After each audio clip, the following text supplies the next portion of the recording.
I was looking for some new recipes to cook at home, and on this cooking channel, instead of doing a playlist, they just took a bunch of different videos they had done with different recipes and put them all into one video. I was like, that seems like a really good idea. Then I don't have to bounce around and find different playlists and that sort of thing.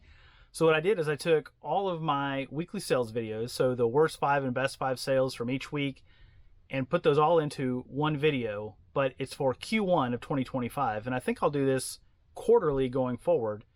So this video is for December 30th through March 30th. So let me know what you think. Drop a comment down below. I hope you have a great day. Hey, it's Brian with Reclaim the Republic. I hope you're off to a very happy new year so far. If this is your first time here, I'm a full-time eBay reseller. I sell everything from toys, tools, clothes, pots, pans, and just about anything in between. Today we're going to take a look at what sold last week and get into the details. We're going to look at the worst 5 items, the best 5 items, and a couple of big mistakes I made on both ends of that equation. So let's get into it.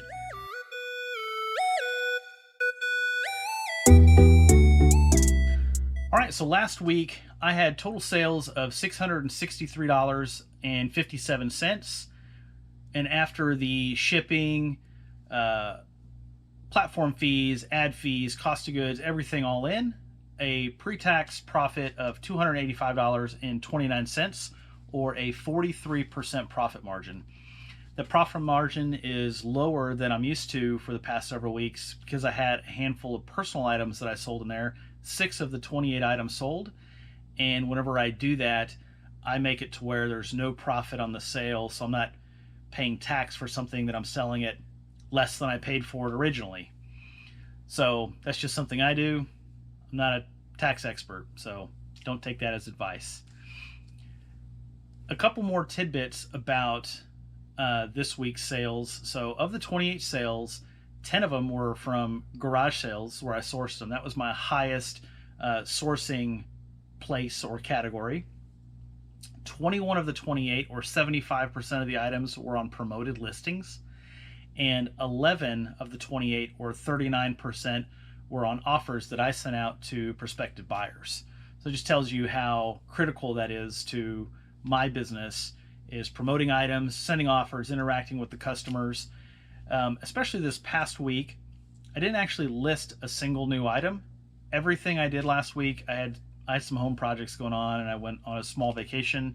I was ending my listings and selling similar on old listings, and it was keeping my store going, keeping interest up, and it seemed to work out. So let's dive into the worst items. Right off the bat, number 5 is this Canon EOS 650. This is a 35mm camera. I picked it up at a garage sale with a big Vivitar lens in a camera bag for 10 bucks. So I assigned it a cost of $5. I sold the lens for $55 a few months ago, but $5 cost, sold it for $11.60 on an offer for a pre-tax profit of $4.23, or a 36% profit margin. Next up, we've got this little Evans tape measure. I bought this at an estate sale for 50 cents. Originally, I was buying it for personal use, decided to sell it. Sold it on an offer for $5.30 for a pre-tax profit of $2.78, or 52%. Good profit margin, not great profit dollars from a picking, packing, storing, fees, pictures, everything all in. Probably actually broke even or lost money once you factor all that stuff in there. The third worst sale of the week is this Passion of the Christ DVD. Got this for free from a friend at church. Gave me a bunch of DVDs, and I've got them bundled and some singles. But got it out the door for $7.89, free shipping, for a pre-tax profit of $1.81, or 23%. It's not something I'd pick up again if I was comping it at a garage sale or estate sale or thrift store, but it came in free and it was super fast. I hit a sell similar. I took 4 pictures and I had the whole thing listed in probably about a minute and a half. The second worst sale of the week is something you're probably, if you've seen any of my other sold videos, you've seen this, are these Star Wars stance socks. This was the very last pair. This was a bad buy that I made. I bought a bunch of them. Paid $6 a pair for them. Been selling them for $10.89 plus $1.99 shipping. So I'm coming out of my pocket for some of the extra shipping. And I made a grand total of 4 pennies pre-tax profit. So the government gets 1 penny off those. And because my decimal points don't go out far enough on my profit percentage, it's a 0% profit. I'm glad they're gone. And then the worst sale of the week, and this is where I made one of my big mistakes for the week, is this Leviton red duplex outlet. I sold it, paid 50 cents for this at a bin store, saw that it had a little bit of value, so I picked it up and sold it on an offer for $9.79 free shipping. And then I came in to pack orders. I had 12 or 13 orders to pack in a hurry. I was getting ready to go out of town the next morning. And I saw the red outlet. I reached in a bin. I grabbed a red switch, which is not an outlet. And I saw that it was used and the outlet was new. And I thought, man, how did I get that wrong? It's not clicking to me that these are different things yet at all. So I messaged the buyer, hey, I'm so sorry, the condition was wrong, it's used. I can give you a $3 discount if you want it, or you can cancel your order. He said, I still want it, thanks for the discount. So at this point, I'm making 52 cents profit on the item, and I'm like, okay, whatever, I'm just getting it out the door, I'm getting it gone, and I'm be down the road. Then I get a message whenever I got back from vacation, hey, I ordered an outlet, you sent me a switch. And that was the first time I realized I got the wrong thing. Even though I was looking at a picture and holding the item, it's just like something was not, I was moving so fast, things were not clicking.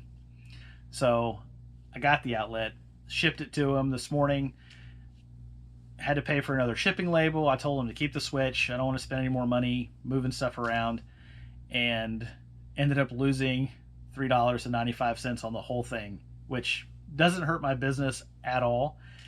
It just, taught me a good lesson to pay attention and slow down whenever I have two things that are sort of similar, same color, and just really pay attention to what you're doing. So, lesson learned. Now let's move into the fun part, the best 5 items sold this week. There is a mistake buried in here, and we'll get to that here in just a couple minutes, but this is going to be the fun stuff, so let's get into that. The 5th best item of the week are these Weehaw Torx L-Key security wrenches. So these Weehaw tools are a German tool. They make a lot of precision instruments, and they make wrenches and other stuff too, but they make a lot of small precision type stuff people use to work on watches and knives and all sorts of things. Saw these at a garage sale. Gentleman had a lot of precision tools, so picked these up for $5 and got them out the door for $24.89 plus shipping for a $15.97 pre-tax profit, or 64% profit margin. Those are the profit margins as a reseller you're typically looking for. You want to get into the high 50s, 60s, 70s to really make the effort worth it. Next up, the 4th best sale of the week are these Muck Arctic Pro boots. They were in great condition, great tread, just a little bit of dirt on them. Got them all cleaned up. Picked them up for $25 at a garage sale. They were asking $50. I said, would you take $25? And luckily it was Saturday afternoon and they were about winding down, so they went ahead and sold them to me. Got those out the door for $69.89 plus shipping. Now the profit, the pre-tax profit, was only $21.19, or 30%. And here's my second biggest mistake of the week. When I was listing these and I got down to the promote your listing, I promoted it and I skipped right past hitting custom ad rate, 2%, 3%, 5%, whatever I wanted to pick. I skipped right past that and hit list your item because I paid 11.7% to promote those boots. I'm sure eBay was putting them in front of everybody who thought the word boot whenever they were logged in. But they went out in about a week and a half, and as soon as I saw that, I realized what I had done. And because I've caught myself a couple times skipping it, and because I do everything on my phone and it's easy to scroll past it, but caught myself and went back and fixed it. This one I totally missed it, and it's a lesson learned. Still made $21. I'm happy as a clam, and got him out the door. Somebody's getting some nice boots. Let's look at the third best sale of the week. Is this Le Creuset number 18 saucepan. This is the second one of these I've sold in about 3 weeks. Picked it up in a lot, Tupperware big or Rubbermaid bin full of Le Creuset. Picked this up for $2 for the pan and the lid. Sold it for $41.30 on an offer for a $31.30 pre-tax profit, or a 76% profit margin. So buying good name brands like Le Creuset, this is vintage Le Creuset with the ironwood handles. It does pretty well if you can get it at the right price. That's the key, is getting it at the right price when you're buying it, when you're acquiring it. Then looking at number 2. So this item was a lot of fun. I was at an estate sale that looked like a garage sale because the way it was set up, all up and down the driveway and the tables and a little bit in the garage. But it was a mother and daughter who were running it for a friend of theirs whose husband had passed away. He had worked at Kerr McGee, and so there was random Kerr McGee stuff, but there was a bunch of little small stuff. You'll see the picture here in a Ziploc bag for 50 cents. For 50 cents, I'll just buy it and dig through it and find something cool. And so all the stuff you see here was in the bag, and there was also a tie tack in the bag. And I happened to look at the tie tack whenever I got home. My wife and I were digging through stuff, and I saw a K and a 4. That's all I saw on the back, and I took it to a coin shop. They tested it. Turned out to be 14 karat gold, and sold that tie tack for $108 on the spot for the value of the gold, which was just completely blew my mind. I got back and looked at the rest of the stuff and saw that some of it had sold by itself on eBay. So I just put it together as a lot, sold it for $39.89 plus shipping, made $33.81 pre-tax profit for an 85% profit margin. So that was an outlier, an anomaly. It's not something you're going to find at every estate sale, garage sale, thrift store, or anything like that. But when you find them, it's super cool. So I was happy to get that out the door. And then the best sale of the week is this vintage 60s Barbie and Midge doll collection with the doll case. And then a bunch of other random dolls. Some of the plastic dolls that have the eyes that move whenever you lay them down or stand them up, and some other small dolls. I don't know what they were. But had a hard time comping these because there's so many different types of lots people have sold on eBay. But I bought them at a garage sale for $20 from a lady, and got home, cleaned them up with a vinegar and water cleaning solution that I use, and just did the best I could. I just looked around and I was like, I'm going to price them at $109.89 and just see what happens. I got a lot of watchers, a lot of views, and really no action. And then this past week, it was on Sunday, somebody bought them for $109.89 plus shipping. I made sure to point out that they do have a very vintage smell, being 60 some years old and maybe stored in a barn or under a bed or something. They definitely smelled vintage for sure. But yeah, I was happy to get those out the door. That's really it for this week. It's short and sweet. If you have any questions or comments, please leave those down below. If you like this kind of content, I'm going to link some other videos down below as well, just showcasing some of the other items that have sold. And we'll do one of these again next week. Have a great day.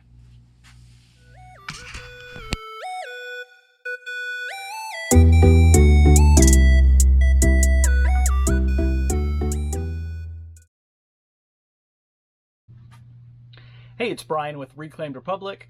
If this is your first time here, I'm a full-time eBay reseller who sells everything from toys and tools to clothing, pots, pans, and just about anything in between. Today's video, we're going to be talking about sales from last week, which is January 6th through 12th. We're going to talk about the worst 5 sales right out of the gate. Then we're going to talk about the best 5 sales. And we're also going to talk about a really easy way to get into selling on eBay. Let's get into the details.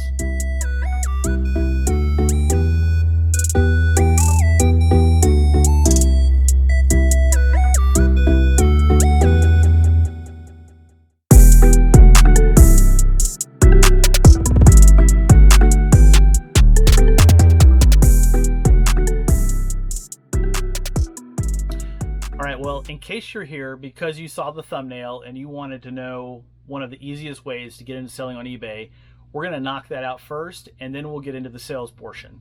So one way to really get started very easily selling on eBay is to sell stuff that you have around the house. This isn't a new concept. It's something that I've done from time to time throughout my selling on eBay for the past 6 to 7 years. But I've done it a lot recently, and it just really brought to mind that it's something that I should share in case people haven't gone down that path. You don't have to go out and buy a bunch of stuff to get started selling on eBay. I'd wager that just about anybody can walk around their house and find stuff they're not using anymore, and they may not think they have value selling them online, but they probably do. So you're going to see all of these things popping up all over the screen right here.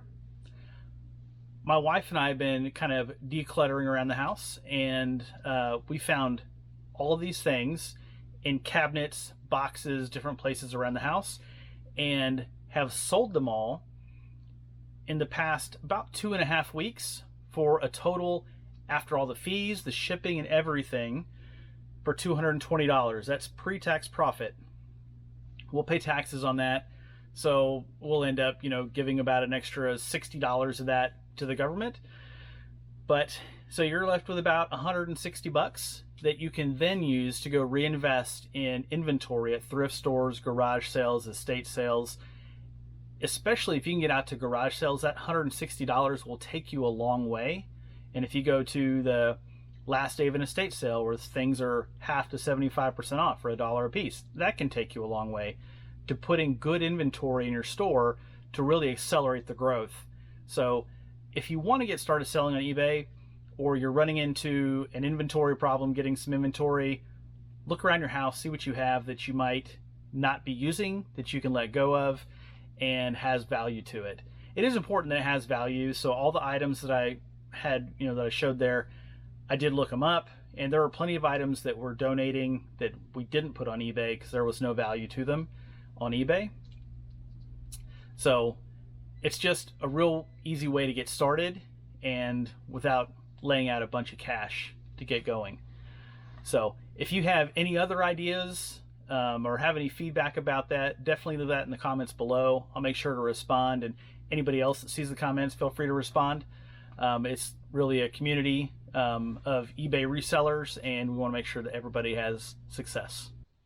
As we get into this week's sales, let's look at some of the details. So there were 30 sales this past week for a total of $580.03. And then after the shipping, platform fees, ad fees, cost of goods, all in, came out to a $326.60 pre-tax profit, or a 56% profit margin. Now the profit margin is pulled down just slightly because I had a few personal items I sold this week that whenever I sell them, I zero out the profit. So it pulled that profit margin down just a little bit. In reality, it's probably 58 to 60% this week, but that's where it landed. Good week overall. Definitely sold, more than 1% of my inventory for the week. So happy to see that that trend continuing. The number one source this week of products that sold was estate sales. So I had 16 of the 30 items sold were from estate sales. 18, or 60% of the items sold, were sold on a promoted listing, and then 8 of the items, or 27%, were sold on an offer that I made to a prospective buyer. So whenever I'm looking to keep my sales up, everything's already promoted just about anyhow, but on my offers, I'm making sure to work those really good. This past weekend, starting last Thursday, I went on a spree and listed 75 items over the course of Thursday, Friday, Saturday, which really paid off. Whenever I woke up Sunday morning, I had, I think, 28 available offers that I could send out to people. So I think I sent out about 20 in total and got a handful of sales off of those. So it would, that really paid off, and it really kind of showed what happens whenever you're listing a bunch of stuff. The interest just went up so fast. In fact, there's a video that I published on Monday where you can see when I talk about the difference in my sales for the first part of the week, and then after I listed that 75 items, which brought my store total from about 350 up to about 380. From 350, it had dropped down. So maybe it was around 330. So it got up close to 400. And the sales just took off crazy. And Sunday was just a really good day for me. So take a look at that video. I'll have that link below as well. You can check that out. Let's get into the worst 5 items from last week. And I'll say not all of them are really bad, but they're the 5 at the bottom. So we're going to talk about those first. There's a really bad one hidden in there, and we'll get to that one. But, this is always a learning experience, learning, what to sell, what not to sell. And there are some things on here that maybe don't make sense from a profit perspective, but I like selling them, so probably going to keep selling some of these things. So we'll talk about that more here in just a few minutes. The 5th worst item sold this week is this Brutalist ashtray trinket dish catch-all thing. Picked this up at a garage sale for 75 cents and sold it for $10.30 on an offer. So that left me with a pre-tax profit of $5.99, or 58%. So the profit margin is actually pretty decent. At $5.99, there's a real fine line there between, you're taking the time to go buy something, you're storing it, you're taking pictures, all the stuff that goes along with selling an item. Are you making money at $5.99? You can pay taxes out of that too. It's debatable. I thought it was a really cool piece. So, I've never seen another one like that. May not ever see another one like that. So I didn't really mind it. It just happened to be the 5th worst of the week. This 4th worst is this Lazy Hippo miniature pewter figurine. My wife picked this up at an estate sale a few weeks ago at this one particular company. For the last 2 hours of their sales on Sunday afternoon, anything that was $20 or under, they sell for $1. And there was a bunch of these little pewter figurines, and my wife bought all of them, I think, plus some other stuff.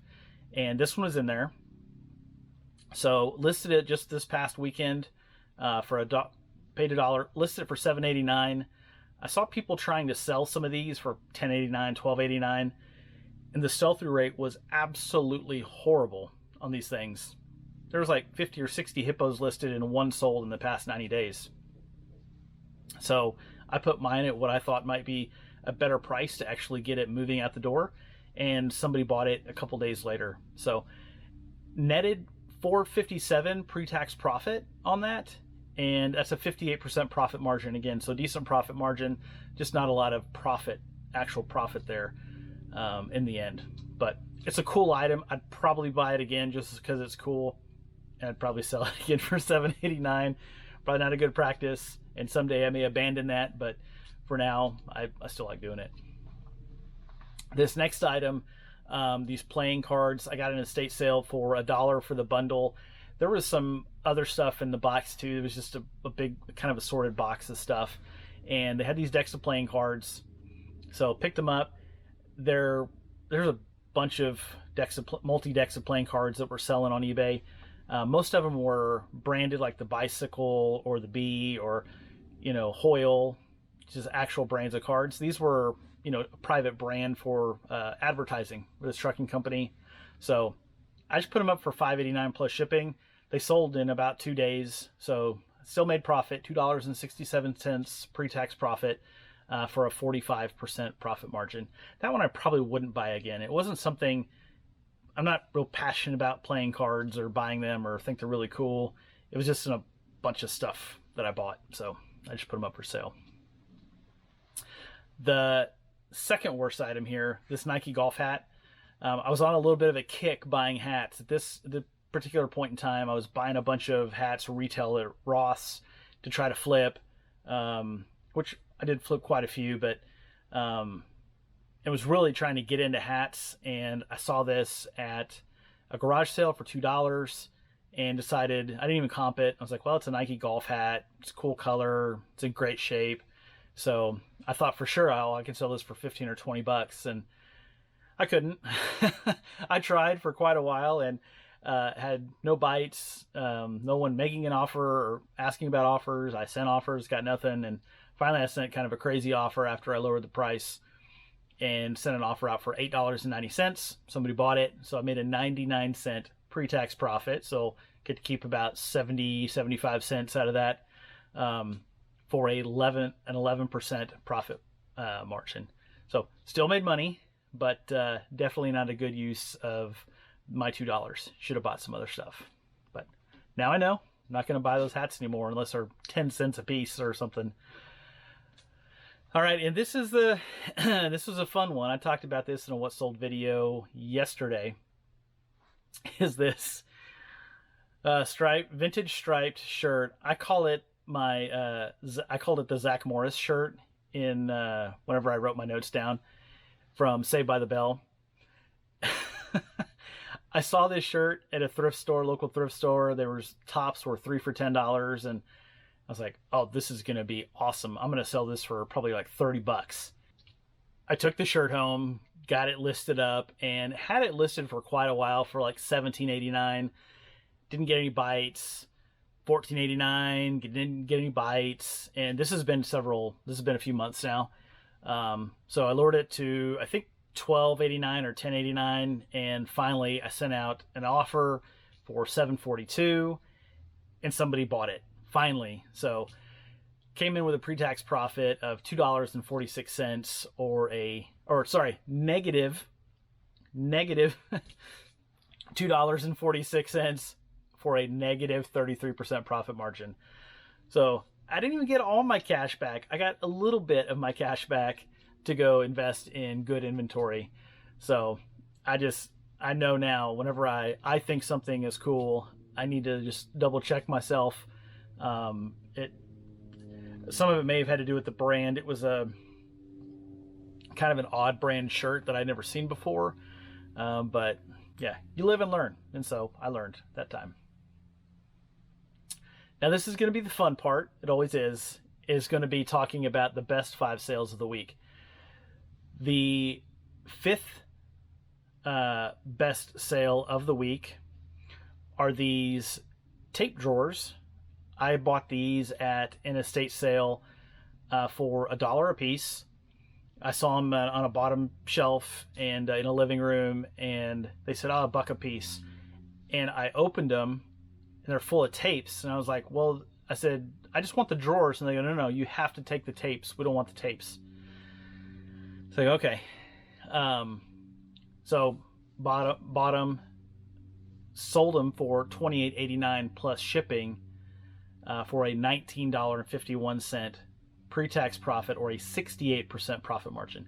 Those are the kind of profit margins we like, with that kind of profit attached to it, almost $20.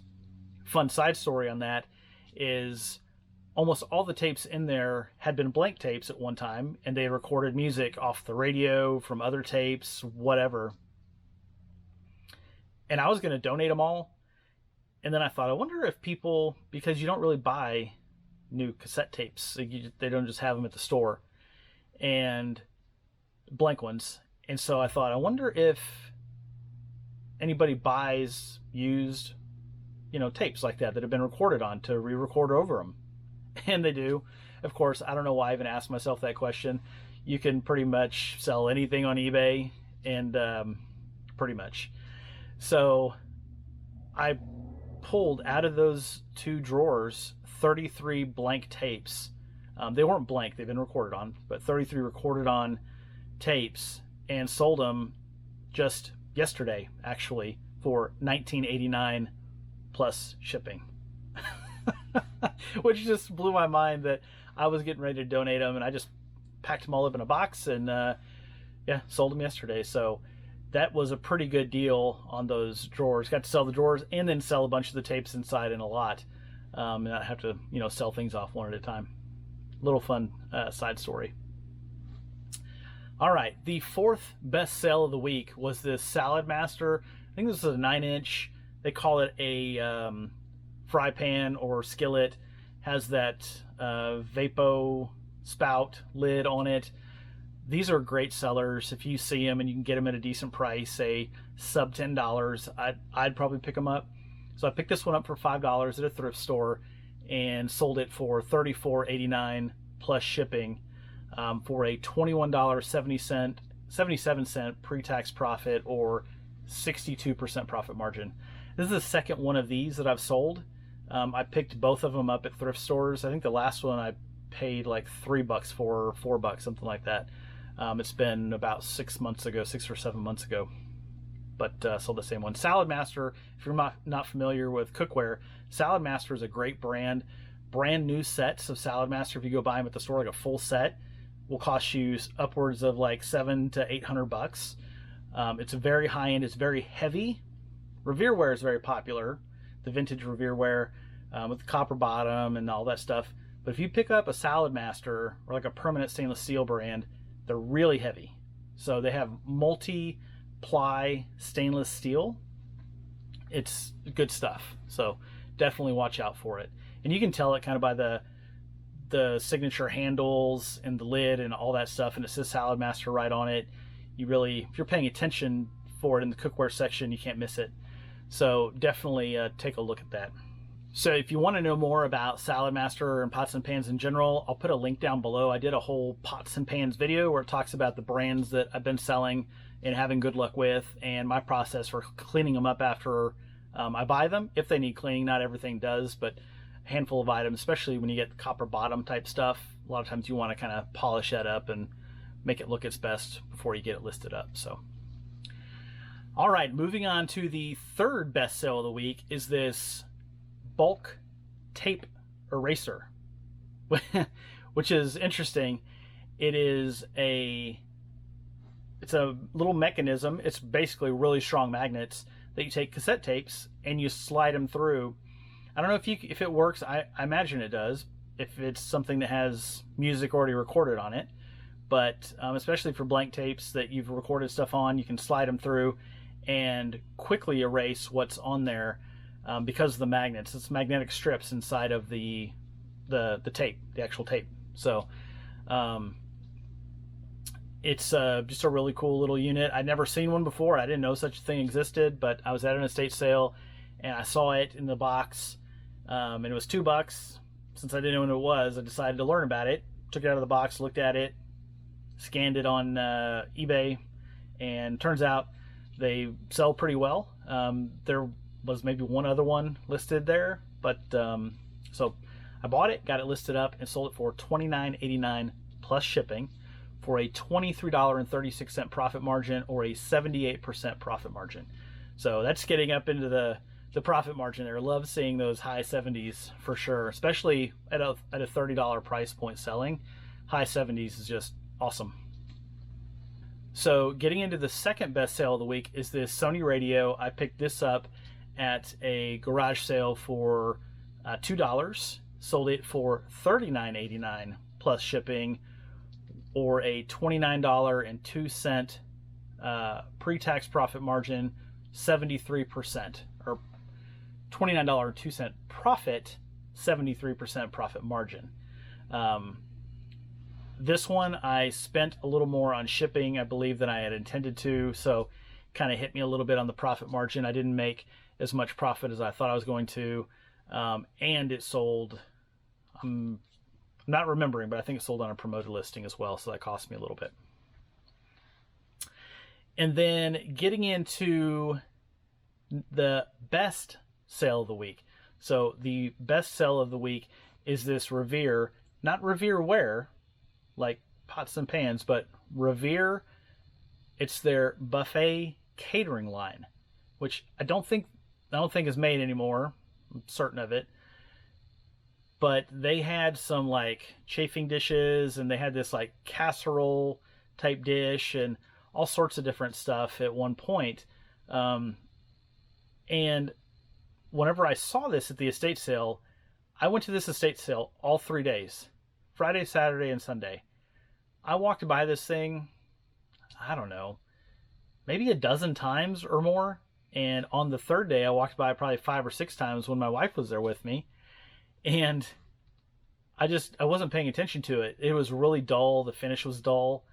And I was like, I had even picked it up, and it didn't say Revere on the bottom. I just picked it up, and I was like, oh, it's kind of really lightweight stuff. And I just didn't even pay attention to it. And then my wife goes, hey, did you see that dish? And I said, yeah, I've seen it. And she goes, that's Revereware. And I was like, really?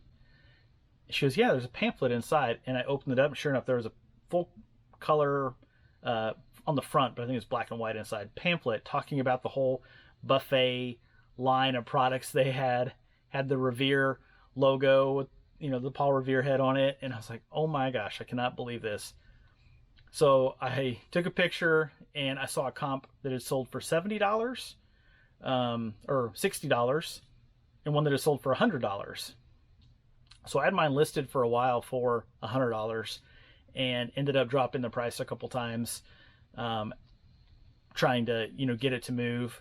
I got it cleaned up really nice to take good pictures of it, but ended up selling it for $51.93. So paid $5, sold it for $51.93 for a $45 pre-tax profit, or an 87% profit margin. It's rare to see the 87% profit margins in the stuff that I'm selling, so that was just incredible. Made it a really good sale for the week. But I was reminded again of why in the world, whenever I'm trying to sell more cookware, would I have not paid a little bit better attention to that and just looked at it? And I don't really have a great answer for that, but I didn't. And luckily my wife was there to knock me over the head a little bit and say, hey, you need to take a look at this. So we picked that up. Well, that's about everything for the week. I really appreciate you watching. If you have any questions or comments, just leave those down below. I'll make sure to get back to you. If you want to see more videos for stuff that's sold in past weeks, there's going to be a link right here or here. I don't know what side of the screen it's on, but it's going to be there. So you can check that out. And I'll see you again next week. Thanks.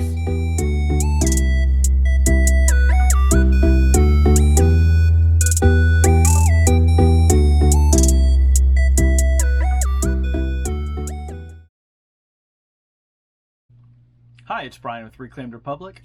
If this is your first time here, I'm a full-time eBay reseller that sells in the everything category. So I sell cookware, tools, toys, stuffed animals, cassette tapes, you name it. You'll see plenty of examples of that here today. Also a part-time YouTube content creator, as you can tell by the YouTube video. But today we're going to be talking about a couple things. First thing, if you're here for the thumbnail, we're going to get into that first and foremost. And then we'll get into last week's sales. We'll be talking about the worst sales, the best sales, and all the profit and costs and everything that goes along with that. So stick around.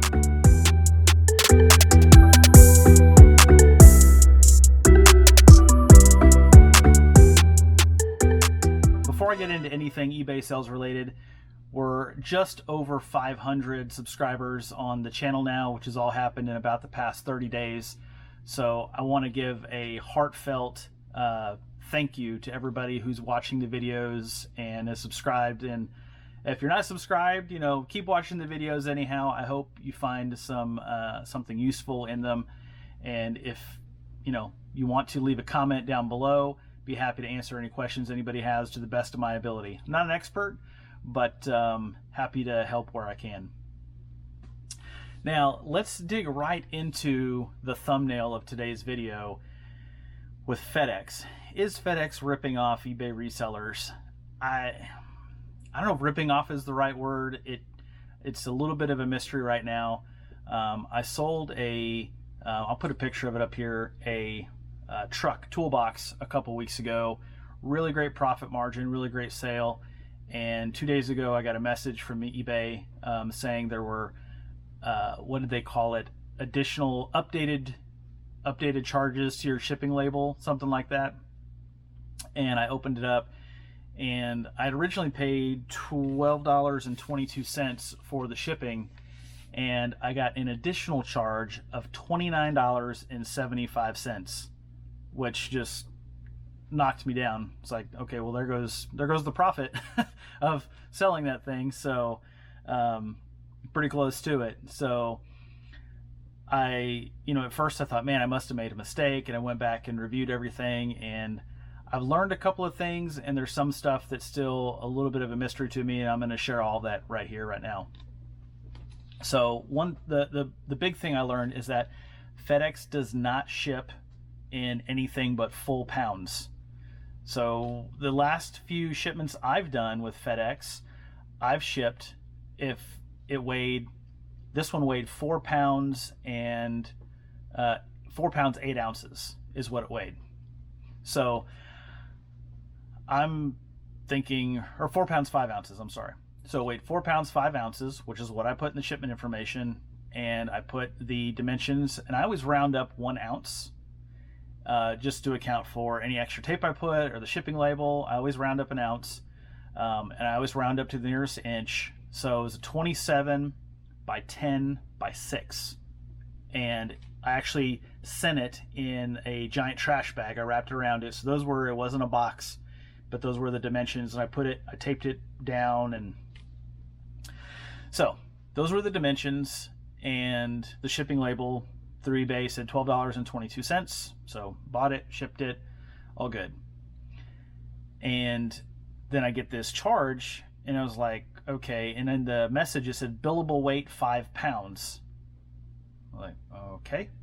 So I go back and look, and I actually took the dimensional weight. That's one thing eBay doesn't talk about a whole lot. There are articles, if you really dig into it, that talk about billable weight, and I do know what billable weight is. It's for lightweight items that are really big. This wasn't, I didn't think it was huge. It was maybe long, but it wasn't really big. So I calculated the billable weight and put that into FedEx's calculator, their shipment calculator, with the zip codes, just like they instructed me to. And I came up with a cost at retail, FedEx retail, this isn't with eBay's discount, of $19.64 to ship it. So now I have this $7.42 difference at retail, which with the discount from eBay, I think probably would have been more like a $5 difference. But I've got FedEx charging me $29.75. So I didn't want to just jump on YouTube and complain about it. I called eBay, talked to somebody there. I'll say it told me the estimated wait time to talk to an agent was 5 minutes, and it was probably less than 4 minutes before they called me back. They called me very promptly. I feel like I got the assistance I needed. The gentleman I talked to said that they weren't sure what the process was. He did explain to me that the shipping calculator on eBay is based on USPS. If you're going to ship UPS or you're going to ship FedEx, you need to calculate the billable weight. If it's a larger, somewhat larger item, or really any item, because UPS or FedEx is going to charge you the higher of the two. So if the billable weight is more than the weight of the actual item, that's what they're going to charge you, and you still have to put in the accurate dimensions. So he did inform me of that, asked me if I'd like to put in a shipping dispute, and I said, well, it sounds like maybe this was my error for not knowing. There are articles on eBay you can get to. You got to do some digging, but you can get to them to talk about the billable weight. And I said, I don't know if I can dispute it. I mean, I didn't learn the information. Sounds like maybe it was my fault. He goes, well, you've never disputed anything. I think if you dispute it, if we put in a dispute, there's a good chance you'll get some sort of credit from eBay. So That was just all this morning. I have no idea if there's going to be a credit.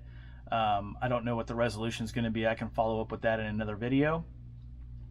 But he did offer that resolution, and that was it. So I know they don't necessarily know all of FedEx's practices. My question to him was, does any of that $29.75 come from eBay, or does it all come from FedEx? And he stated it all comes from FedEx. So then I called FedEx. Well, that was an absolute nightmare. I spent 2 minutes at first, 2 or 3 minutes, and I couldn't get anywhere. So then I called back and I was going through their automated service, and I'm stating what I'm looking for, and I couldn't find it. Trying to send me to the billing department and then to lost shipments department, and finally they sent me through to an agent. I tried the old trick of saying agent a couple times, and they said, we know you want to talk to somebody, but you have to tell us why you want to talk to somebody. So they're pretty keen on that. But finally got to somebody, and I was explaining what I was talking about on the additional charges, and they said all they could tell me was that it was delivered, and because I shipped it through eBay on eBay's account, it's not my own personal account, they weren't able to dig into why the charges were different or how the amount was. They wouldn't tell me anything, basically. So I had a 5-minute conversation with the person on the phone. You weren't able to give me any information beyond the fact that it was delivered. Yesterday, I happened to be at FedEx shipping an item, and I asked the store manager there how that's all determined, because I had him check the weight and the dimensions on the thing I was dropping off to make sure that everything was accurate, and it was. And he said, well, it goes to a processing center, a sorting center, and they'll check items, as they're going through and determine if every. Hey, it's Brian with Reclaimed Republic. If this is your first time here, I'm a full-time eBay reseller and amateur YouTube content creator. On eBay, I sell everything. So I sell tools, toys, shoes, hats, and just about anything in between. You'll see some of those here today. If you're here for the thumbnail, we're going to get into that first and foremost, talk about a mistake I made just in the past couple days, and then we're going to get into worst sales, best sales, a bunch of details there, and all the lessons there for resellers. So let's get into the details.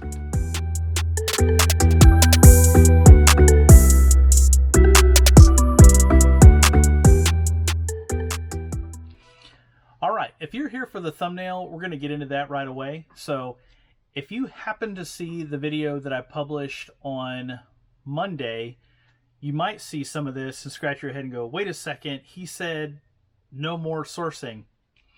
So the video I filmed earlier this week, I actually did 2 takes. On the first take, and I shot it on my phone. This I'm shooting on a camera. I shot that one on my phone, and I don't edit those videos. So I was about 12 or 13 minutes into it, and I made like a weird mistake. I started fumbling my words, and I just started over. I got frustrated, and I just started the whole thing over. So on the first take on that video, I had actually included some verbiage about there's an exception to the not sourcing until I, get rid of my death pile, or actually the money mountain is what I'm going to call it now.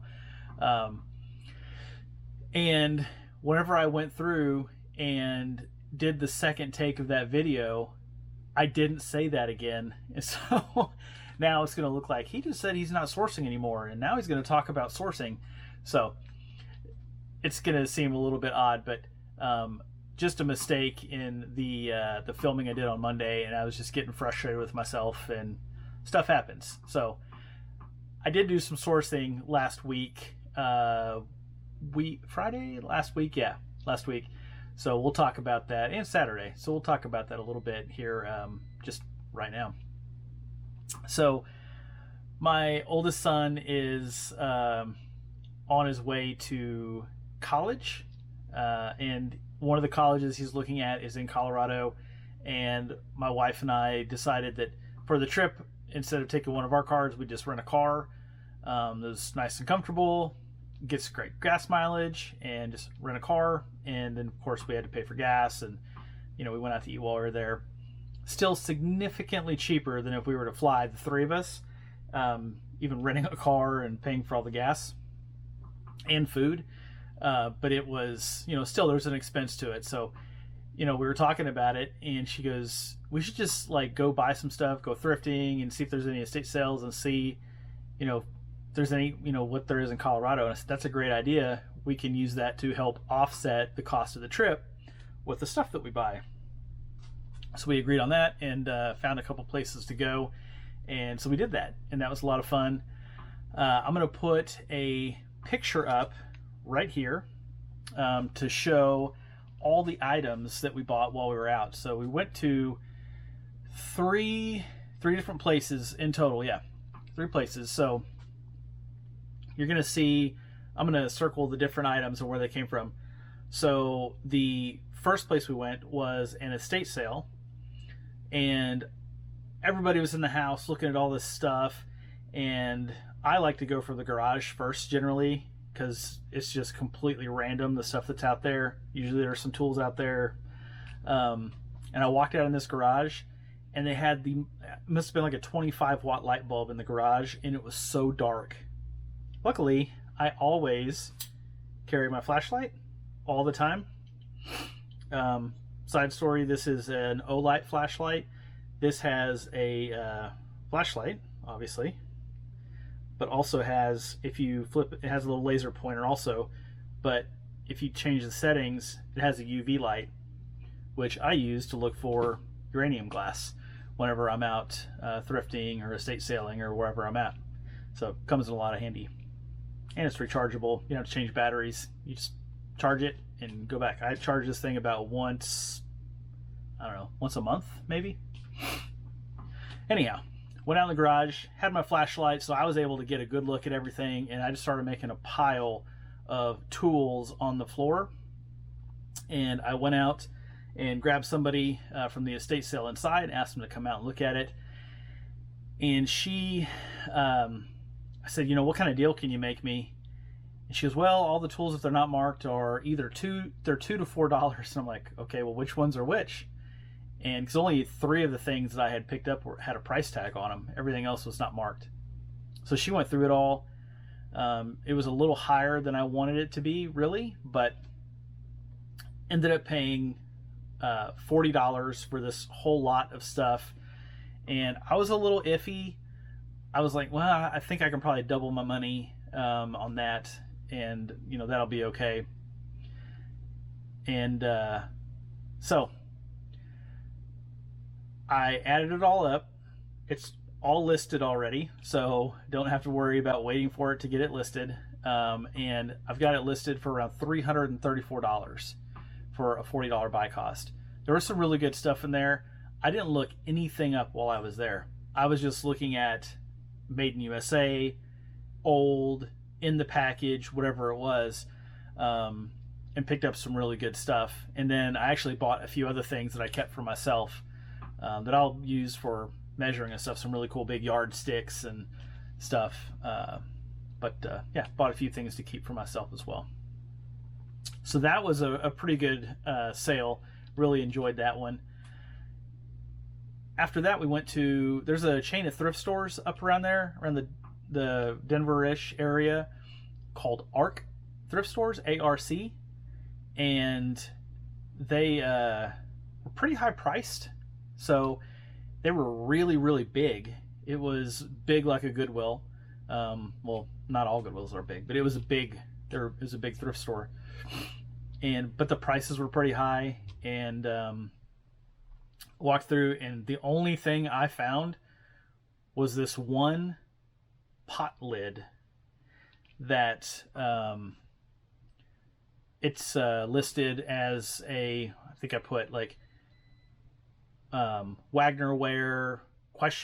Because it's not stamped Wagnerware anywhere, but it looks like that it's super, super heavy aluminum. And it was all by itself. So it was $1.49. So I picked it up. I think that could turn into some really good profit there. So that was a good find. Even the guy at the cash register, whenever he picked it up, he goes, "Wow, that is so heavy." And he looked at it and he goes, "Man, that's a really good deal." So anyhow, picked that one up, and then that was on Friday. And then on Saturday evening, my wife and I went to a local Goodwill and picked up all this stuff. So there was a handful of Revereware items. I picked up a Kirkland Signature saucepan, which the copper core has kind of a copper ring around the bottom that shows through. I think I've passed over some Kirkland Signature stuff before just because I saw Kirkland and I was like, it's Costco brand. Like, but you got to remember that Costco tends to pick like higher end products and make nicer products at affordable prices. So I stopped myself because I picked up the saucepan and the thing weighs a ton. It's so heavy. I think when I weighed it before I listed it up, it was like 6 pounds or so. It's a heavy saucepan. So I looked them up on eBay, and to my surprise, there's not a lot listed. There's not a ton sold because there's not a lot listed, but they sell for pretty good money. So I'm going to be keeping my eye out going forward for Kirkland Signature. So pick that up. That Corning Vision saucepan, but that's from France. That's not a USA. That's from France. That amber color. It's a really cool pattern to it. But picked all that stuff up at that Goodwill. The profit's not as great there, but paid $31, and I'm estimating about $160, $170 on the sale. So altogether, I'm estimating about $514 coming into my pocket, and after everything's said and done, $257 in profit. So $514 in sales, $257 in profit, and that's based on a $76 buy cost. So that's not going to pay for college, but it's going to help pay for the trip on the way there. And it was a good time going to visit the college with my son, and that's the first in-depth college visit we had done. We've done another local one that wasn't quite as in-depth, but it was a lot of fun, and glad we found some good stuff. So, all right, let's get into the sales for the week. We had 22 sales come in, but 26 items. So one more item than last week. Last week was 25 items. This week was 26 items, but 22 sales. So two buyers each bought 3 items, which was kind of nice. I typically don't get that. I may get somebody that buys 2 items, maybe, but it's unusual for me to get 2 different people to buy 3 items in a week. It's never happened. So total sales were $497.52. And after fees, shipping, ad fees, everything all in, the profit before taxes was $210.35, or a 42% profit margin.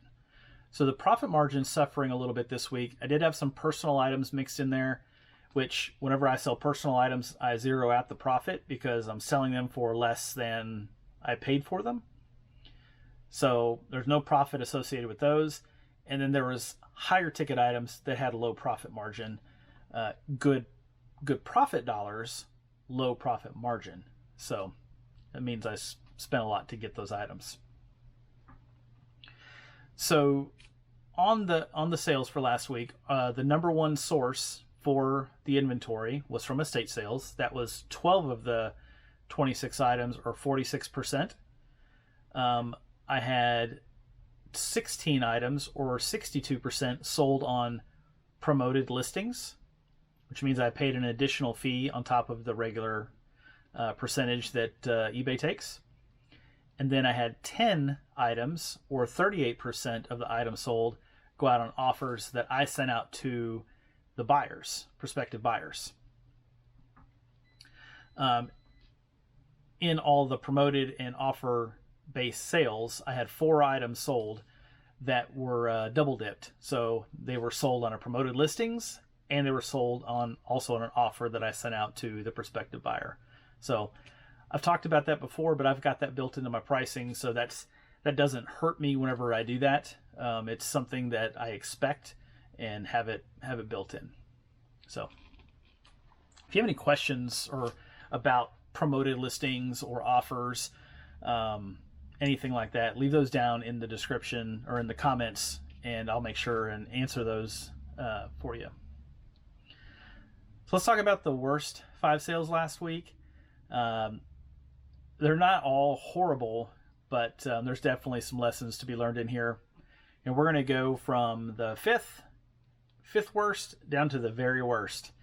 So number 5, the 5th worst, is this Cuisinart dough blade.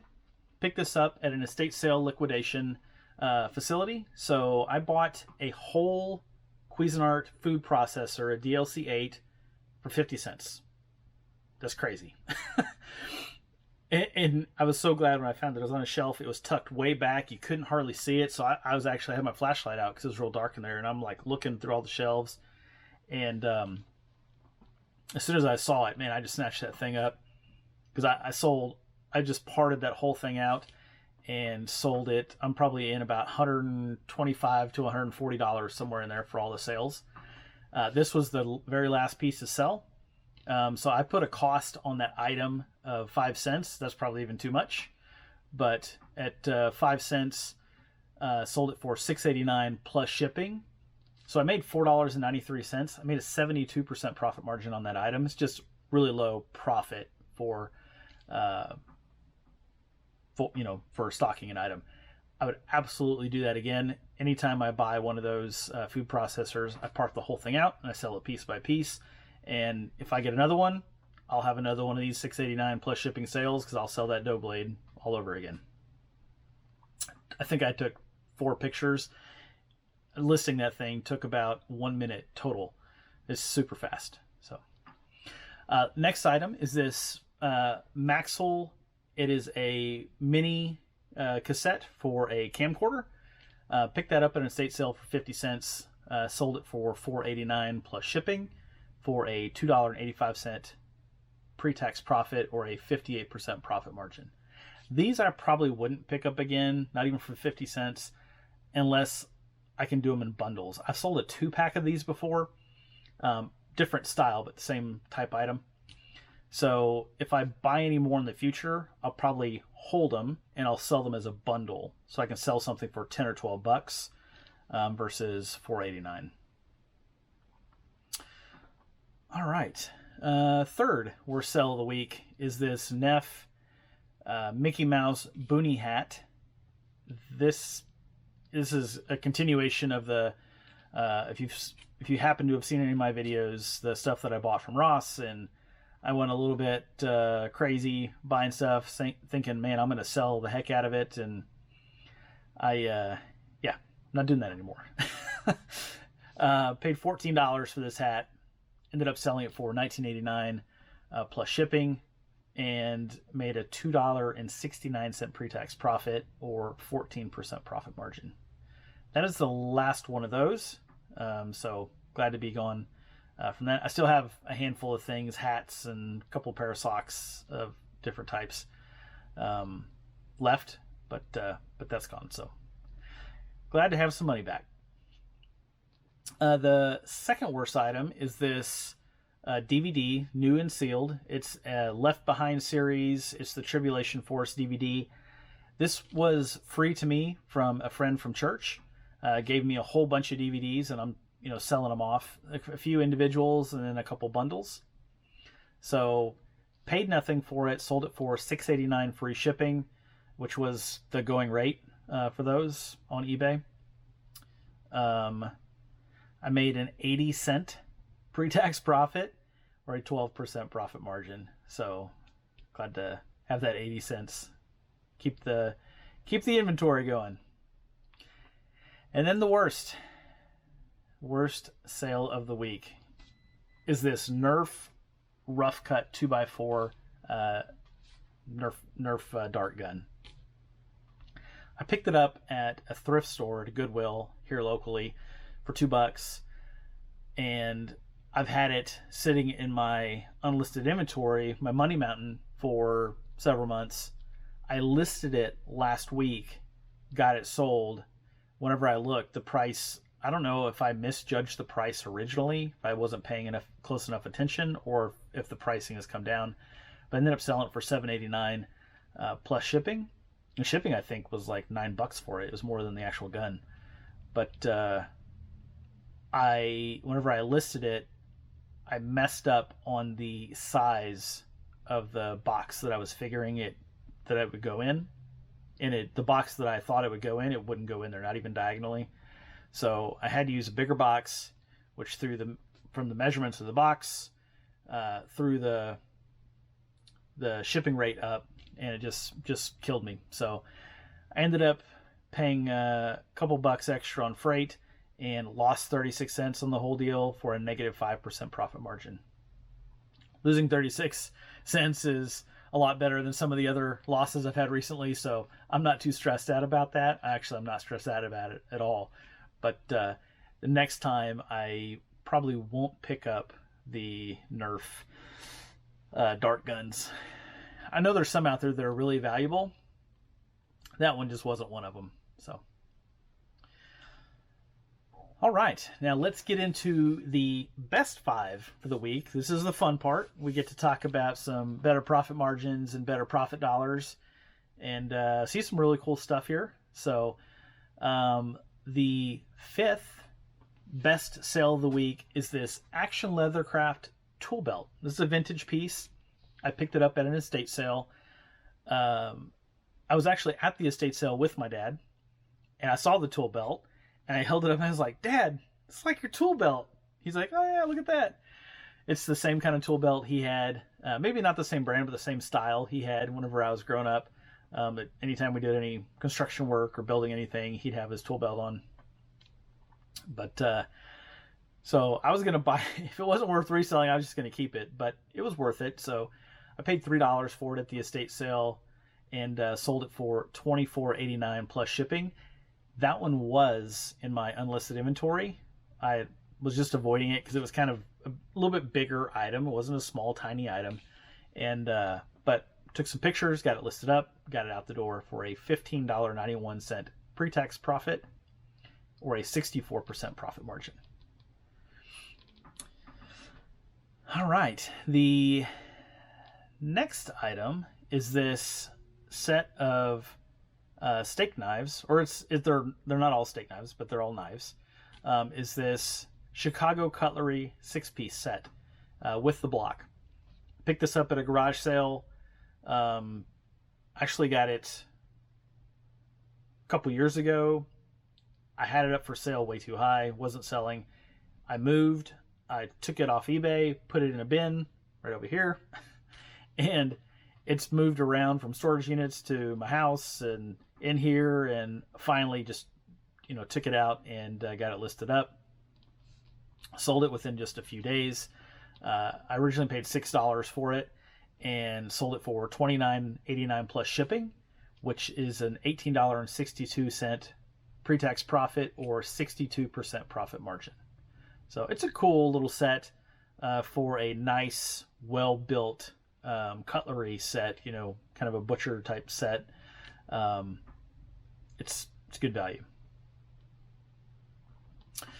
All right, looking at number 3, so the third best sale of the week are these ashtrays. So these I got on an estate sale just a couple months ago, and I have had them listed. They're advertising, trucking from Dealers Transit Company, and they had a few different styles, and they were all in boxes. And I bought all of them they had. They had 5. I bought them all for $5 a piece. I really kind of overpaid for them, so the profit's not been awesome. But I sent offers out, so I've been sending offers as it, I get the availability. It says, hey, send an offer on this item. You have interested buyers. And last Friday, I sent out offers, and the same person bought all 3 of them, but not at the same time. It was very interesting. They bought one first thing in the morning, one a couple hours later, and then one like 3 or 4 hours later. And I sent all the offers at the same time. I'm pretty sure. So it was kind of odd. But anyhow, he sent me a message and asked if I would combine the shipping which I did, and just shipped them all in one box. Figured out the difference between what he paid, what I paid, and sent him a refund, and sent him a message saying, hey, I sent you a refund, you'll see it. So everything went real smooth there. But paid $15 for the 3 ashtrays, sold them for $44.19 plus shipping for an $18.69 pre-tax profit, or 42% profit margin. I really should have paid about $2 a piece for those ashtrays, but I just I don't know. I saw some comps that were selling a little bit higher, but once I got into that specific type, I was kind of doing it on the fly at the estate sale. It was super packed. I was trying to get stuff before other people did because I was there right when they opened, and I probably let my emotions get in the way a little bit there, and didn't bargain on the price at all. All right, number 2, second best sale of the week, are these Fenton ashtray trinket dish, probably ashtrays. I've seen other people sell them as ashtrays, but it's a set of 4, these clear little dishes. I picked these up at an estate sale for $5 and got them out the door for $34.89 plus shipping. I actually picked them up at an estate sale that I was there all 3 days, and I picked them up on the 3rd day when everything was 75% off because they were originally $20. And I think people were passing them up because one of them, of the 4, had been used as an ashtray, and it was all nasty and dirty, black, smoky, just ash stuff all built up on it. And in my head, I was like, well, heck, for $5, I can just sell it as a 3-piece. But that one, with just a little bit of dish soap, it cleaned right up. It looked just like all the other ones, so it didn't hurt it at all. So got to sell it as a 4-piece. Got it out the door for a $22.35 pre-tax profit, or 64% profit margin. And then now down to the best sale of the week, with actually the lowest profit margin of the best 5, are these Saucony Kinvara 12 Lucky Clover running shoes. They're size 10, good size to sell. These were in unlisted inventory. Before I go on, those Fenton dishes were also in unlisted inventory. I just listed those last week. So these shoes were in unlisted inventory. I didn't list them for a long time on purpose because I had considered keeping them for myself. I thought they were cool shoes, but after pulling them out, I was like, why am I holding on to these? They've been sitting in unlisted inventory. I just hadn't touched them, and so I have plenty of shoes. I think I'm into them for $60 plus tax, so about $65, and sold them for $119.89 plus shipping. So that was a good sale. Sold those so the profit was only a 30% profit margin, but a $35.48 pre-tax profit. Little side story to that one. Actually, there's some extra shoelaces that came inside in a little baggie. So they came with green. They were laced with green, and inside were these gold mesh shoelaces, and then a set of rainbow shoelaces. So think of Lucky Clovers, pot of gold, the end of the rainbow. So there's kind of whole theme there on those shoes. And when I went to list them, I noticed there was a bag in each shoe, and it kind of threw me for a loop. So I opened the bags, and I had a whole other extra set of those gold and rainbow laces. So I ended up listing those separate and sold those for $10 by themselves plus shipping. So actually made a little more profit than it shows, but because I sold those laces. But that is all the sales for the week. I hope everybody is still seeing sales come through. I was a few sales shy, 2 sales shy of hitting 1% of inventory coming through. Was traveling a couple days last week and over the weekend, so I was delisting and selling similar. And whenever I was listing earlier in the week, I wasn't listing a ton because I was getting ready for the trip, but still had sales coming through. I have been watching some other folks online, and they're saying sales are a little bit slow, so I'm not very discouraged about it. I'm just going to keep plugging away listing more items, getting the inventory up in the store, and just keep working it, taking offers, making offers, promoting my items, and just getting after it. So if you have any comments or questions, please leave those down below and I'll get right back to you. If you like content like this, I'm going to leave a link down below that shows other items that have sold recently and what I'm selling them for and all the profit associated with them and everything like that. But until next time, have a good day.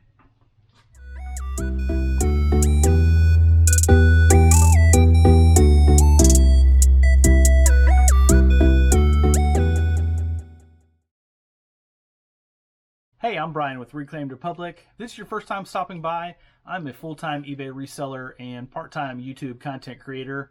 On eBay, I sell in the everything category. So I sell pots, pans, tools, stuffed animals, and this week we're going to add artwork to the mix of things that I sell as well. We'll get into more of that later. If you're here for the thumbnail, we're going to talk about that first, and then we're going to get into weekly sales. Let's get into the details.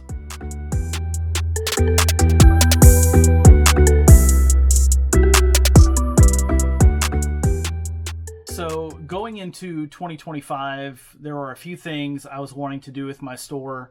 I took a little bit of personal time and had some house projects I was doing right at the beginning of the year. So I've made the changes over the past week and a half, and just want to share those with you, some things that I'm doing with my business to help me better track my sales, to level up a little bit, and also to make a positive impact on my sales overall. So first thing is I subscribe to Flipwise which is a software to online based software that Justin resells, and I forget his partner's name that collaborated with him on that, but it's a really cool software. I've been watching him use it and talk about it for quite a while, and decided to just dive right into it. I've got all my inventory imported. I've got almost all of my costing loaded in there, and am starting to track the way the sales appear versus the way I've been tracking them manually. But I think for my store, it's $20 a month for now, and then it'll probably go up as I'm adding more and more items to my store. But or it will go up as I'm adding more and more items to my store. But it's really cool. It gives you lots of information, lots of reporting, lots of different views on your inventory. So if you're new to that type of thing, that type of software, I'm going to leave a link for it down below. I'm not associated with it in any way. It just seems really awesome. Gives you tax reporting. It plugs directly into your eBay store, and it'll import your last 2 years worth of data, which is huge, because you can't even really pull out your last 2 years worth of data on eBay that easily at all. So yeah, so I'm going to be getting more and more, or using that more and more, and getting deeper into all of the tools that it has to offer to better run my business. That's big change number one for me. Big change number two is I turned on best offer on every item that I have in my store. I sold on best offer a long time ago, whenever I was first getting started. I say a long time ago, 6 years ago or so.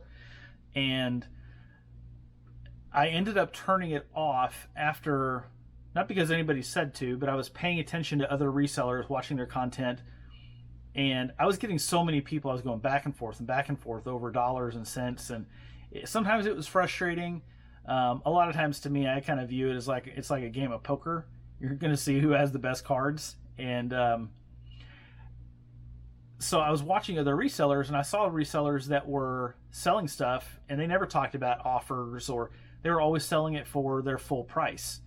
So in my head, I thought, man, I would think you're really limiting the number of sales you could get.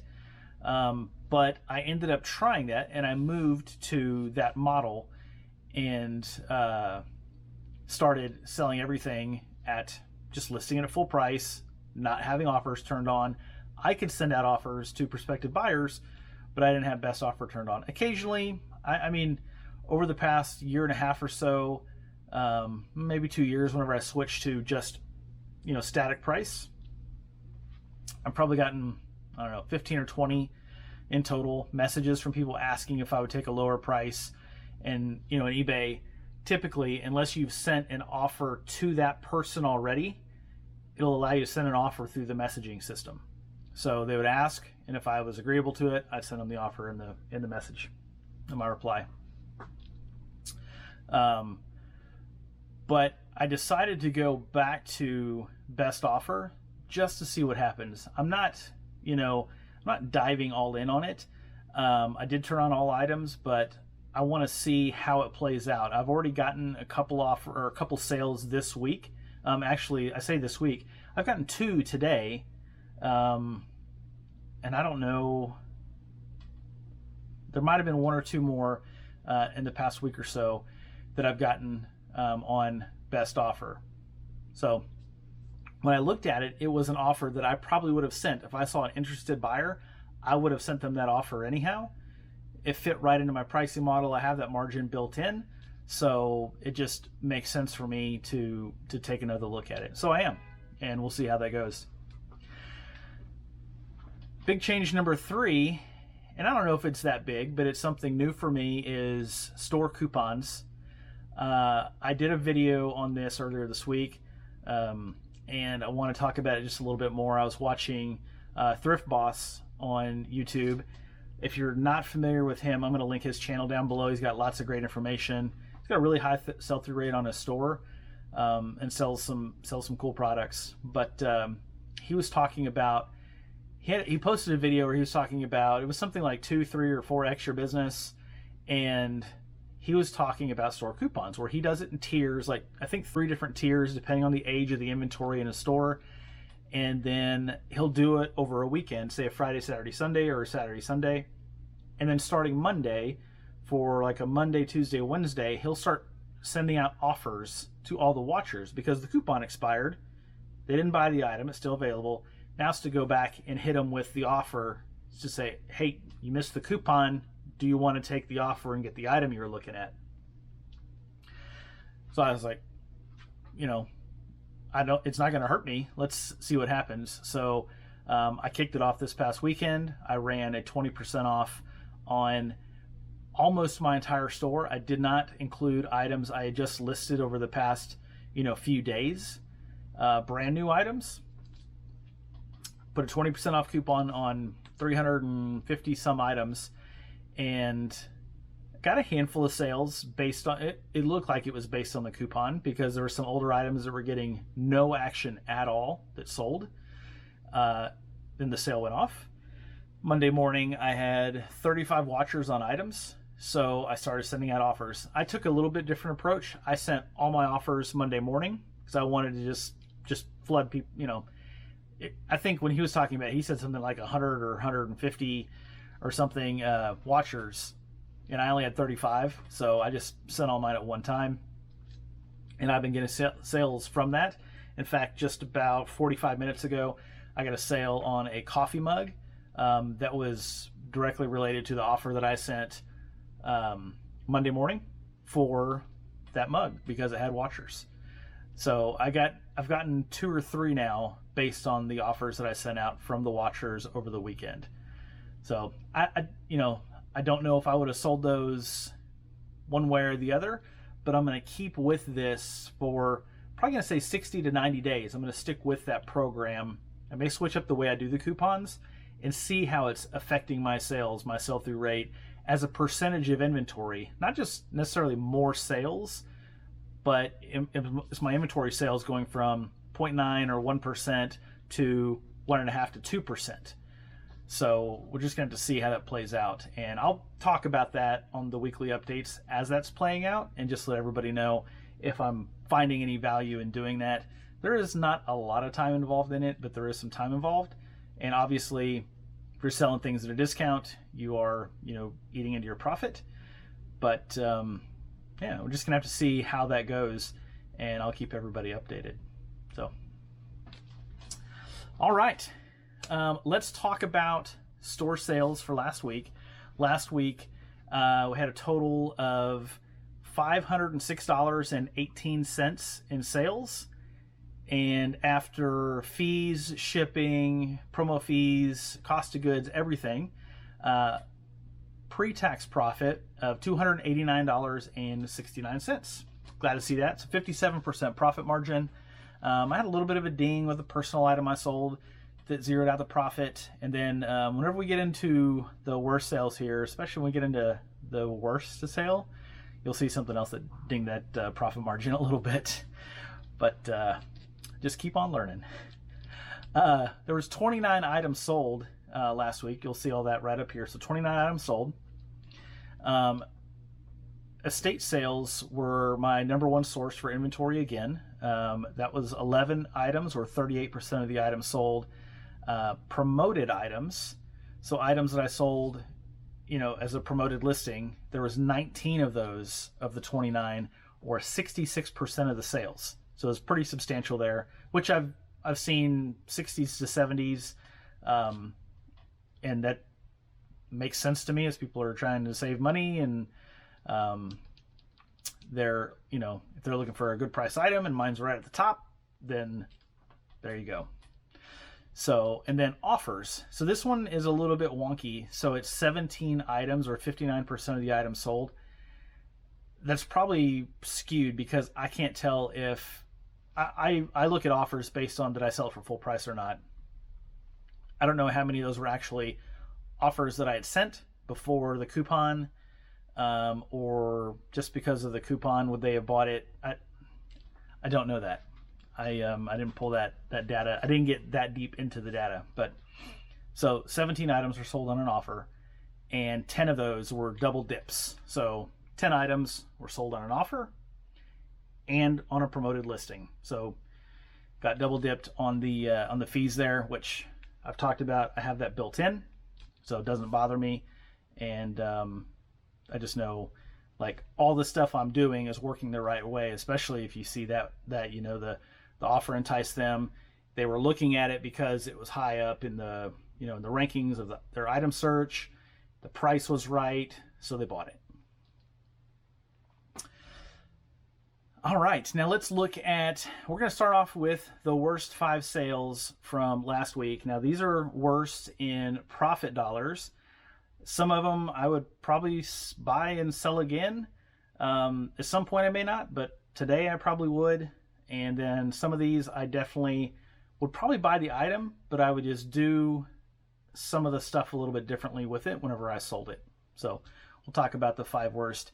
And I'm going to give a shout out to Buddy Elvis 1, and put his comment right up here. I'm learning from you what not to sell, laughing cry emoji face, which I thought was hilarious when I read it. That's exactly what I'm trying to get across whenever I'm talking about my worst sales, or items to watch out for. Is some of these for a lot of people aren't worth selling, and some of these I wouldn't buy and sell again. Some of them I would, but I'm glad that somebody got a kick out of that. So shout out Buddy Elvis 1 if you're watching.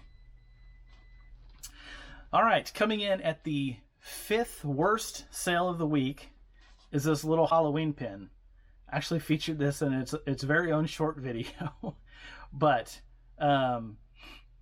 this Halloween pin, picked it up at an estate sale. My wife picked this out for $1.10, sold it for $7.56, sold that on an offer, and made a $4.48 pre-tax profit for a 59% profit margin.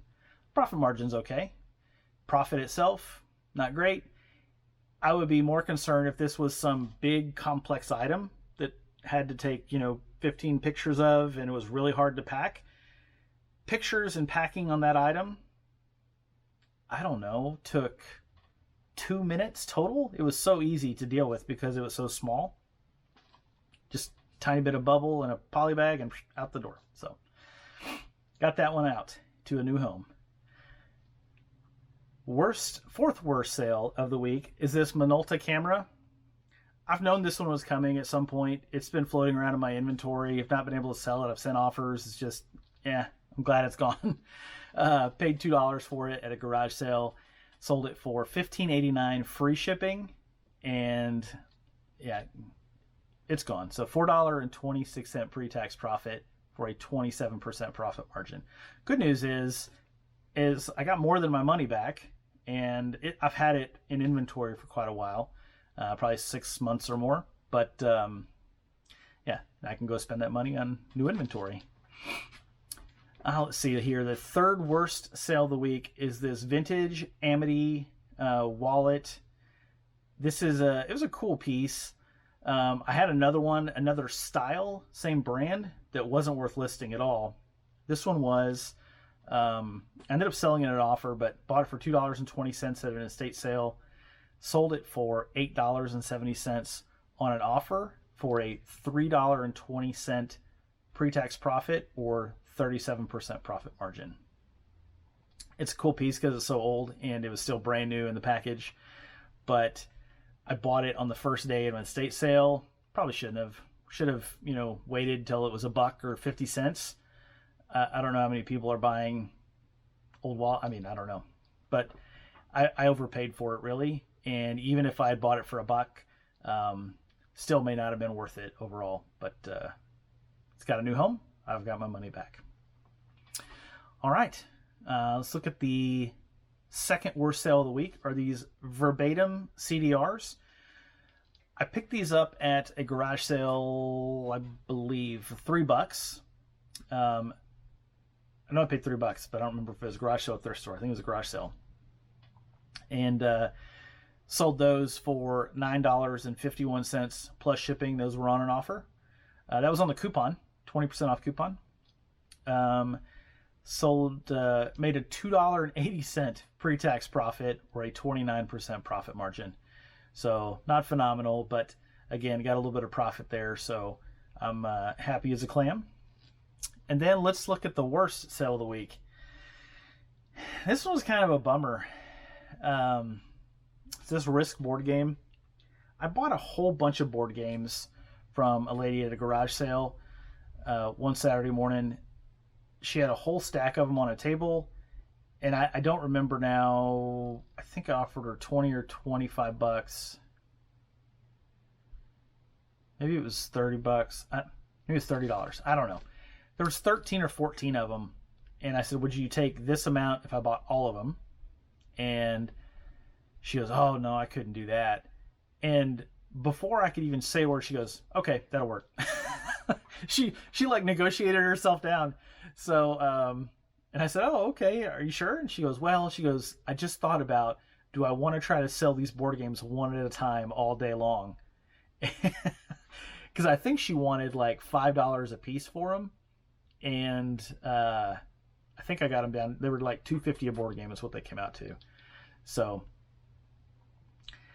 I've sold every other one of them except for this was the last one. And I've made money on all of them except this one. For some reason, whenever I was putting in the shipping dimensions, I had my dimensions, the dimension and total weight wrong. I probably did. I did a sell similar, and I'm betting I didn't go in and alter the shipping weights and dimensions, and totally jacked up the sale. So lesson to me. And I was just watching. I'm trying to remember who it was. It's like, is it Thrifty Redhead or somebody today talking about that? And I was like, too true, too true. It just happened to me. So this Risk board game, bought it for $2.50, sold it for $10.57 on an offer. Negative $4.91 profit. Negative 46% profit margin. The shipping just smacked me right upside the head on this one, and I had it all packed up. It wasn't going to be a great sale anyhow, but I had it all packed up, and I was like, there's nothing I can do. Like, not even reboxing it was going to matter at that point. So, and I'm thinking about the amount of time just to unbox the whole thing and then rebox it, even if I could, just didn't make sense. So got it to its new home, lost $5, and you know, $5 is a cheap lesson, tell you that. But so, you know, my reminder there is to always pay attention to your dimensions and your weights whenever you're listing items, especially if you're selling similar. I've even noticed that this week. There was something I listed yesterday, and it weighed like 7 or 8 pounds. And whenever I went into the sell similar weight, they had it at 3 ounces. They were charging shipping, but they are you know, maybe theirs was free shipping, but I could have swore that I saw plus however much shipping on the thing. But they had it like 3 ounces. What in the world's going on? So I usually catch that, but this time I didn't, and it bit me. So, all right. Now we're going to get into the 5 best sales of the week. This is the fun part. Definitely going to see some better profit margins and profit dollars whenever we get into these 5 items. Before we get started, I want to give a little credit to Jason Wells, 7997. I'm going to put his comment right up here, because some of the items I pulled out and are in these top 5 came from my Money Mountain, which I used to call unlisted inventory because I didn't want to call it a death pile because it sounds so like doom. But you know, he said he calls it the Money Mountain. I asked him if he minded if I steal that from him, and he said go for it. So 2 of the top 5 items came out of my Money Mountain. So thank you, Jason.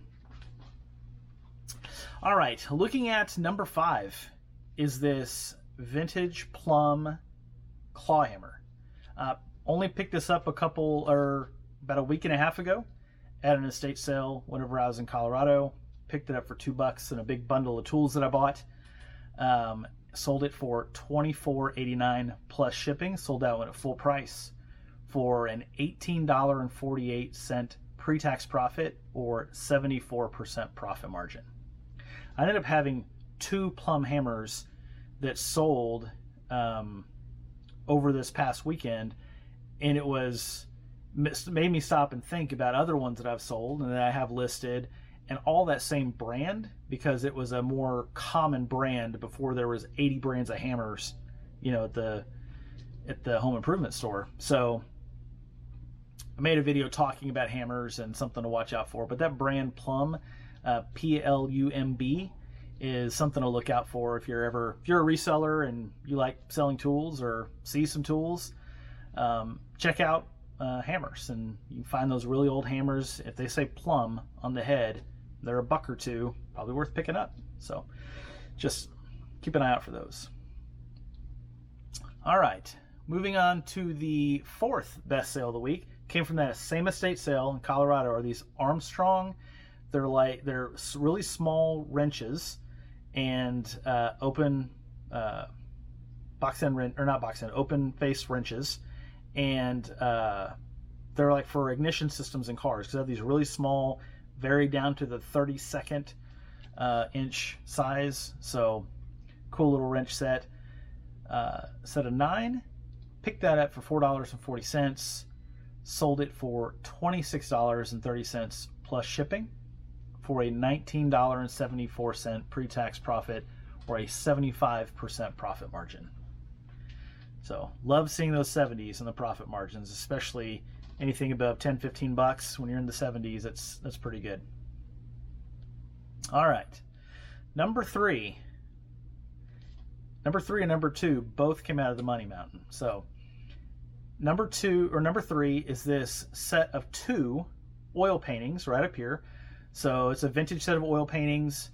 They were listed as 9x12s, but I think they were like 8.25 by 11.25 edges of the frames. These were originally purchased way back from Montgomery Ward, and they were oil paintings, acrylic oil paintings on like canvas boards or painting boards. They were all framed up, and really cool little pieces. But yeah, I found them at a garage sale. There was a little box, and it said like Barbara's bedroom wall 2 or something like that. And there was 2 sets of these different paintings in this box, along with some other stuff, and the whole box was $2. I was like, $2? I mean, why wouldn't you buy them and, just check them out? So, bought the box, put a cost of $1 on these this set of 2, sold them for $31.91 plus shipping, for a $23.39 pre-tax profit, or a 73% profit margin. I was really happy to see those find a new home. Somebody who thought they were as cool as I did and wanted to buy them. So, and then number 2 is another set of these oil paintings. This was the other set out of the box. I did not know at all that these little small or miniatures or whatever people are calling them, these vintage oil paintings, were this popular. I didn't price them at bottom of the barrel pricing. So it was just kind of shocked me that I sold them both pretty fast after listing them. But yeah, these ones, this set I actually liked myself. I almost kept them, but then I just, at the last minute I didn't. I have plenty of artwork and didn't keep them. So this second best sale of the week, so paid $1, sold these for $33.91. So $2 more on this set, for a $25.07 pre-tax profit, or a 74% profit margin. And it was funny because I didn't say anything to my wife about them. I never even showed them to her after I bought them. And whenever I showed the what sold video on those, she messaged me and she goes, "I like that one on the bottom of that set." And I got home and I said, "So did I. I almost kept it." And it was so funny that I never said anything to her, and that's the one I really liked, and it was the same one that she really liked. So it's just funny how that works. But yeah. All right. And then the best sale of the week. This one shocked me a little bit. I was saying it was in the Colorado trip, but so 3 of the top 5 came from that trip. That's pretty funny. I noticed that.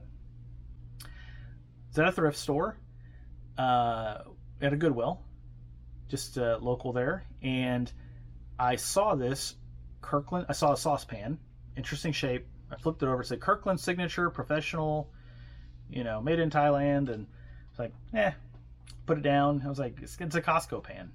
And then I stopped myself. I went back, I looked it up, and they sold. So it wasn't a ton listed, not a ton available, but people do buy them. So, because if it occurred to me, I've been a Costco shopper for years, that Costco tends to take quality products and put their brand on it, or find a way to make their, a nice product affordable. So that's why I looked it up and then ended up seeing the value. And it struck me because it was so heavy whenever I picked it up. It was the heaviest. It's much heavier than, say, a Salad Master saucepan or a permanent stainless steel saucepan. It was quite a bit heavier than those even. So that's what made me stop and think about it. If it had been a super flimsy thing, I probably wouldn't have. But yeah, looked it up, and I was able to pick it up for $5.50. No lid, just the saucepan, and sold it for $49.89 plus shipping, or a $31 pre-tax profit, or 62% profit margin. So still a really good profit margin. Awesome profit on that one. I even lost a little bit of money on the shipping because I thought it was going to fit in one size of box. I didn't measure from the handle to the handle. It has 2 handles on it. I just eyeballed it. I was like, oh yeah, it'll fit in that box, and it didn't. I had to put it in a little bit bigger box, and threw me into a different price bracket, and I think I had to eat $4 something on that shipping. So it happens. But yeah, if you've never picked up Kirkland cookware, it might be something to look out for. And I don't know if it's all resellable. I saw some big stock pots that looked like they had a 300-400% sell-through rate, especially the ones that were made in Italy. Apparently they had done some that were made in Italy, and they're hard to find. But The one I had was made in Thailand, and there was some that I saw listed that were made in Taiwan, maybe also. But if you find the made in Italy, I think there's some money in those for sure. But okay, enough of my rambling about saucepans. That is total of all the sales this week. Not a bad week. I listed a bunch of items towards the end of the week, so falling just short of my 1% of inventory doesn't bother me as much, because I think the sales were catching up to the listings, the percentage, and the algorithm catching it, and if that makes sense. But so 29 sales doesn't bother me at all. Well, right now we're sitting at about 600 plus subscribers to the channel, which is just like every time I see new people, subscribing and commenting, or on multiple videos over a period of time, it's the most humbling thing in the world to think that anybody out there in the world spends any amount of time listening to what I have to say about what I'm doing here, my whole journey on eBay and reselling and making videos on YouTube. So I just thank you so much for everybody that's watching. And if you're not subscribed, that's completely fine. Keep watching if you like the videos, or tell me to go pound sand, whatever. But I just really appreciate all the support, and we'll have another one of these videos next week, and I hope you have a great day.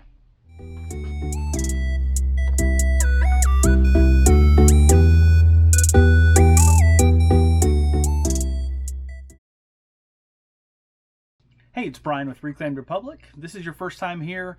I'm a full-time eBay reseller and part-time YouTube content creator. On eBay, I sell in the everything category, so I sell anything from pots and pans to stuffed animals and hammers. So, had a really great week on eBay this past week, and I'm can't wait to get into the details and all the sales there. And if you're here for the thumbnail, we're going to talk about that first. So just stick around and we'll get into the details.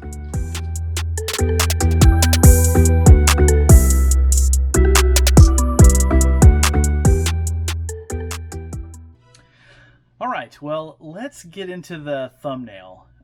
If you happen to see the video I published last week, I talked about some store changes that I had for my eBay store, and one of those changes was implementing Flipwise.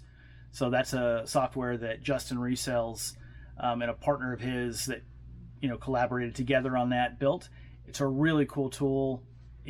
Gets really deep into the business, shows you all your numbers, and I've been doing a lot of stuff on spreadsheets, and this kind of, just like his advertisement says, ditch the spreadsheet. It allows you to do that. I'm still using some Excel spreadsheets just for video purposes, just because for display, but it's a really cool tool. And when I was reviewing sales, so I was noticing that the profit margin was significantly lower than the profit margin I had listed. I was trying to figure that out, and I realized that the profit margin calculation on Flipwise includes revenue of the item and the shipping, and then it takes your net revenue, before taxes, and that's how they calculate the profit margin. Which at first I was like, that doesn't make sense.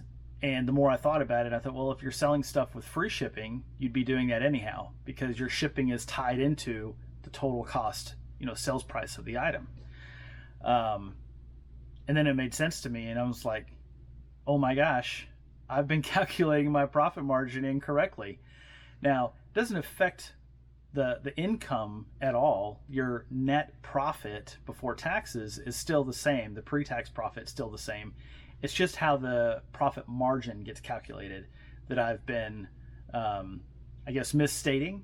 Whenever I'm saying, whenever I'm getting 60s and 70% profit margin weeks, sometimes you'll see on this week's that that's not the case, even though if I'd done the old calculation, it would have been in the 60s. But it started to make sense to me as I really had to sit down and think about it for a minute. But yeah, so I've changed the way I look at my profit margin so that calculations include shipping, which sometimes I make money on, sometimes I lose money on. A lot of times, probably about 70% of the times, I'm right on the money on shipping. So it's those other 30% where it kind of varies a little bit. You'll see some big variances today. So yeah, that's really it. I'm not out there being deceitful, saying I'm making, way more profit when I'm not. The profit that I say I'm making. It's just the profit margin calculation where I've been off. So yeah, that's it. Just short and simple. All right, so today we're going to talk about 41 items that sold last week. So I'm going to put, it was a good week. It was a really good week. I'm going to put the numbers right up here. So 41 items sold for a total with item sales and shipping of $1,238.98. So after taking out all the shipping costs, ad fees, promotions, cost of goods, everything. So pre-tax profit of $608.69, or a 49% profit margin all in. So very, very happy with that. If I can get some more weeks like that and keep them growing, then that's what I'm aiming for. But for now, I'm pretty pleased with that. The number one profit source, and this is something I'm doing different too, and this came right out of Flipwise. Whenever I looked at number one source, it's ranked by profit. I was ranking them previously by location or source, item source. So this week I had more items that sold come from estate sales, but more of my profit came from garage sales. And really, profit is what we're after here. You don't go to the bank and say, yeah, I'd like to, deposit these 21 sales. You don't do that. You say, I want to deposit this $1,000. So the this week is probably, if there's one sale in here that if I took it out, garage sales would not be the most profitable, but they are this week. So we're going to look at it that way. So 50% of the profit this week came from items I sourced at garage sales. 27 items came from promoted listings, or 66% of the items sold, and 59% of the items, or 24 items, or 59%, came from offers or coupons. Interestingly enough, the percentage of the total number of items sold on promoted sales and offers and coupons was exactly the same as last week. The item quantities varied because different number of items sold, but 66 and 59%, those numbers stayed exactly the same as they were last week, which was pretty interesting. Then I had 18 double dips. So 18 items sold that were promoted listings and sold on an offer or a coupon. All right, like we've been doing, we're going to get into the 5 worst sales of the week first. And this was great, putting this list together, because there was not a sale where I lost any money, as have been in the several weeks prior. There's some low dollar profits and low profit margins, but no lost money. So I'm really happy to see that. And let's get right into those. So let's see here. The 5th worst sale of the week is this Clue board. I think it's from 1972 or 75. Picked this up at a garage sale for 75 cents and sold it for $6.89 plus shipping, for a $2.79 pre-tax profit, or 20% profit margin. That one was a whole game.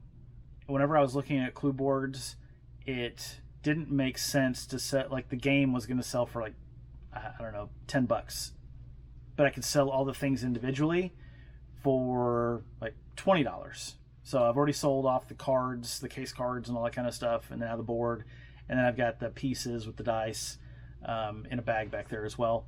So I'll make more money parting it out. And what I didn't look at is how fast could I have sold it for $10? Would I have been better off? I didn't look at that, but I'm already 2/3 of the way down that path, so I can't go back now. All right, look at the 4th worst sale of the week is this Overwatch Blizzard pattern hat. Overwatch is a online game. I'm not into online games. I think my kids have played this game, and whenever I told them what I bought, they're like, oh yeah, I know about that. So picked this hat up at a garage sale for $2. sold it for $6.70 plus shipping for a $2.70 pre-tax profit or 22% profit margin. All right, let's see. This third worst sale of the week is going to be this Hawaii 50th state mug. It's a really cool mug. I picked it up in a lot of mugs from an estate sale, about 30 mugs for 20 cents each, and just thought, man, I'm definitely going to make some money on this. I didn't really comp them, which, you know, my mistake. But they mostly all sell for anywhere between, say, 8 to 10 or 12 bucks, somewhere in there. This one sold for $6.31 on an offer when I had the store coupon up over the weekend. So I ended up getting a $2.26 pre-tax profit or a 14% profit margin. This is an item I did earlier this week on a video saying I would not buy this item again. And that goes really for all the mugs that I bought. Those souvenir mugs, unless you find one that's really, say, 15 to 20 bucks, and you can pay a quarter for them, they're not really worth the time that I can tell, you know, selling them. So especially because they're fragile, you got to pack the heck out of those things, make sure they don't break. Yeah, so not an item I'd get again, but I thought it was cool and I'm glad I sold it. Next item are these handmade coasters. They're on the little plastic canvas where you can stitch yarn through them.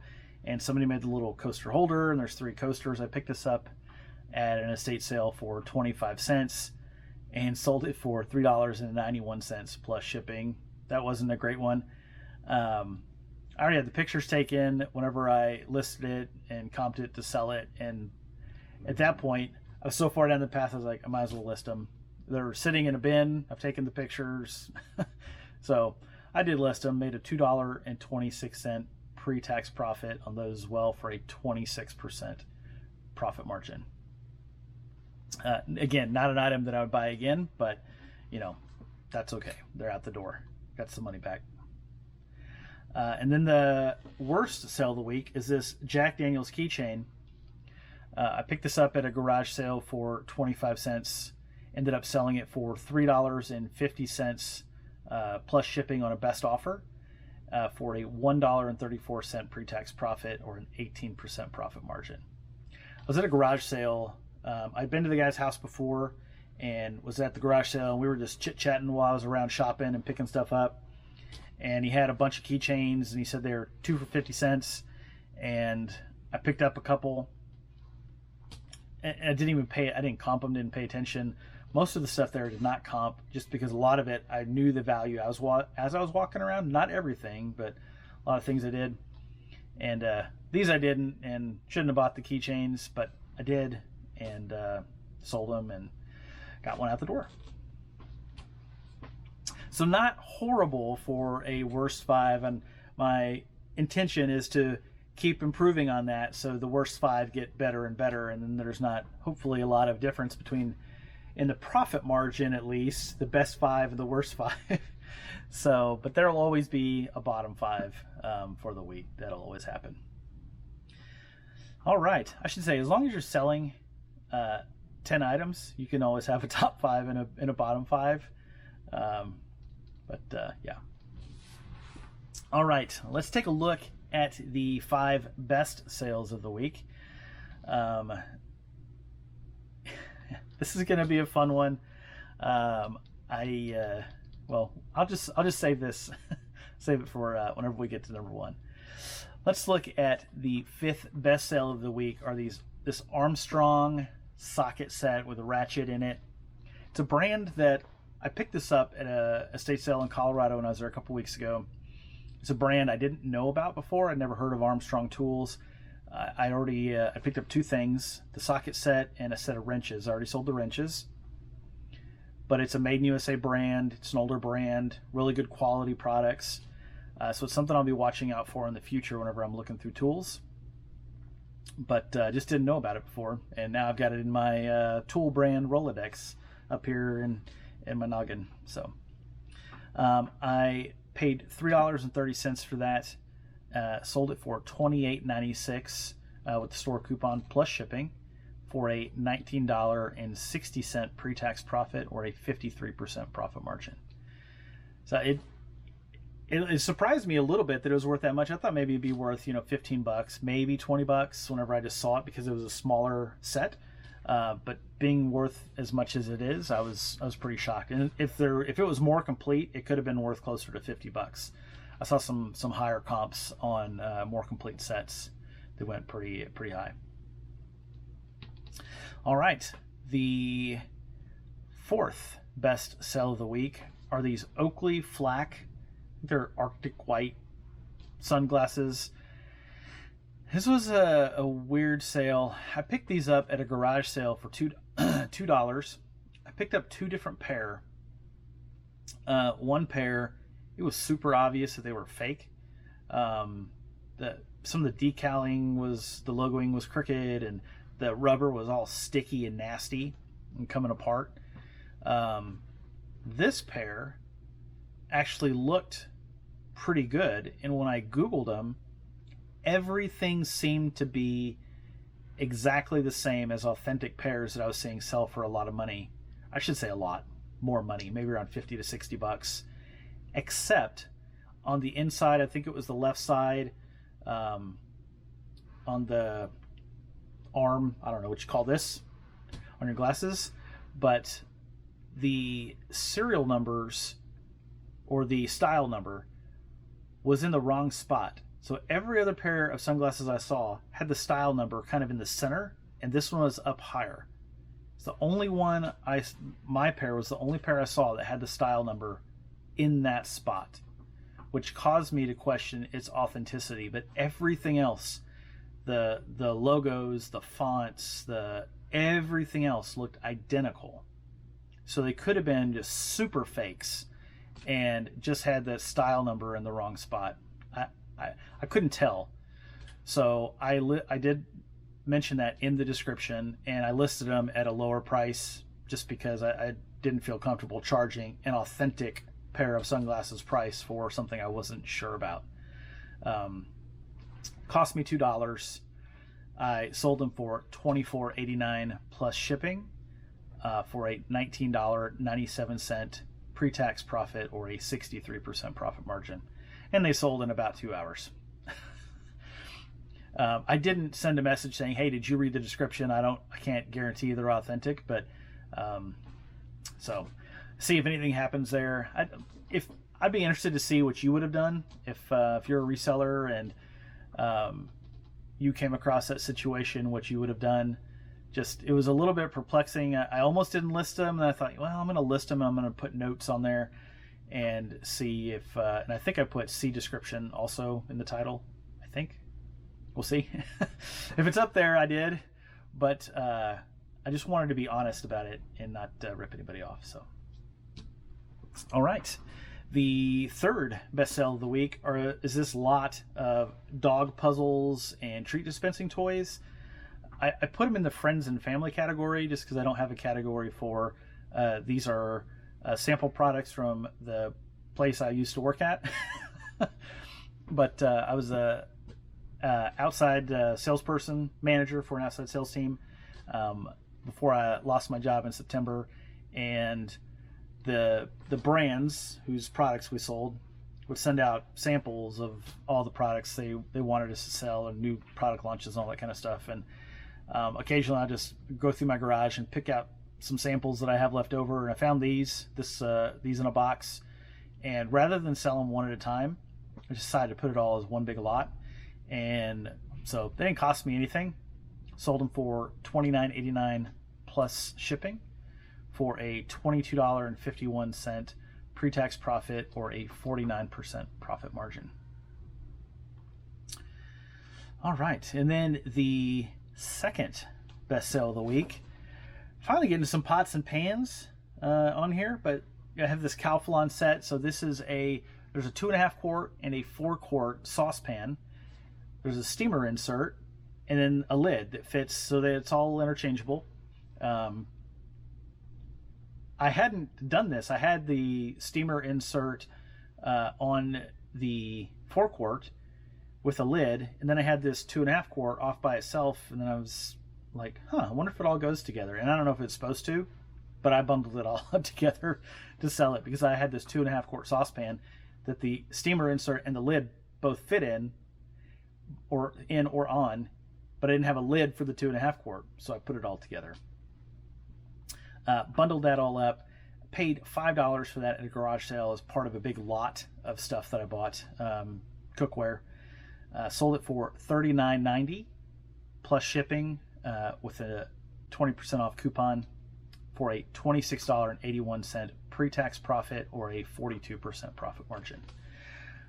I'm really starting to lean more and more towards finding items, and it doesn't always work for pots and pans, but bundling stuff up so that you can sell more items, bump your sell price, potentially even bump your profit margin.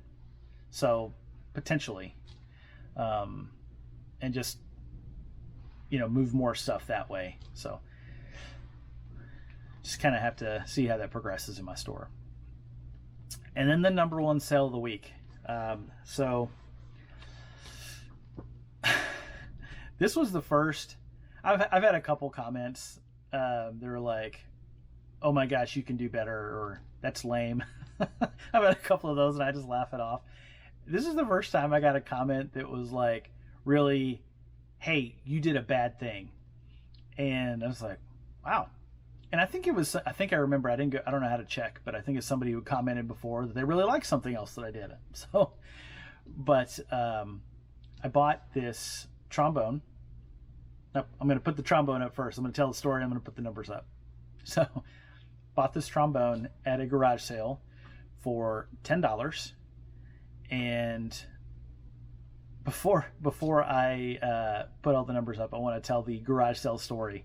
And I'm sure if you're a reseller or if you've had a garage sale, you've probably been on both. You might have been on both sides of this type of conversation before. I know I have been as a reseller and somebody who's had garage sales, So I walked up. It's sitting right there. It wasn't open and it was closed, sitting at the end of the driveway. There's a bunch of stuff just laid out on the driveway. There's a brand new neighborhood.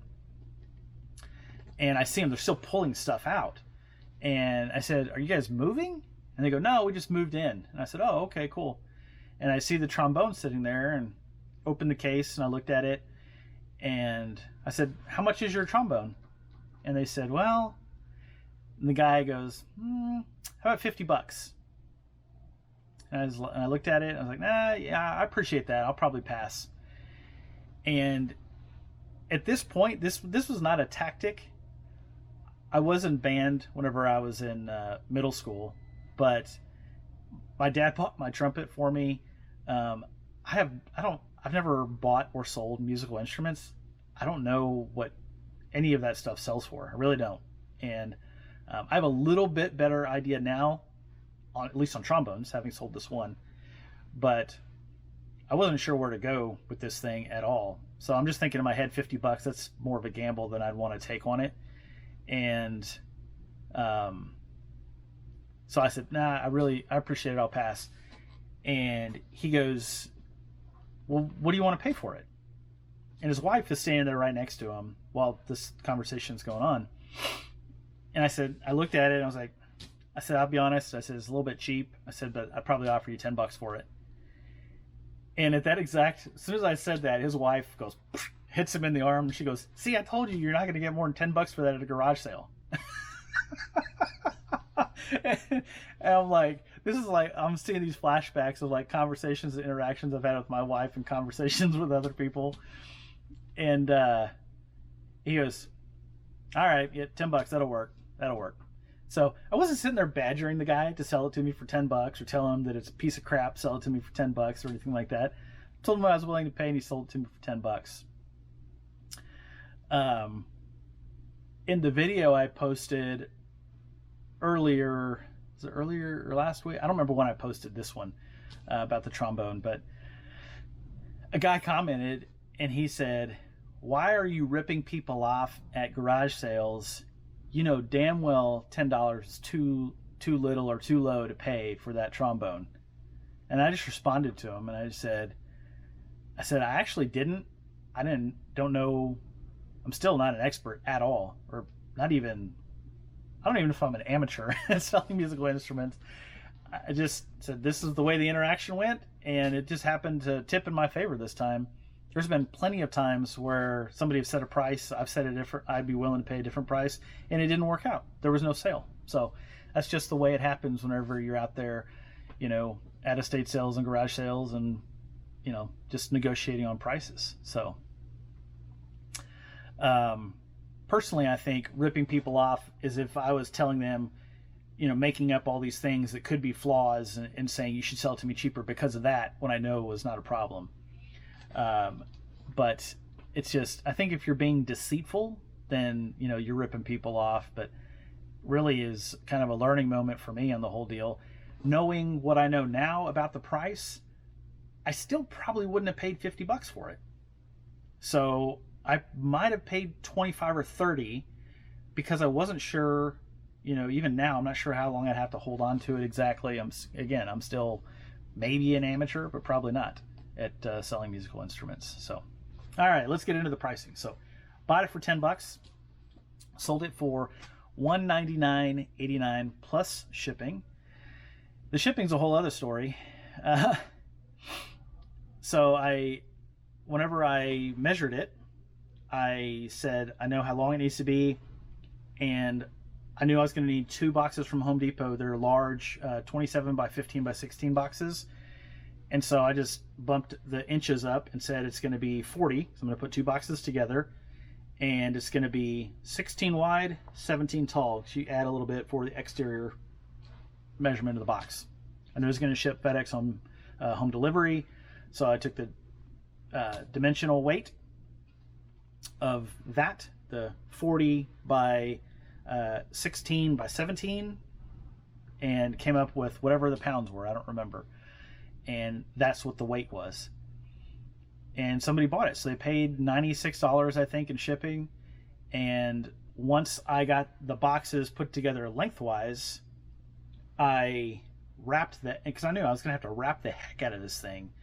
And I did. I don't know, I must have spent probably $5 in bubble wrap going around the case, long ways, sideways, all the ways, lining the box with packing paper all over it just to make sure the thing was super secure. And by the time I surrounded it, I had this huge gap at the top. I was like, okay, I was way too much room at the top, the way it fit in there.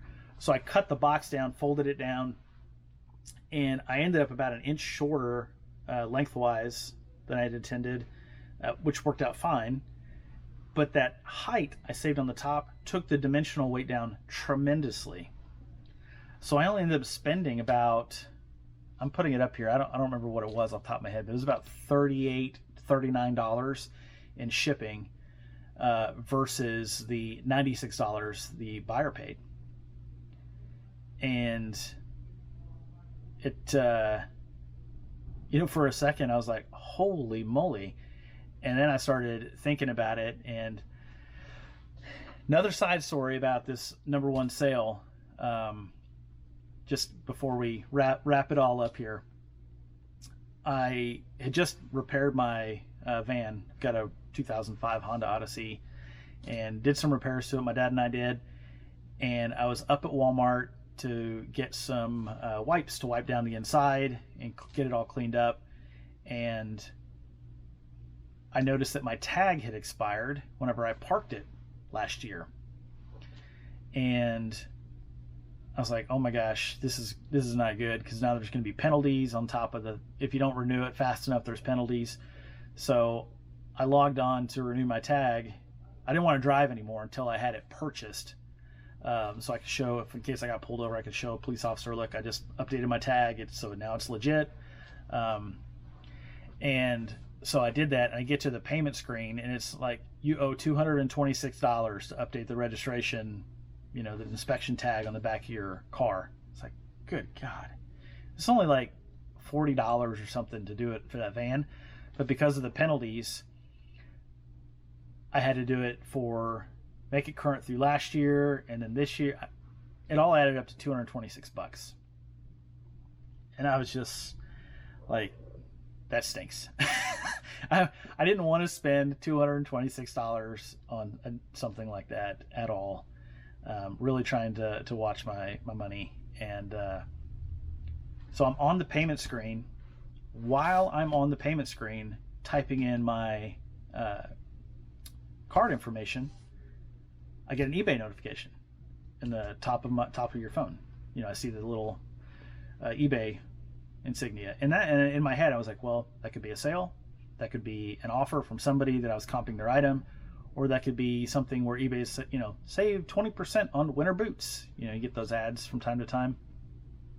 So I was like, I need to finish this so it doesn't time out or something, and I'll get back to it. So I finish it, screenshot the receipt so I can, in case I need to show somebody, and I open the notification. It said, your item sold for $199.89 plus shipping. And I was like, holy moly. I just sold a $200 item while I'm like sitting there kind of stressed out a little bit about having to pay an extra $225 that I wasn't planning on spending for a card tag. So I went home and I told my wife, I said,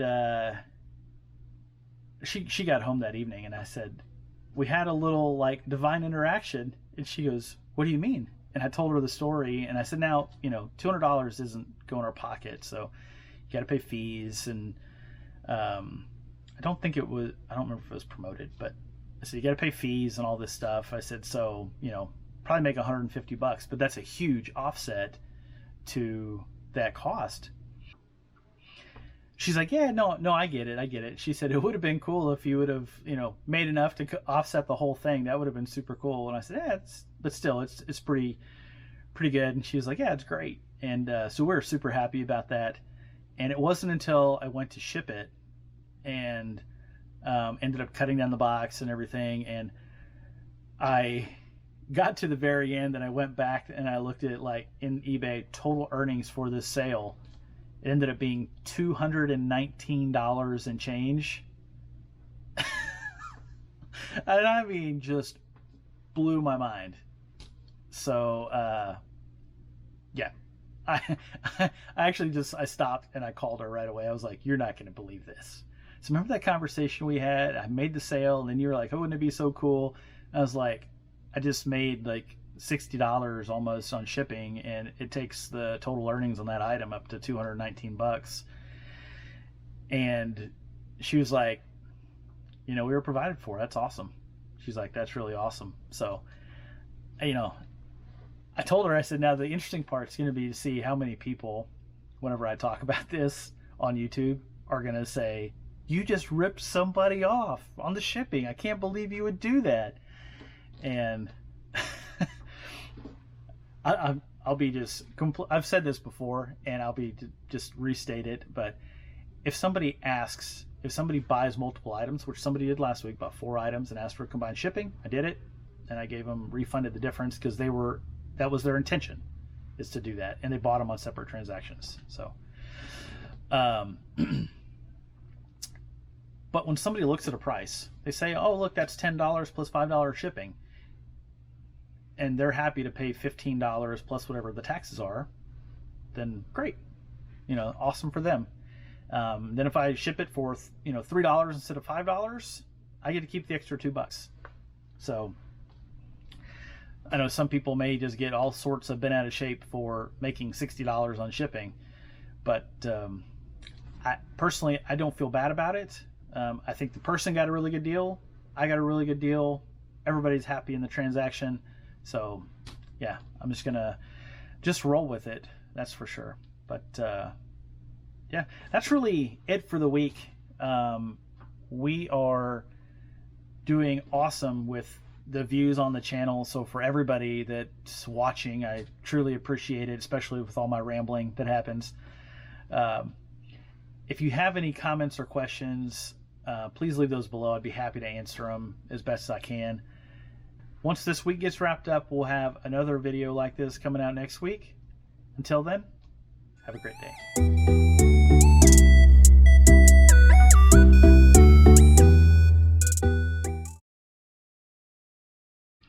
Hey, it's Brian with Reclaimed Republic. If this is your first time here, I'm a full-time reseller, primarily selling on eBay and I'm a part-time YouTube content creator. On eBay, I sell in the everything category. So I'm selling tools, pots, pans, stuffed animals, shoes, and just about anything you can think of that has profit attached to it. So today, if you're here for the thumbnail, we're going to talk about that first, and then we're going to get into the 5 worst sales of the week and the 5 best sales of the week. So stick around, we'll get into the details.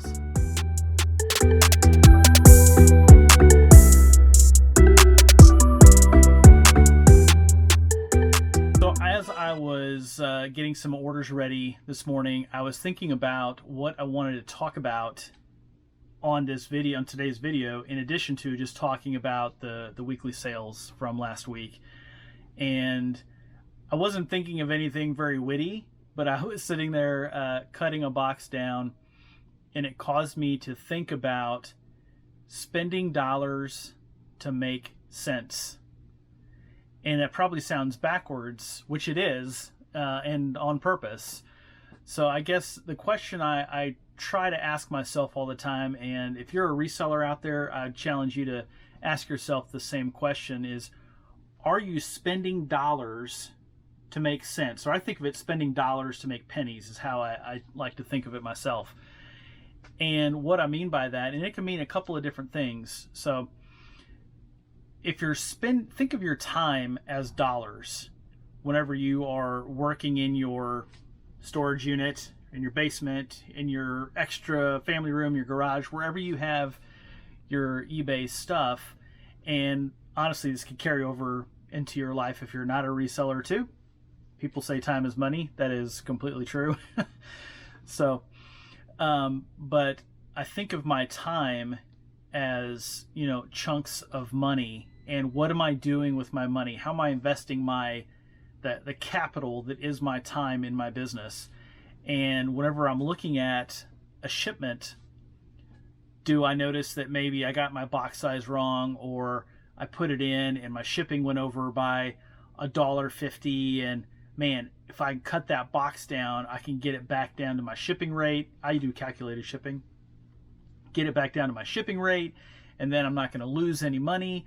So then I spend the next 15 to 20 minutes unpacking something, getting the box cut down, repacking it, putting it all back, and then, I met my shipping price, but I just spent, you'd have to put a value on your time, but it certainly has value. So did you spend $5 to make that $1.50 back, or did you spend $3 or $20? How much time and, time/money did you spend to get that $1.50, 50 cents?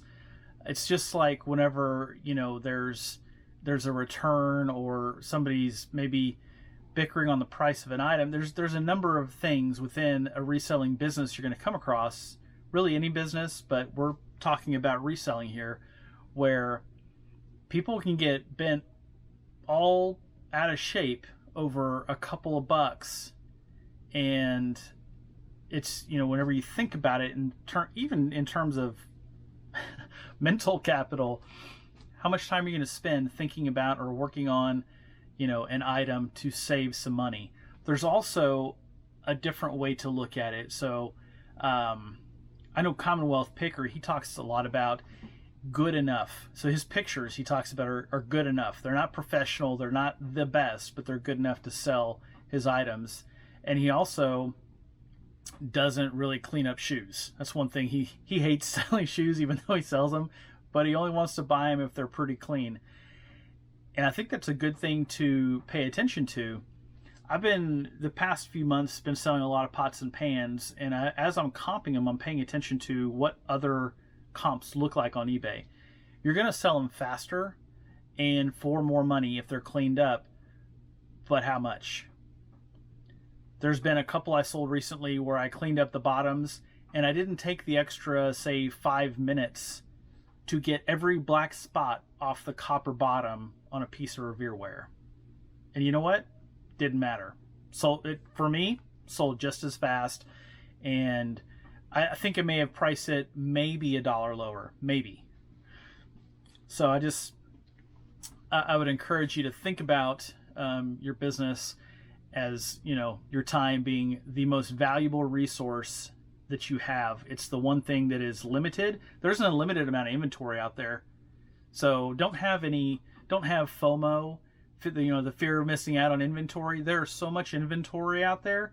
And I say that knowing that I live in a big city, well, Oklahoma City, not huge. It's big enough that I'm not running out of inventory. And there's plenty of people around here who resell. I see them every time I go to garage sales, when I'm at thrift stores, if I'm at estate sales, I see resellers everywhere I go. At Ross, resellers everywhere. There's resellers. And I still find plenty of things to sell that have value. So, to me, my time is even more valuable than, getting over to that garage sale. There was a guy I worked with. His name's Mark. Mark's probably never going to see this video, but in case he does, hi Mark. And I was he and I worked in the same office. He was in charge of the sales team. I was in charge of the purchasing team. And he walked in and said, "Hey, what you got going on?" And I said, "Oh man, I'm busy. I got this and I have this going on and this, and I got these meetings and all this other stuff." And he goes, "Okay, cool." Mark's 15 years older than me. And he'd been around, at this point, I'm in my late 20s. And he'd been around some larger scale businesses and some acquisitions and that kind of stuff. So he'd been up and down the road a couple more times. And he goes, "Oh, okay, that sounds good." And he was about to walk away and he goes, "Hey, just make sure you don't confuse activity for results." And then he walked out the door to let me think about that. And I think about that, just about everything I'm doing each day, I tend to think about that. And it's so easy in reselling, I think, to do activities and confuse that for results. Cleaning that pan for an extra 5 minutes. That's an activity. Are you getting the results out of that extra 5 minutes? Every time you're cleaning up a pot up to sell. Or a pair of shoes, or whatever it is you're working on. And when you think about that, whenever you're buying something, I forget who it is on YouTube that I hear talk about profit, not projects. And I used to be the best at getting a project. Oh, no, I'll just do this and clean that up and get the dent out here and sew that. And no, I don't have time for projects. My wife often points out project items because she thinks they're super cool, and they are. But that's not what I'm here for. So I'm here to make money, not to keep myself busy. Even earlier, I picked up my camera to turn it on, had 10% battery. I'm like, I can't record on 10% battery, so I needed to charge it. Now, it'd be easy for me to snap my phone up on the mount and watch some Netflix, or I go grab a soda or do something else and take a break. But instead, I started pulling items out that aren't listed and looking them up to see, just comping them before I get to the picture stage to see if there's anything I need to put in my donate box rather than stage it to take pictures and get it listed. So just make sure in your business you don't confuse activity for results. And I'm still guilty of it. Even though I think about it all the time, I'm still guilty of it. So I'm not sitting here on my high horse trying to tell other people, be like me. I'm just saying I'm always trying to be better than myself. So that's really it on the, spending dollars to make sense. Just pay attention to your business and how you're spending your time, and your time is capital as well as your dollars. So that's really it. All right, now we're going to get into sales. We're going to talk about the 5 worst sales, and spoiler alert, I've gone back to losing money on items. I guess last week was a little bit of a fluke when I didn't lose money on anything. This week I lost money on a couple items. So we'll all get to enjoy that here in just a couple minutes. All right. Well, let me back up. We didn't talk about just the whole totals and everything. So last week, sold 31 items total, which is right at selling 1% of inventory per day for the week. For me, that would have been 30.4 items, and I sold 31 items for the week. So right on track. So the total sales dollars, I'm going to put it all right here. So it was $1,102.14. That's inclusive of item sales and shipping. And that yielded so after fees, shipping, expense, all that, pre-tax profit, $407.59, or a 37% profit margin. The profit margin is a little bit lower than it should be, and you'll see why here in a couple minutes as we get into the sales. For instance, in the best sales category, I had a $200 sale, and it wasn't the best sale profit-wise. So the one that was better profit-wise was a lower dollar amount. So you just kind of see how that plays into the profit. The number one profit source for the second week in a row was garage sales. So 7 items that sold, or 36% of the items were from garage sales. Promoted listings. So there was 18 of the 31 came from promoted listings, or 58% of the items. That's a little bit lower than it's been trending. Been trending about 60 to 70% of items on promoted listings, so just slightly lower. And then items sold on offer or discount. So I ran a discount over the weekend. So Friday through Sunday, I ran a discount. I sold 24 items, or 77% of items, on a discount or an offer. That one's a little bit higher than it has been normally. On Saturday alone, I think I ended up with 10 sales, and then a handful on Sunday, and then a few. So anything Friday from Sunday would have sold, just about anything would have sold on the store discount. So brand new items I just listed weren't included in the discount, but that's how that shook out. And then 9 items I had as double dips. So there were 9 items that sold on a promoted listing and on an offer or a discount, which again I've got built into my model, so it doesn't tend to hurt me there. It did on one of these items. We'll see whenever we get into the worst items here. So looking at the 5 worst items from last week, number 5 is this vintage brass wrench. I picked this up at an estate sale in Colorado it's been about a month ago now. Picked it up for $1.10 and sold it for $5.89 plus shipping. So got a $4.67 pre-tax profit, or a 37% profit margin. Can't even read my own writing down there. Really cool wrench. My wife asked me, she goes, I really am surprised you didn't hang on to that. And I almost did, because it's just cool. I've never seen another brass wrench like that, although I've seen them on eBay now.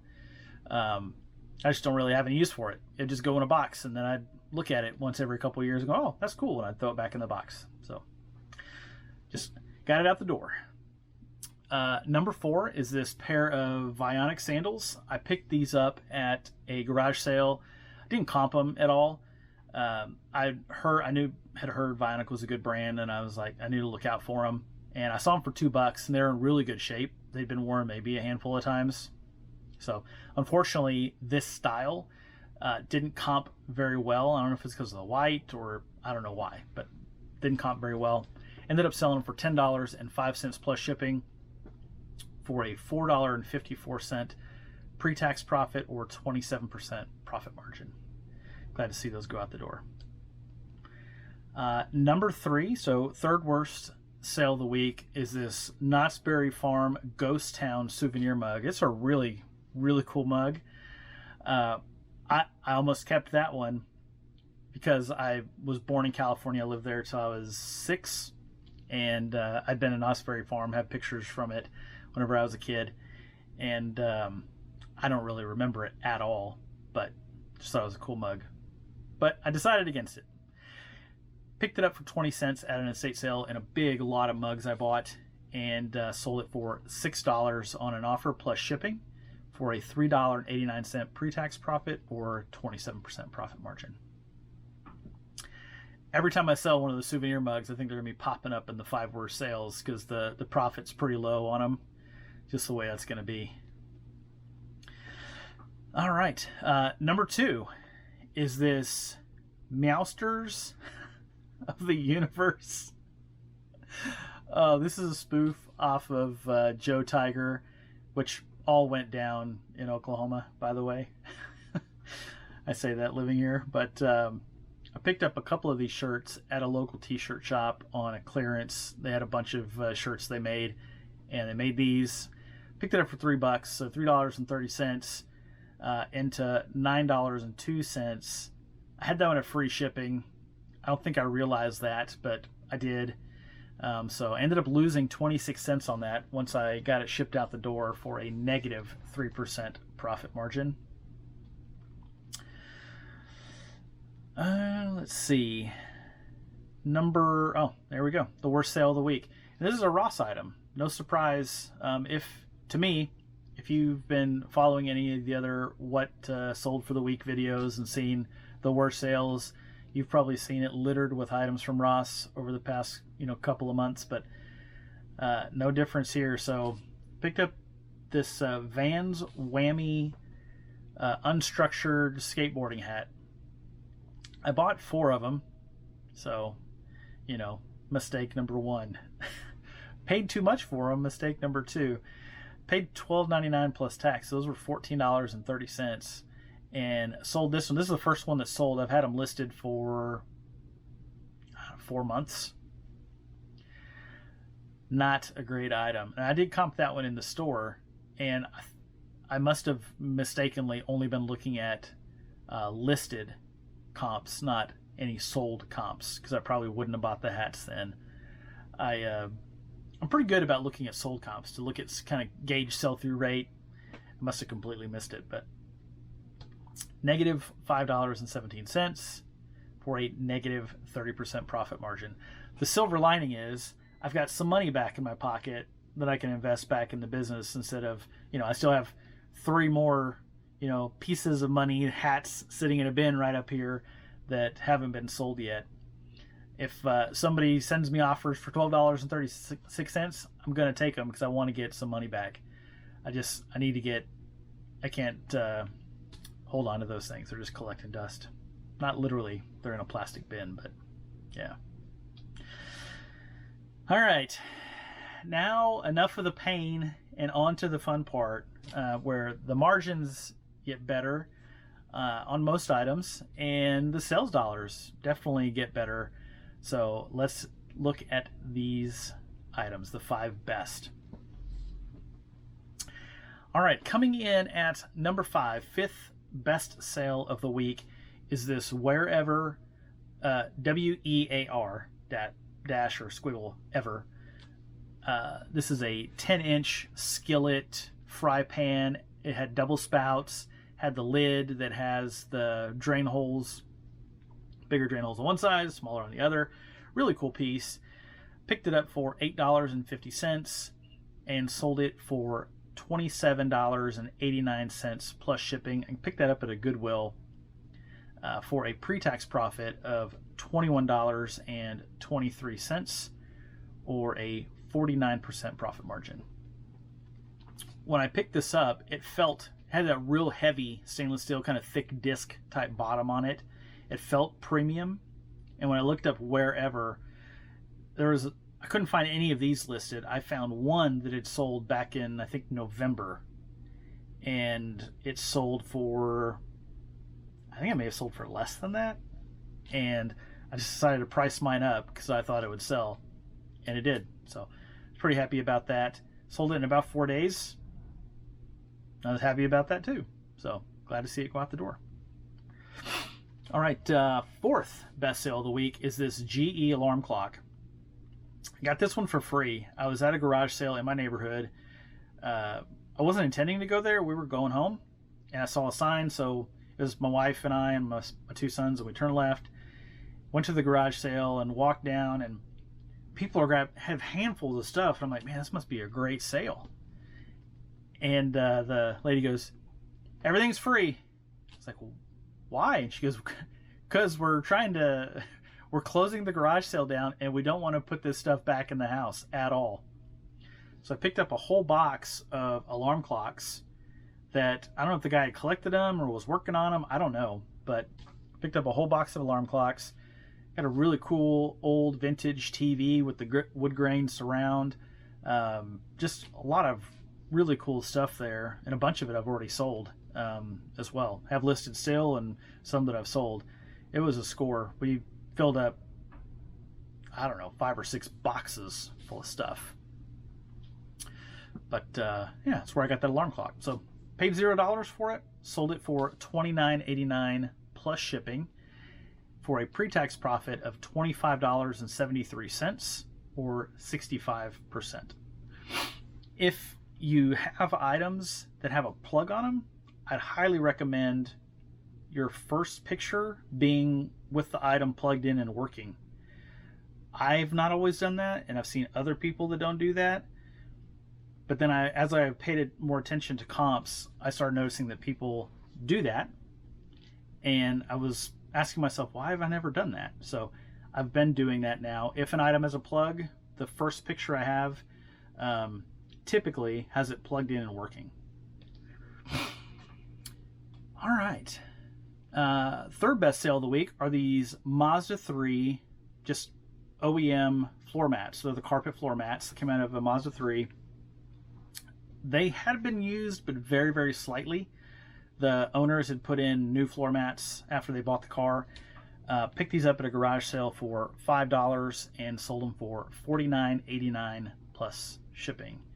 So that's a $34.82 pre-tax profit or a 50% profit margin. I've been hanging on to these for a handful of months, which is okay. On the floor mats, they don't always sell super, super fast, but usually you can buy them pretty cheap and you can sell them fairly high enough that you can make 35 bucks on a set of floor mats. Because at garage sales, people just want to get rid of those things. They don't think they really have much value. They just don't want them. So yeah, glad to see those go out the door. All right, number 2, I teased this one a little bit, is this O-Knife. This is a Olight is a flashlight company. It's the flashlight brand that I carry, and they also make some knives. And they partnered up with this knife designer. His name's Ken Onion. If you're not into knives, it doesn't mean anything to you, but he's collaborated with numerous brands in the knife industry and makes really cool stuff, very high quality, and designs at high quality. And so he doesn't put his name on junk, basically, is what I'm trying to say. So this company, Olight, they're on their O-Knife line, did a limited edition on Kickstarter with Ken Onion, with some premium blade metal and handle metal, all this stuff. And I saw it, and I wanted one for myself, so I just bought the combo pack. You get one of each color of knife. And at the time I was like, oh, this is a good idea, Brian. You need more knives. I don't need more knives. I have plenty of pocket knives. And really, this is gonna sound okay. I'm gonna nerd out a little bit. So this is my flashlight. It has the UV light, laser pointer, flashlight, everything. And I saw the knife they had, which is not an exact color match, but it was supposed to match up to the Arcfeld Pro, which is this flashlight. And I wanted them to match. I wanted them to match. Oh man, I must sound like an idiot. So I went ahead and bought, because I think the knife, if I bought the one, was going to be like 150 bucks. And if I bought both of them, it was 250. So I went ahead and bought the combo, and I got it in. I actually completely forgot about it. It's been like 2.5 months ago. And then I got an email saying, hey, your order is ready to ship. We're going to charge you now. I was like, crap, I forgot I did that. So anyhow, knives came.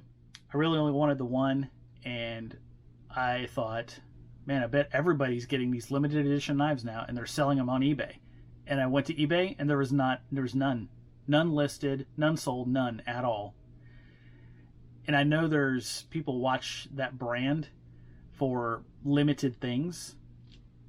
So I put it up, the black one by itself, on eBay for $199.89 plus shipping, and sold it in about a week and a half.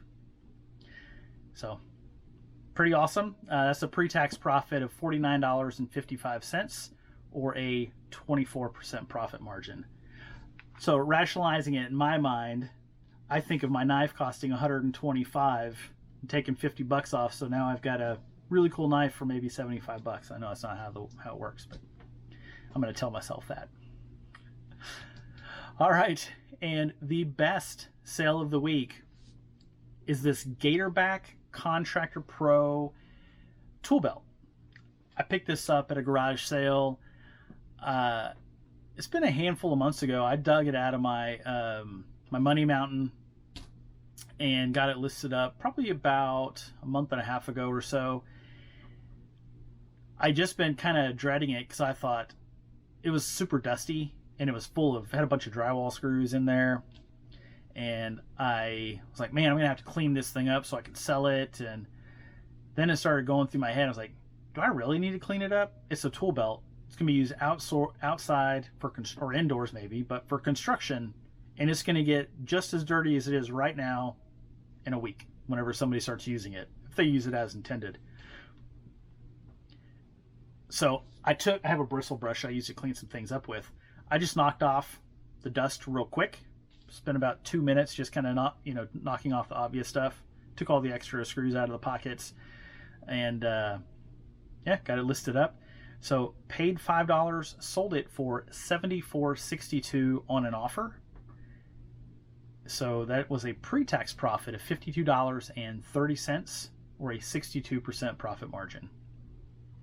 And cool bonus, it actually had a speed square, which is a small metal square.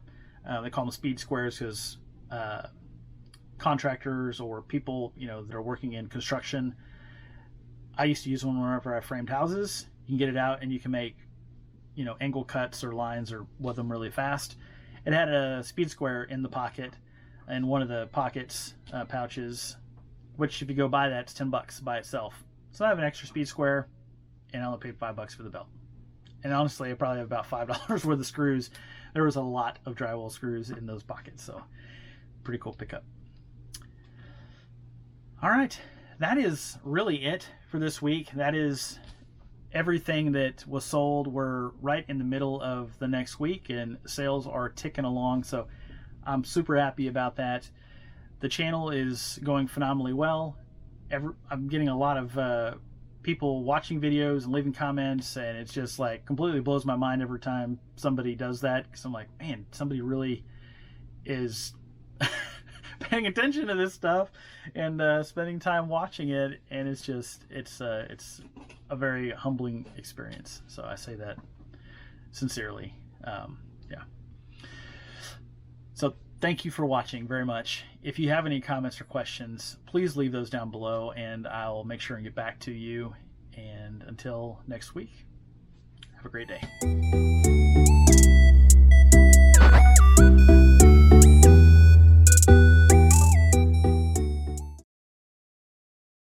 If this is your first time here, my name is Brian. I'm a full-time reseller. I sell on eBay, and I am also a part-time YouTube content creator.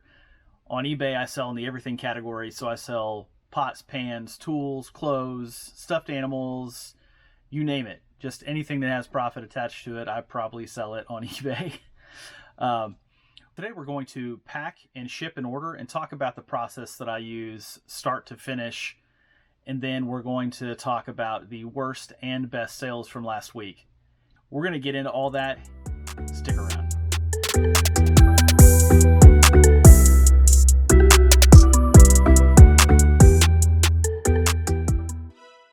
Thanks for joining me today. If you want to skip ahead to the sales section, you can go ahead and skip to this time in the video. If you want to stick around, we're going to spend a few minutes packing and getting an order ready to ship. This is a fake order. I don't have this order in the system. I've been trying to sell this for a while, so hopefully maybe practicing it will help it sell. We'll see. But I put out my very first post on YouTube and asked if people had ideas on different video topics to go along with my weekly sales. I usually include something there. And Julie from Julie's Vintage Love asked about shipping and just said, if you could go over the process start to finish, that'd be awesome. So I'm going to do that today and just talk about the entire process that I use. So it starts for me at the very beginning. Whenever I have an item, we're going to use this Revere ware saucepan as an example. I sell quite a few of these. I've been packing them, and I know I've had some comments, and not everybody likes packing or selling cookware. They think it's daunting. So I thought it'd be a good example to use and pack this one up today. But whenever I get something like this and I decide I want to sell it, the first thing I do is whenever I'm done taking pictures of the item is I use my scale, and I've got, it's a nice scale. It's a Smart Way scale. I got it on Amazon. The important part that I think is to have this separate piece, and you can have it probably remote, but this has a cord and this whole separate piece. That way you can set very large packages on this, and your little weight box or the little display screen is not in the way. So the very first thing I do is after I'm done taking pictures, usually in my pictures, I'm using my tape measure and I'm doing some sort of measurement in the picture. If I didn't, then I will take a measurement to give me an idea of how big the item is. So in my head, I know what kind of box size to use whenever I'm listing. So I'll snap a picture of that for myself for reference. And then whenever I weigh it, I'll snap a picture of the display screen for reference as well. So whenever I'm listing the item, I have a good idea of the size box that I need to use to pack the item and the weight of the item itself. And then I'm adding in weight for the box. For packing materials, I'm going through my head what packing materials I want to use. Am I using paper? Am I using bubble wrap, air pillows? Paper weighs more than bubble wrap and air pillows. It just weighs more. So I'm just trying to decide how much weight to add for that. I typically also round up my weight a little bit. Not a lot, not several pounds, maybe a pound sometimes to give myself a little bit of extra cushion. No pun intended, but or a little wiggle room in the packing material that I'm going to use for the item to make sure I wrap it and pack it properly to get it to its destination safely. You'll see in my sales sometimes, like in the total this week, I think I made for the week $9 on my shipping because of the rounding up a little bit in the shipping and being able to ship it at a little bit less weight or smaller dimensions for the items. So I just kind of build all that in at the beginning. So I think one of the most important step to be successful in shipping items is getting your weights and your approximate dimensions done right up front.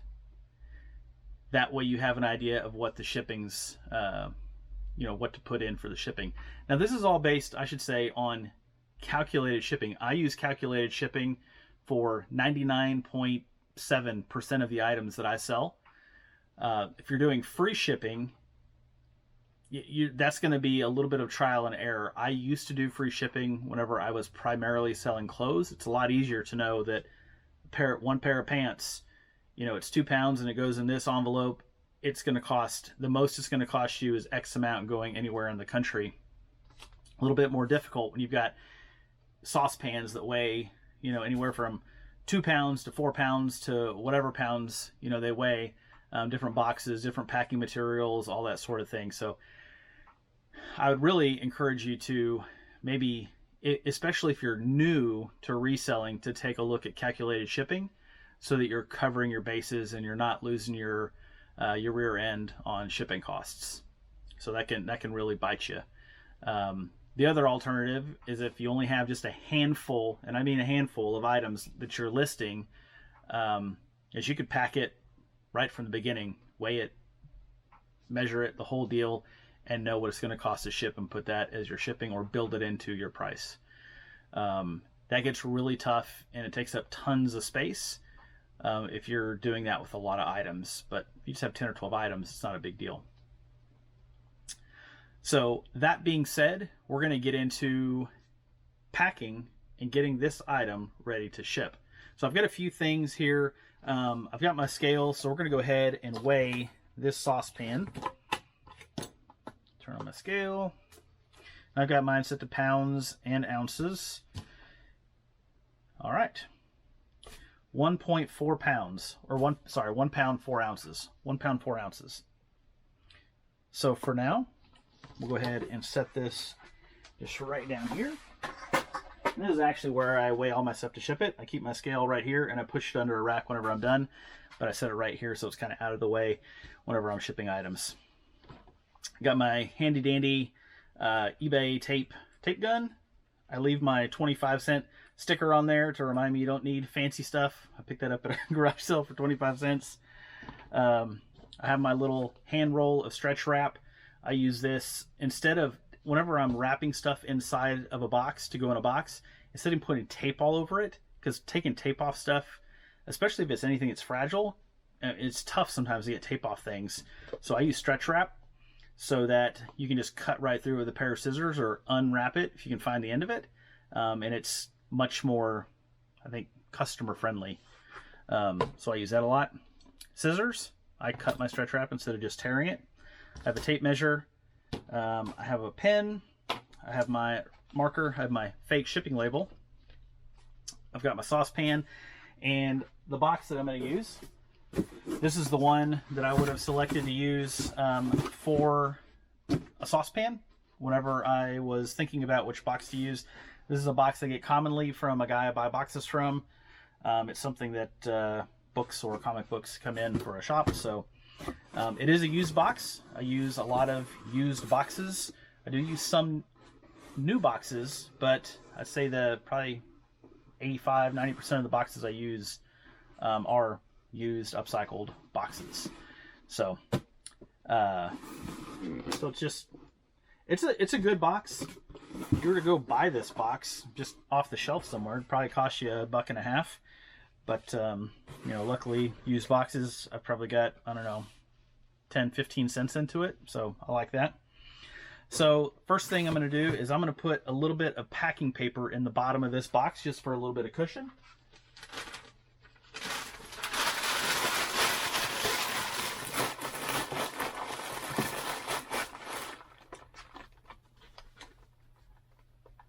I usually grab 2 pieces at a time, and it doesn't have to be super thick because I make sure and kind of smash everything tight. That's what it looks like. It's a little bit loose in there now, but that's the way I get a little bit of cushion at the bottom. I like using paper for cushion versus bubble or pillows because there's more give to it. It does weigh a little bit more, so it costs you a little bit on the shipping, but there's more give to it inside. Where if you have maybe not bubble wrap as much, but air pillows tend to have a little more rigidity because when you pack them in there tight, they're tight. And if there's a force on the outside, then it could cause pressure on the item where the paper and probably bubble wrap, when it's all scrunched up, will absorb that a little bit better. Now I'm going to wrap this in bubble wrap. I don't think it's necessary. It's just an extra step I like to do for the customer experience. So I'm going to grab some bubble wrap.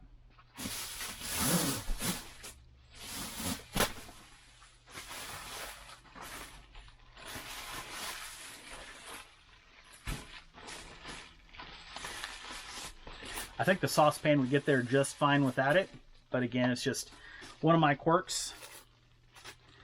I was in distribution for a long time, and on the sales side and working in the office, and I knew how important it was to customers for their items to be packaged properly, and sometimes maybe a little bit better than they expected, so they had a great experience and there was less problem with the items. So I just wrapped it around long ways a couple of times. This is where the stretch wrap comes in handy.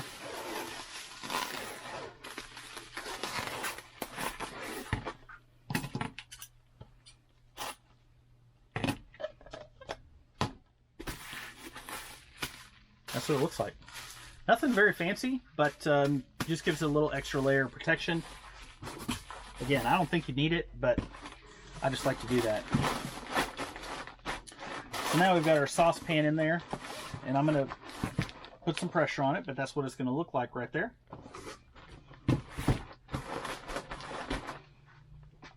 Now I'm going to pack paper around it. One thing I'd encourage you to do is when you're packing items, You know, this packing paper, I buy this at Walmart. Actually, it's cheaper at Walmart than off Amazon or eBay.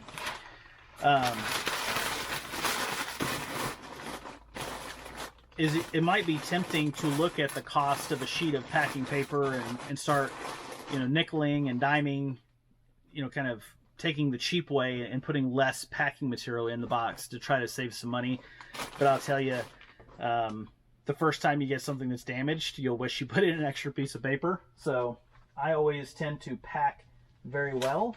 The vast majority of comments I get on my eBay shipments aren't cheapest seller, nicest person. It's all usually about the packing, the quickness with which I ship orders, or how well it was packed, because I try to really pack things well.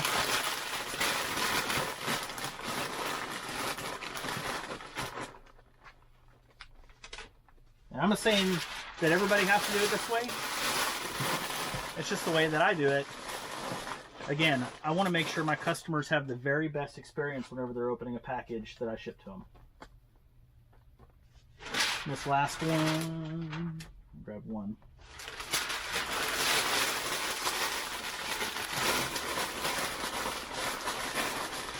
So it's sticking out of the top right there, but that's what it looks like whenever I'm all done.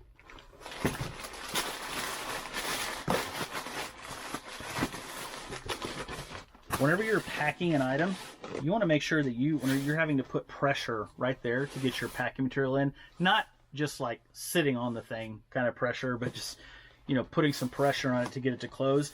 If your box is caving in, you don't want that. You want there to be nice pressure from the packing material coming back up against the box so that you have a real sturdy box. Before I tape it, I'll hold it like this and make sure I'm not getting any shake. There's nothing inside the package moving around. That's really important too. You don't, even if there's stuff that's inside of something that I'm shipping, I will stuff bubble wrap, packing paper, something inside of it to keep everything from moving around in the package. I want it to be silent whenever I'm moving that thing around. I don't want there to be anything moving around inside the box that can hit or chip or ding or whatever it is. So that's how I do that.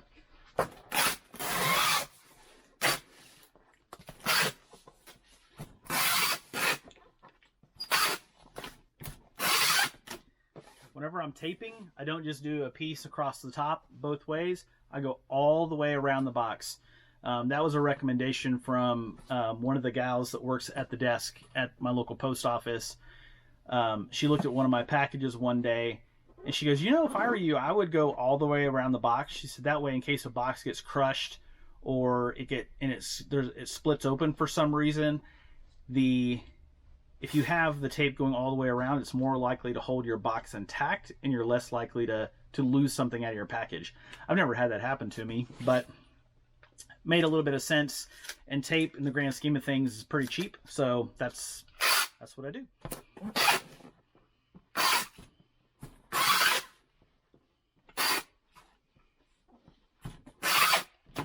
Depending on what I'm shipping, I may also go around the edge of the box. I don't do that often, but sometimes I do. If I have a box, I've got one sitting down here where it has the front flaps that fold in. I went around the perimeter of that one as well, because it's another, I guess, kind of weak point in the box. So that one is ready to go. So once you've done that, I'm going to take final measurements, because your box size can change after you've put a bunch of packing material in there. And if you are right on the edge, it can, you know, push you over into that next inch. So you always want to round up to a full inch. So this one is 14 3/4 is what this one is. 14 3/4. So I'm rounding up to 15. This one is 11 1/4. So I'm rounding up to 12. So this is 15 by 12. And height wise, we're at 5 1/4. So this is a 15 by 12 by 6 is what this is going to be. Let's get the scale back.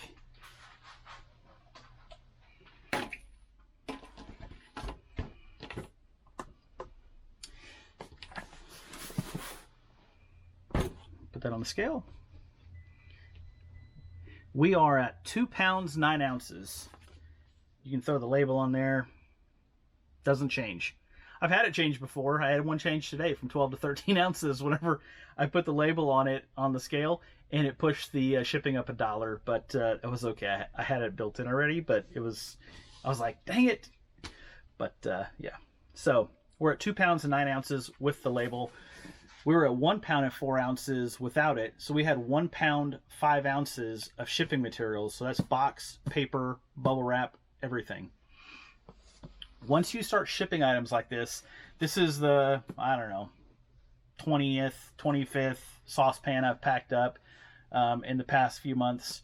So I have a pretty good gauge. I bet if I look, I probably have this one in the app set at either 3 or 4 pounds. I probably have it set at 3 pounds for shipping. Just because I've packed enough of them now that I know about what it's going to weigh whenever it's all said and done. Next thing I'm going to do is I'm going to put my shipping label on. This may seem really, I don't know if this seems too simple. I'm not trying to make it that simple, and I wrote my shipping label stuff on the wrong side, so I couldn't peel it off. And depending on what it is, sometimes I put my shipping label right here. And then I write a note. Thank you. Enjoy. I always put a handwritten note on my packages. Sometimes I write it on the cardboard. A lot of times I write it across the bottom of the label. I may put on a whole separate label if there's something I need to cover up on the box and just put a handwritten note on that blank label. But I always put a handwritten note on my boxes, even if it's just thank you. I put something handwritten on there. It takes 2 seconds, and it's another, customer experience piece that I think matters. I use a thermal printer. That's a 4x6 thermal printer label. The one I use is, you're gonna see the behind the scenes here. So it's a Munbin. I don't know the brand, but just bought it on Amazon. Had pretty good ratings. It was fairly inexpensive. I think it was $75 on Amazon, and I have an app on my phone, and I just print the labels right off the app for all my shipments each day. I noticed at Walmart, actually, the labels that I have there, I ran out because I thought I had more and I didn't, and had to buy those at Walmart.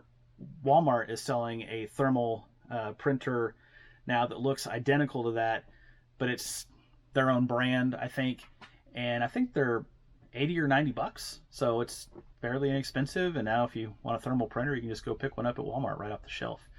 But there's a ton of them. There's, Rollo's a very popular brand, and there's a bunch of other, popular ones. I just went for something that's a little bit cost effective, and it's been working great for me for about 3 or 4 months now. So that is how I pack and ship items. And the mileage does vary. Sometimes I have to ship really big, weird items. I have some raw cardboard sheets over here that I can make some custom boxes with, or I can take another box and cut it down, which takes a little bit of time. But that's, pretty standard, is shipping something like that on a day-to-day basis and how I pack it. So I hope that helps. If you have any questions about that, do leave me a note down below, and I'd be happy to answer it. And if there's anything that you feel like I missed or I need to address, be happy to do that in a follow-up video. So now that we've pretend shipped that saucepan, it'd be nice if somebody would buy that so that I could just go ahead and leave it in the box, but I'll take it out of the box later. We're going to get into last week's sales. It was a pretty good week, a really strong weekend for item sales. Dollars were a little bit low, but overall it was a great week. I can't complain at all. I know some people have made comments that eBay sales are slow, and I've certainly had some of that from time to time, but this past week wasn't one of those. So I'm just going to get into everything. Let's look at the overall for last week's sales. So I sold 34 items last week, which was really good. I actually went through and am kind of cleaning up my store. So there's a bunch of clothing items I have that are in a box. I know where they're in a box somewhere in my garage. I know they're out there. They made the move down here from Illinois with us, and I haven't sold any of them. They're getting no action, and they're just sitting there in my store. There was about 80 items on my store that didn't make sense to have them listed. So I went through last week and I delisted them all, brought my store item count down to about 350 or so, and sales just kept on going. So if you looked at my store right now, my sell-through rate is 100 and something percent because I have way more items sold than listed because I took all that stuff off. But they weren't adding anything to my store. So it was just really kind of detracting from what I thought my store was doing, so I took them down. So 34 items sold. That was a total, I'm going to put all the numbers right up here. So that was a total of $918.63 in sales. That's inclusive of item sales and shipping revenue. After the fees, shipping, promo fees, everything, cost of goods, everything all in, that was a pre-tax profit of $317.21, or a 35% profit margin. Did have some personal items in there this week that zeroed out the profit. I had 3 different personal items, so that kind of drug that profit down a little bit. And then as you'll see, as we get into the top 5, there was an item in the top 5 that pulled that profit down a little bit as well. And then the worst 5. We're going to get into that right now. Definitely pulling the profit down. Yeah, let's just get right into it and rip that Band-Aid off. So, worst 5 items of the week. Coming in at number 5 is this Columbia vest. This is a, I think, powder light, or I think that's what it's called, vest. It has the really shiny reflective material inside. It was a size small. I picked it up at Ross. Wasn't intending to sell it. I bought it for my son. I thought, man, he's going to love this. And then he didn't. But he decided after it was there was past the return window, he decided he didn't want it. Luckily, all the tags were still on it. I said, fine, I'll just take it and I'll sell it. So, sold it, took an offer on it, and made a whole $2.06 for a 5% profit margin. But it's gone now, so that's good. Coming in at number 4 is this little Stanley. It's a little nail set tool for trim carpentry or trim work. So picked that up at an estate sale for 55 cents. I bought a whole bunch of nail sets and tools. This is when I was in Colorado about a month ago. And this was in the bag, and I ended up selling it separate. I had it listed for, I think, $4.89, but over the weekend I had a 30% sale. Not a coupon, but a sale. Little side story. If you run a coupon, it shows the full price, and then below that it'll say save an extra 30% with the coupon. So you don't, if people can't do the math in their head, they don't know what that price is. If you run a store sale, it strikes through your price and it has the lower price there. So it shows them right away. I'm not really sure what the benefit is of having the coupon versus the store sale. I'd be interested to know if any of you out there do that and which one you use and why. I am going to start only using the store sale because you actually see what the price is right there. So, to get more people in to look at stuff. All right, back to the Stanley nail set. Sold that for $3.42 for a $1.85 profit, or a 23% profit margin. And the profit is pre-tax profit. Number 3 is this Vivitar flash. It's a flash attachment for a camera. It's a vintage piece. I picked it up for 55 cents at an estate liquidation facility here in Oklahoma City, and sold it for $4.50 plus shipping.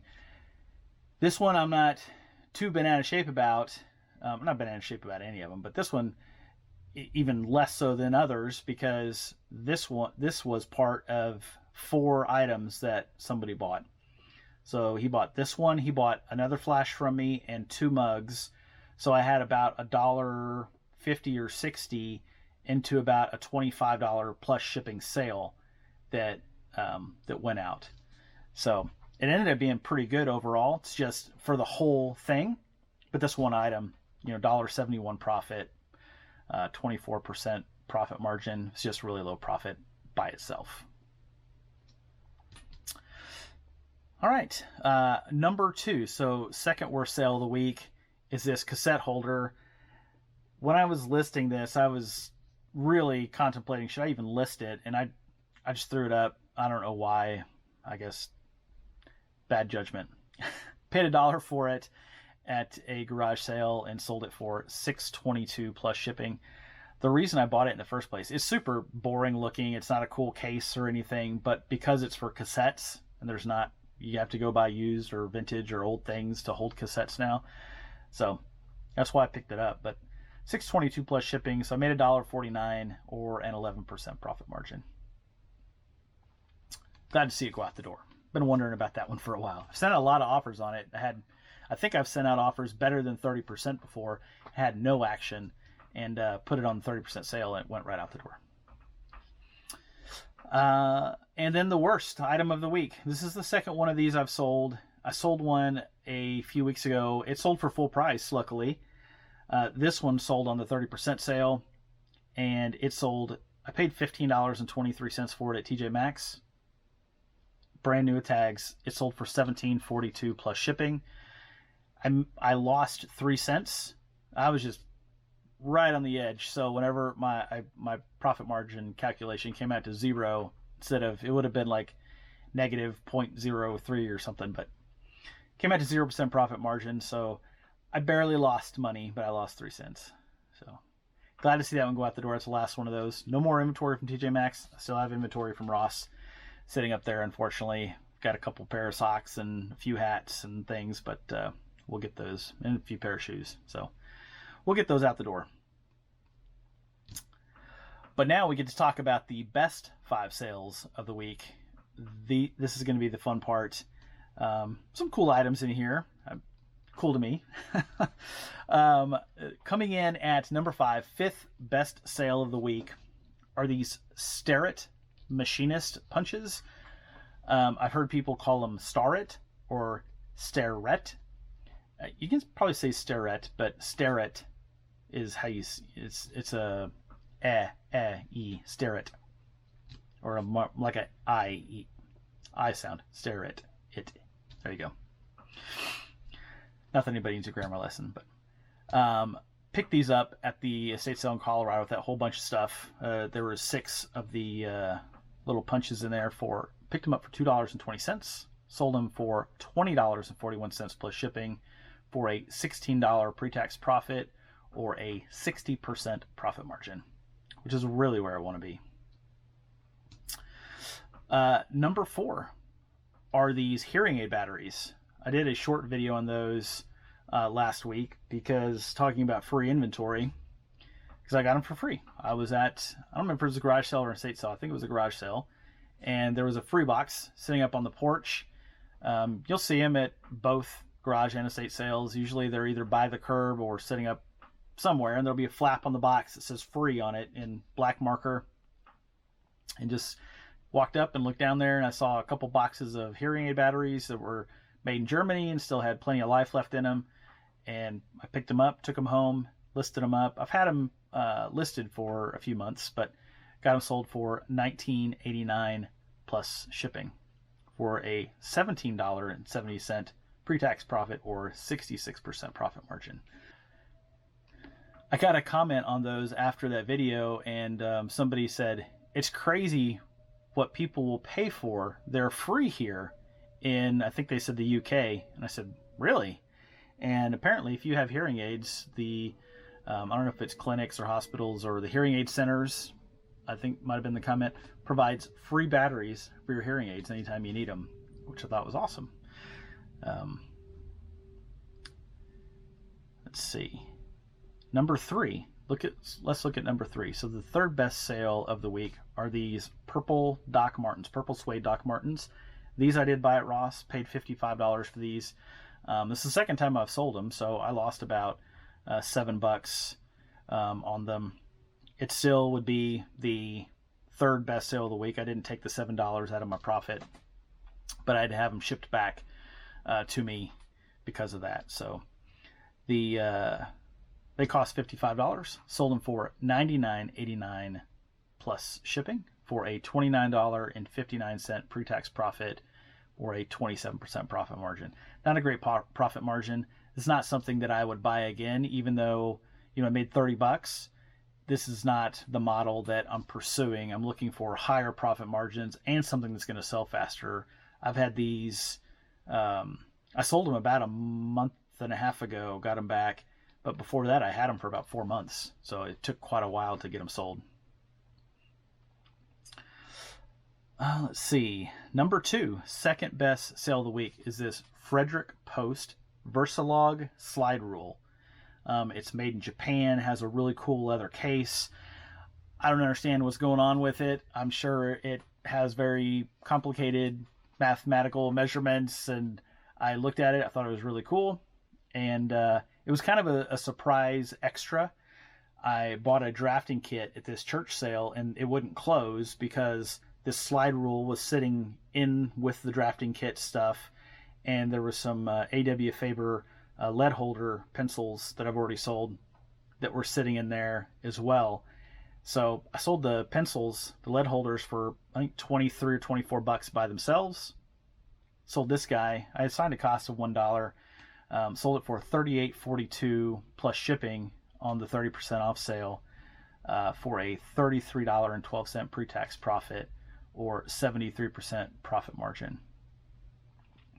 And then just yesterday, I sold the actual drafting kit itself. So now I've sold all 3 pieces, paid $5 for the 3. So that's what, 15, 38, 53, and 23, $76 out of $5. So it turned out pretty good. And then number 1. So I did a couple videos about this one this week. It showed up on my What Sold video, short video, and then I did a book video, kind of a bolo book video. So number 1 was this Bernina Big Book of Feet book for Bernina sewing machines.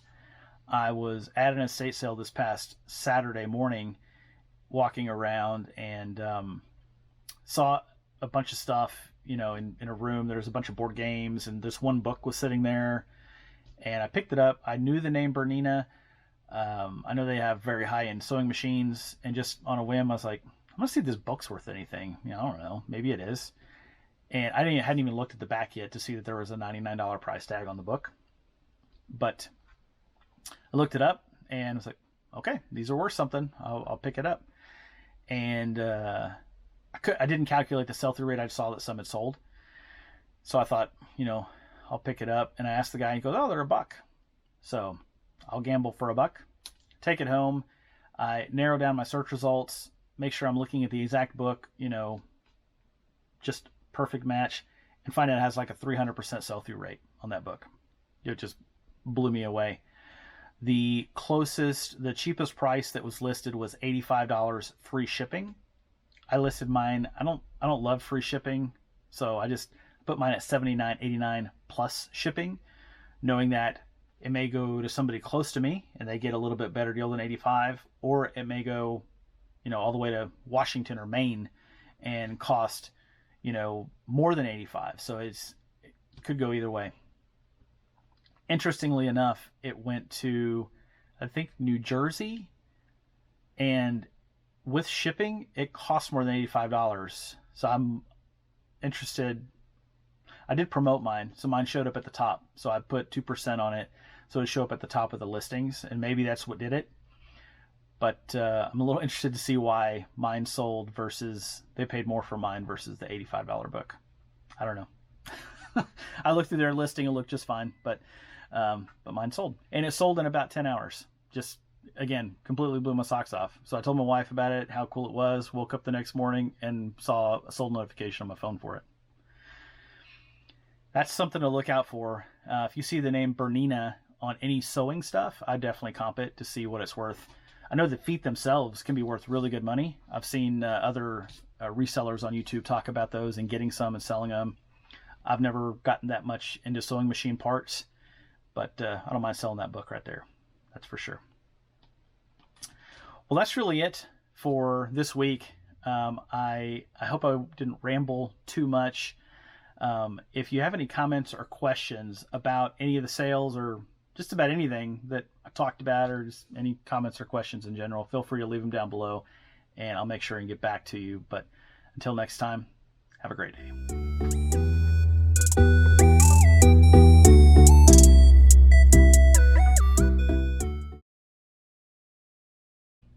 Hey, it's Brian with Reclaimed Republic. Thanks for stopping in. If this is your first time here, I'm a full-time reseller and part-time YouTube content creator. On eBay, I sell in the everything category, so you'll get a good snapshot of that here in just a few minutes. Today we're going to go through kind of a restart or a refresh to my eBay store that's going on right now, and then we're going to talk about the 5 worst and then the 5 best sales from last week. Stick around.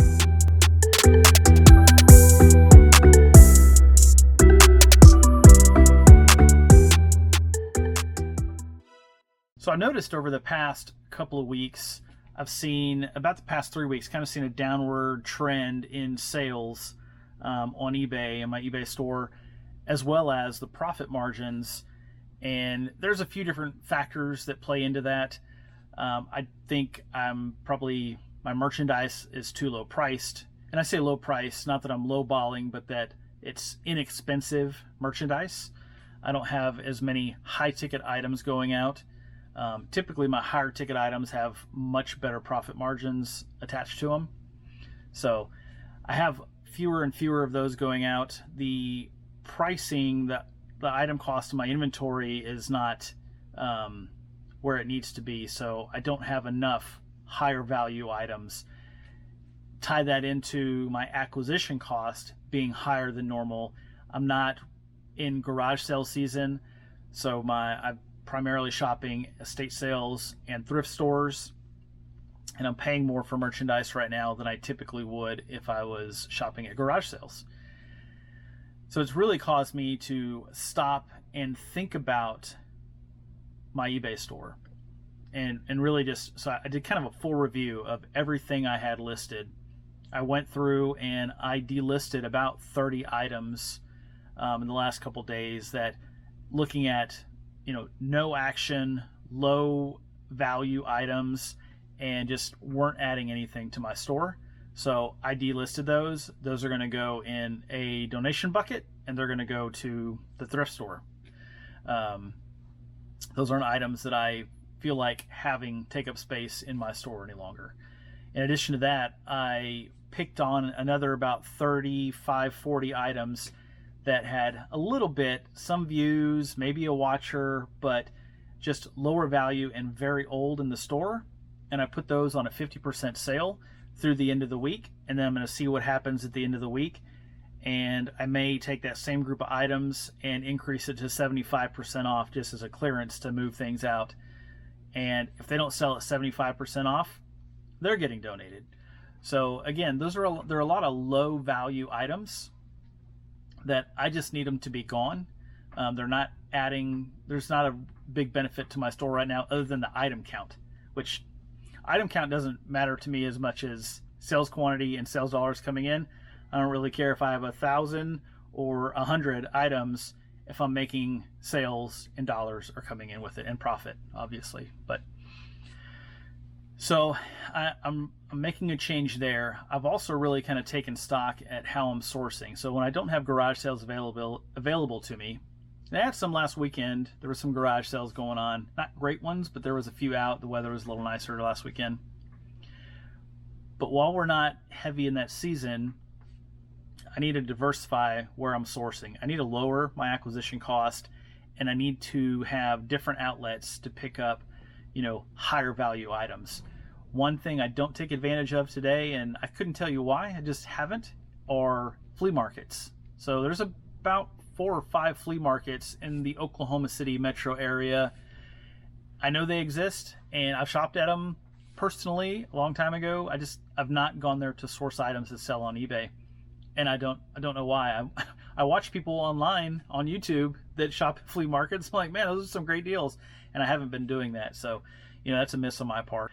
I do have a Goodwill Binge here in Oklahoma City. I've been to it a couple times, picked up a few things there, but each time I've been, it's just one of those things that if it's not something you do regularly or you really enjoy, it can be a little bit stressful. And I've never just, once I've gone in there, I've never found so many things. I'm like, man, I have to keep coming back here. But, it's probably time to revisit that. I haven't been in probably, I don't know, 2 or 3 years. So it's probably time to revisit the Binge and see what it's like today. I might be able to pick up some inventory there that can, the cost should be significantly cheaper than buying at regular Goodwill or other thrift stores or an estate sale, something like that. The con is you have to sift through the bins and you got to elbow other people out of the way and go look for that stuff. But it's something I'm going to try within the next week. I'll be out at the Binge. I'm going to go 2 or 3 different times just to get a feel for the different days, how, is there more or less traffic, that kind of thing, and just see how that goes. Gosh, other than that, visiting the thrift stores that I do visit, I have 4 Goodwills that are within 10 to 15 minutes of my house, kind of in each direction. There's 2 about a mile from my house that are a mile apart, and then there's about 5 or 6 miles from my house, there's 2 more that are about a mile apart from each other. So it's a good little route to run, just kind of in a circle and come back home. But I'm going to make sure that I'm visiting those consistently, because at Goodwills, if you shop at Goodwills or source there, just when you're there, you can hear them, hey, we have more merchandise coming on the floor, we have more merchandise, and they're just constantly bringing stuff out onto the floor. So it's just, it's a little bit of what time you're there, and did they bring out the stuff that you want to buy. It's most of what they bring out is clothes. I'm not a heavy clothes buyer. That's something else I'm looking into as well. I started on eBay with clothing, and watching resellers online, a lot of it is clothing focused. There's plenty of people who don't, but there's a lot of clothing focused resellers. And one thing that I used to do pretty well with, and I got away from, was jeans. I used to do pretty well with jeans. Whenever I was living in Illinois, we had a Salvation Army actually that had fantastic pricing on their jeans, and there were so many, so it was so much to pick from that it was, sometimes you just have to stop because there was so much. But so that's something, even if it on a given day, if 4 or 5 days a week, I can pick up 2 pair of jeans in a day that are $40 plus sales, you're talking about $400 in sell value merchandise in a week, just picking up 2 pair of jeans a day. I don't know if that's going to be possible. I'm not extremely familiar yet with all the brands that are in this area. I can take a guess. There's going to be lots of Wranglers and Ariats and Rustlers and that kind of thing, just because there's that's a lot of the fashion around here, but we'll see. So that's something else I'm going to be keeping my eye out for. I went through and we're looking at sold comps on eBay, $40 and up of different brands of men's jeans, and just made myself a long list of stuff to look out for that I've got a picture of it on my phone that I can reference whenever I'm in the store, and just to make sure if I see a brand name I don't recognize, just see if it's worth picking up or not. But so I'll be keeping my eyes out for that as well. So I'm going to expand my my shopping vision a little bit, and also look for other places to source to lower my acquisition cost and just give me some more options. That's what I'm going to be doing to reset my eBay store. I'll keep talking about that as it's progressing and let you know if I'm finding the deals or if I'm getting skunked. We'll just have to see about that. But that's it. Nothing scandalous or huge. But yeah, just as the sales have been trending down a little bit, it's it's my job to figure out how to take them in the opposite direction. There's nobody else here. It's just me to sit down and slap myself around and turn the sales around. So that's what we're doing. All right.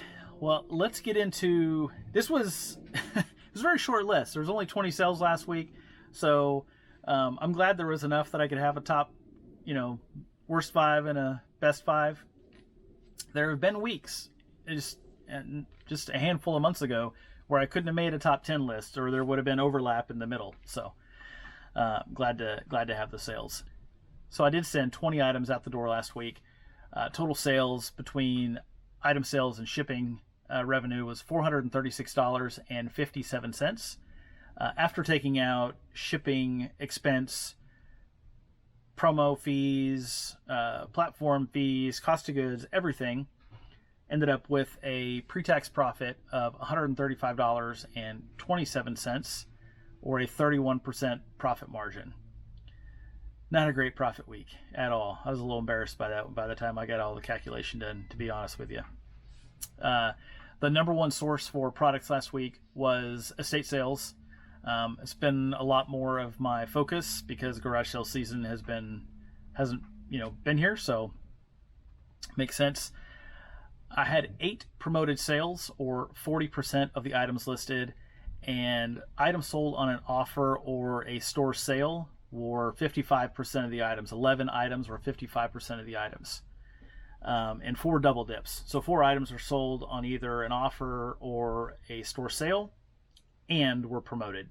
So only 4, which is pretty good this week. It's a lower percentage than it has been in the past several weeks.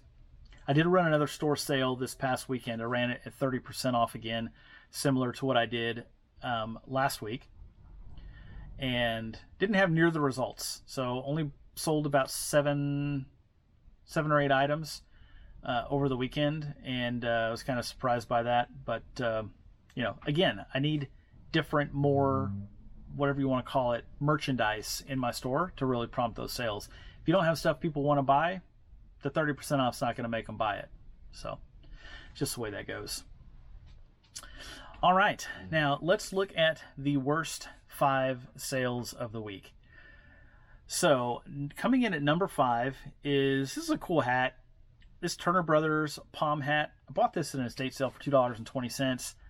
When I saw it, it was in the $2 thing, and they charge tax there. So, but I bought it immediately. I thought it was so cool. I was like, this is so unique. I'd never seen one before. I thought, this is so unique. This is going to sell. This is going to be like a $40 hat. I just knew it. And then I got it home, and there's so many of them listed on eBay, different varieties. The sell-through rate on them is horrible because it's not something people wear anymore. I mean, people probably, I'm sure whoever bought this one's putting it on a shelf somewhere with some other trucking memorabilia that they have. So it's not fashion. It's not like the other, like the trucker vintage hats. I just thought it was so cool. But in any case, and most of the ones that have sold were, for any decent money at all, and I say decent, like 15 to 20 bucks, were really very well-known brands, like oil and gas type brands. This was a local trucking brand, so I sold it for $8.89 plus shipping, made a $3.57 pre-tax profit, or 24% profit margin. So glad to see it go. It was a cool hat. I actually tried it on. I thought about doing a video with it, but the thing sat up off my head like it was huge, and it was crazy. So I decided to not do that. Number 4 is this. So fourth worst sale of the week is this Salad Master 12-inch skillet. Has a vintage Revereware lid on it. This one was a sale over the weekend. Sold on Friday afternoon. It was huge blunder on my part. Huge. I did include it in the 30% off sale, which didn't bother me. And it wasn't until Monday morning, whenever I was getting all my information together to talk about what sold over the weekend, that I realized I sold it with free shipping. Had the wrong shipping policy attached to it. In it, of course, it didn't ship down the street. It was several states away. But I picked it up for $8.60, sold it for $30.02 free shipping, for a $3.41 pre-tax profit, or 11% profit margin. All right, we're going to skip past that one. I don't want to talk about it anymore. So the third worst sale of the week was this Quickset door handle. I picked this up at a church sale for $15. I did comp it at the sale, and I thought it had higher comps, but I must have been looking at a wrong model or something. It was sold for $24.89 plus shipping. Whenever I looked at sold comps, they were all around $25. So I priced it right in line, got it out the door, made it $2.82 pre-tax profit, or 18% profit margin. Sorry, 8% profit margin, not 18, 8% profit margin. Oh man, that was not a great one either. Second worst sale of the week is this Thorson. This is an 8mm socket. It's just a single socket. It was in one of the socket kits I bought from an estate sale in Colorado. I pulled out a few random sockets that didn't belong in the set. This was one of them. I saw that they randomly sold just that brand of their vintage sockets. So I put a cost of 0 on there because I've made a ton of money on the socket sets that I've sold already. But so 0 cost. I sold it on the 30% off sale for $2.02 plus shipping. Paid $4.50 shipping on it for a $1.25 pre-tax profit, or a 19% profit margin. And then the worst sale of the week. This is a fun one, not exactly. So this Reselling, it's a 1.5 quart saucepan. It was in decent shape when I bought it. Didn't take much to clean it up at all. And it wasn't until I got home and flipped it over to just wipe the bottom down that I realized it was from Indonesia. It wasn't a vintage piece. I didn't realize that. But they do sell. The demand for those is so much lower than the regular pieces, the vintage pieces. But I paid $5.30 for it at a Goodwill. I listed it for $14.89. Looking back on it, I think I may have accidentally comped like a 1 quart, because I probably should have had it at $17.89 or $18.89, but I had it at $14.89. Sold it very fast, maybe in 2 hours. And I was like, wow, somebody must really want a piece from Indonesia. And maybe they did. But it wasn't until Monday morning, again, whenever I was putting my numbers together, and I realized I sold with free shipping. And as soon as I saw that, I was like, I'm losing money. And of course, it sold to somebody in California. So I'm shipping it from Oklahoma, the center of the country, to the West Coast. Lost $4.13 on the whole deal for a negative 28% profit margin.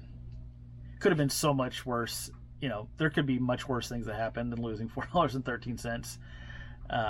Luckily, that thing was in really good condition whenever I bought it, which makes sense. It wasn't an old piece, so there was very little cleaning to do on it. But yeah, I would still buy pieces from Indonesia in the future if the cost is lower. If the cost was lower and I priced it up a little bit, and I remember to include the shipping, I could do okay with them. But yeah, that was a bummer. Yeah, those are the 5 worst sales of the week. Only lost money on one of them, which is better than more than one, but that's the way that went last week. So now we can talk about the best 5 sales of the week.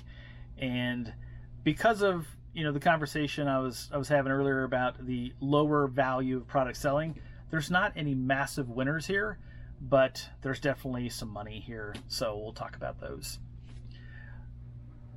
Coming in at number 5, so 5th best sale of the week, is this Lustercraft saucepan. This was a new brand to me. Whenever I saw it at a thrift store, I could see the rim, and it looked like Salad Master. And then I looked at the handle, and it wasn't the right handle. I thought, that's weird. I was like, well, maybe it's permanent stainless steel. So I picked it up, and it said Lustercraft, and it was, I think, a 3-ply or a 3-ply stainless steel. It was really heavy. It was a really heavy piece. So I comped it, and I found a comp that had sold somewhat recently. So I went off that comp and Paid $5.40 for it, sold it for $19.89 plus shipping. The comp I found sold at $20, so I just priced it right in line, which yielded a $10.41 pre-tax profit or 33% profit margin. The fourth best sell of the week is this Vera Bradley clutch wallet. It's a really nice piece. I picked it up at a garage sale a few months ago for $2 and sent it out the door with the 30% off coupon at $14.74 plus shipping. That was a $10.72 pre-tax profit or 51% profit margin. Still have a couple more pieces of Vera, but yeah, found a whole bunch of them, like 5 or 6 different pieces for $2 a piece. Really, I think $2 might even been a little bit too high for those, but for that one, it worked. Some of the smaller ones that are lower value, it's going to be less money made.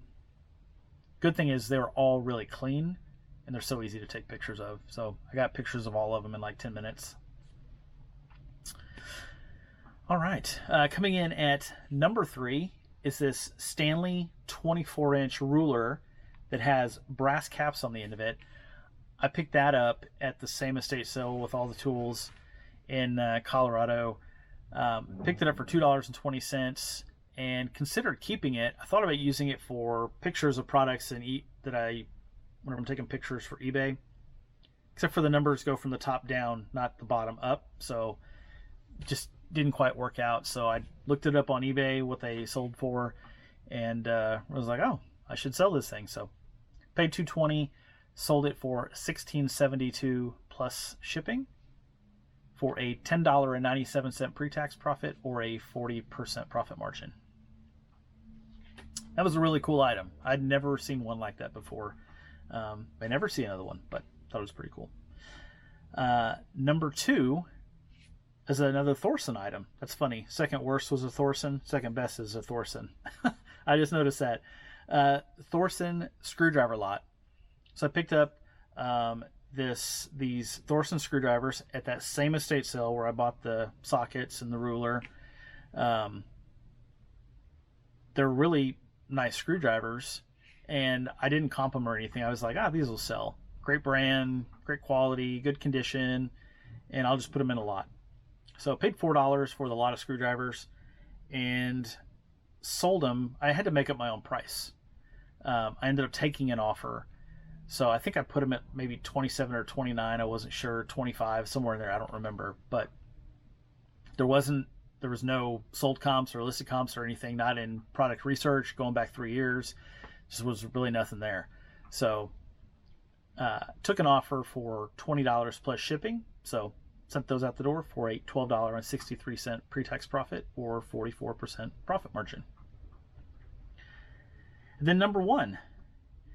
You know you're having a rough week when your number 1 sale is a $17.42 sale. But it was. So number 1 is this vintage plum claw hammer. This is the 4th or 5th, 6th one of these I've sold in varying conditions and handle styles. But this one has the original handle on it. Pretty clean head. Picked it up for $1 about a week and a half ago. Picked it up for $1 at an estate sale. Bought a handful of different tools and stuff there, and he had 4 different hammers. 2 of them were plum hammers, and there was no pricing. He said hammers were $2. I was like, that'll work. And then when I went to check out, he goes, you bought so much stuff, I'm going to do the hammers for $1 a piece too. Cool. So paid $1. Sold it for $17.42 plus shipping for a $13.46 pre-tax profit or a 49% profit margin. That's it for the week. No awesome sales, couple of really bad sales, but that's just the way it's been going. But keep working on it, keep improving and getting better, just like I was talking about earlier. So there's lots of changes I'm going to be making to my sourcing, to the items that I'm sourcing in addition to the places, and just being more consistent on some of the places that I'm going. So I think that's all going to pay off, but we'll just have, the proof's going to be in the sales. That's where it's going to be. So we'll just have to watch and see. I really appreciate you joining. If you have any comments or questions, please leave those down below. If you want to see more videos like this of items that have sold, check out this video right here. Till next time, have a great day.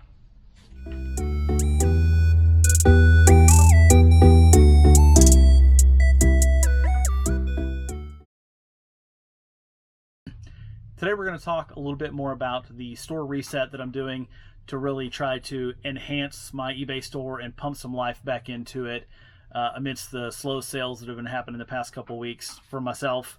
And then we're going to get into last week's sales. We're going to talk about the worst 5 first, and then we'll jump right into the best 5 sales. Let's get into the details.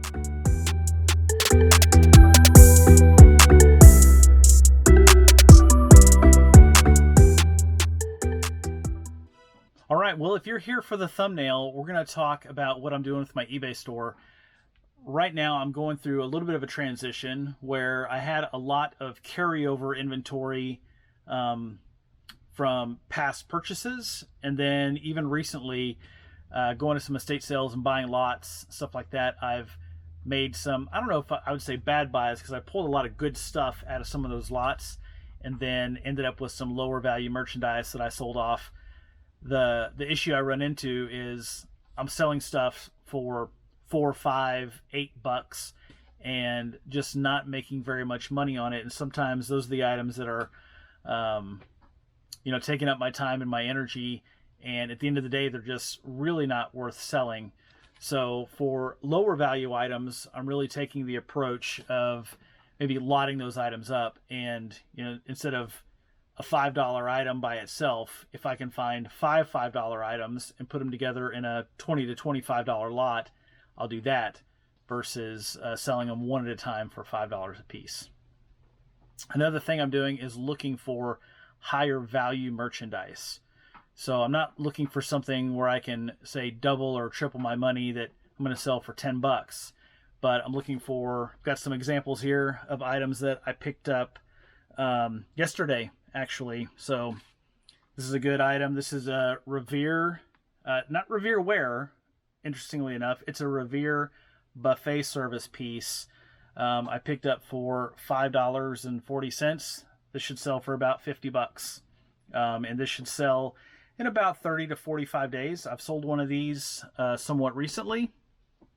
It's a really cool piece. You don't see a lot of their buffet service style items out there. But yeah, it's the second one of this exact item that I've put in my store now. And then items like this. So I saw these little Starbucks, I don't know how you say that, Demetase, I don't know, cups at Goodwill. Still see the tag right there. $4.89 plus tax. So I'm into it for about $5.40. There's 3 listed. 2 listed at $100, 1 listed at $75, and then there's a sold comp from about 45 days ago for $65 plus shipping. A couple of the listed items, the ones that are listed from Japan. So I think for stateside selling, I may have a leg up and be able to move mine a little bit faster, and that's a $60 to $65 range, and have a buy cost of $5. Another thing I'm doing is really kind of shifting, making sure I'm paying attention to more categories within the stores that I'm already going into. And that's going to count for garage sales and estate sales as well, but especially in thrift stores, I'm paying more attention in the clothing category. It is very saturated, but there's also a lot of clothing sales that happen all the time. There's plenty of resellers online where you see they have 4,000, 5,000, 8,000 item stores that are shipping, 20 and 30 packages a day. I don't aim to have thousands of clothing pieces, but I'm going to do a little bit of rearranging here just in my little warehouse storage unit. Behind me, or in front of me, I've got a 48 by 18 stainless steel rolling racks, just like one of these here, but it's long ways. I'm going to replace that one with a 72-inch long 24-inch wide rack, And that's where I'm going to start. Right now I have some hats and stuff there, but I'm going to start storing all my clothing right there. And I should be able to get somewhere between 400 to 600 pieces of clothing just in that one small space right there. So as long as I keep that flowing with the right merchandise, last week or over the past 2 weeks, I've picked up clothing pieces. Got about 30 pieces or so. I've been extremely selective. There's been stuff I've left behind. I've found some Peter Millar I left behind, which some people would probably freak out about. But when it's, $7 or $8 a shirt and it's worth 25, I can't buy that.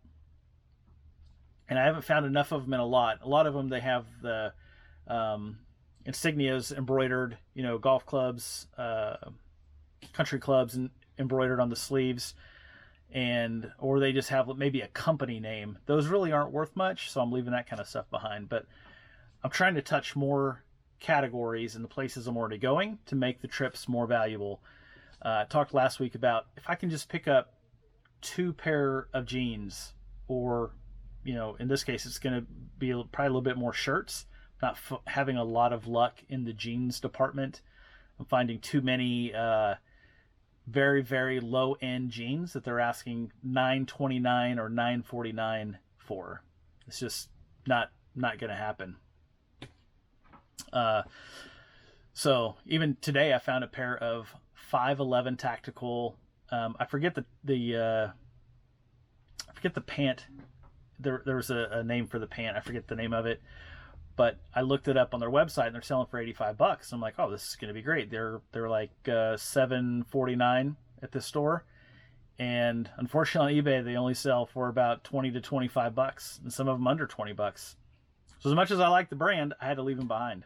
Just I'm trying to get away from what I feel like will sell and things that I like, and make sure I'm going to pick some stuff I like, but I got to focus more on what's bringing in the profit. So. For all the people that have been giving me a hard time about the cheap stuff I've been selling and the low profits, they'll be happy to hear that. But I'm also taking more items out of my store. I've taken about 40 more items out of my store that were sub $10 that had no action at all. And it's just taking up space.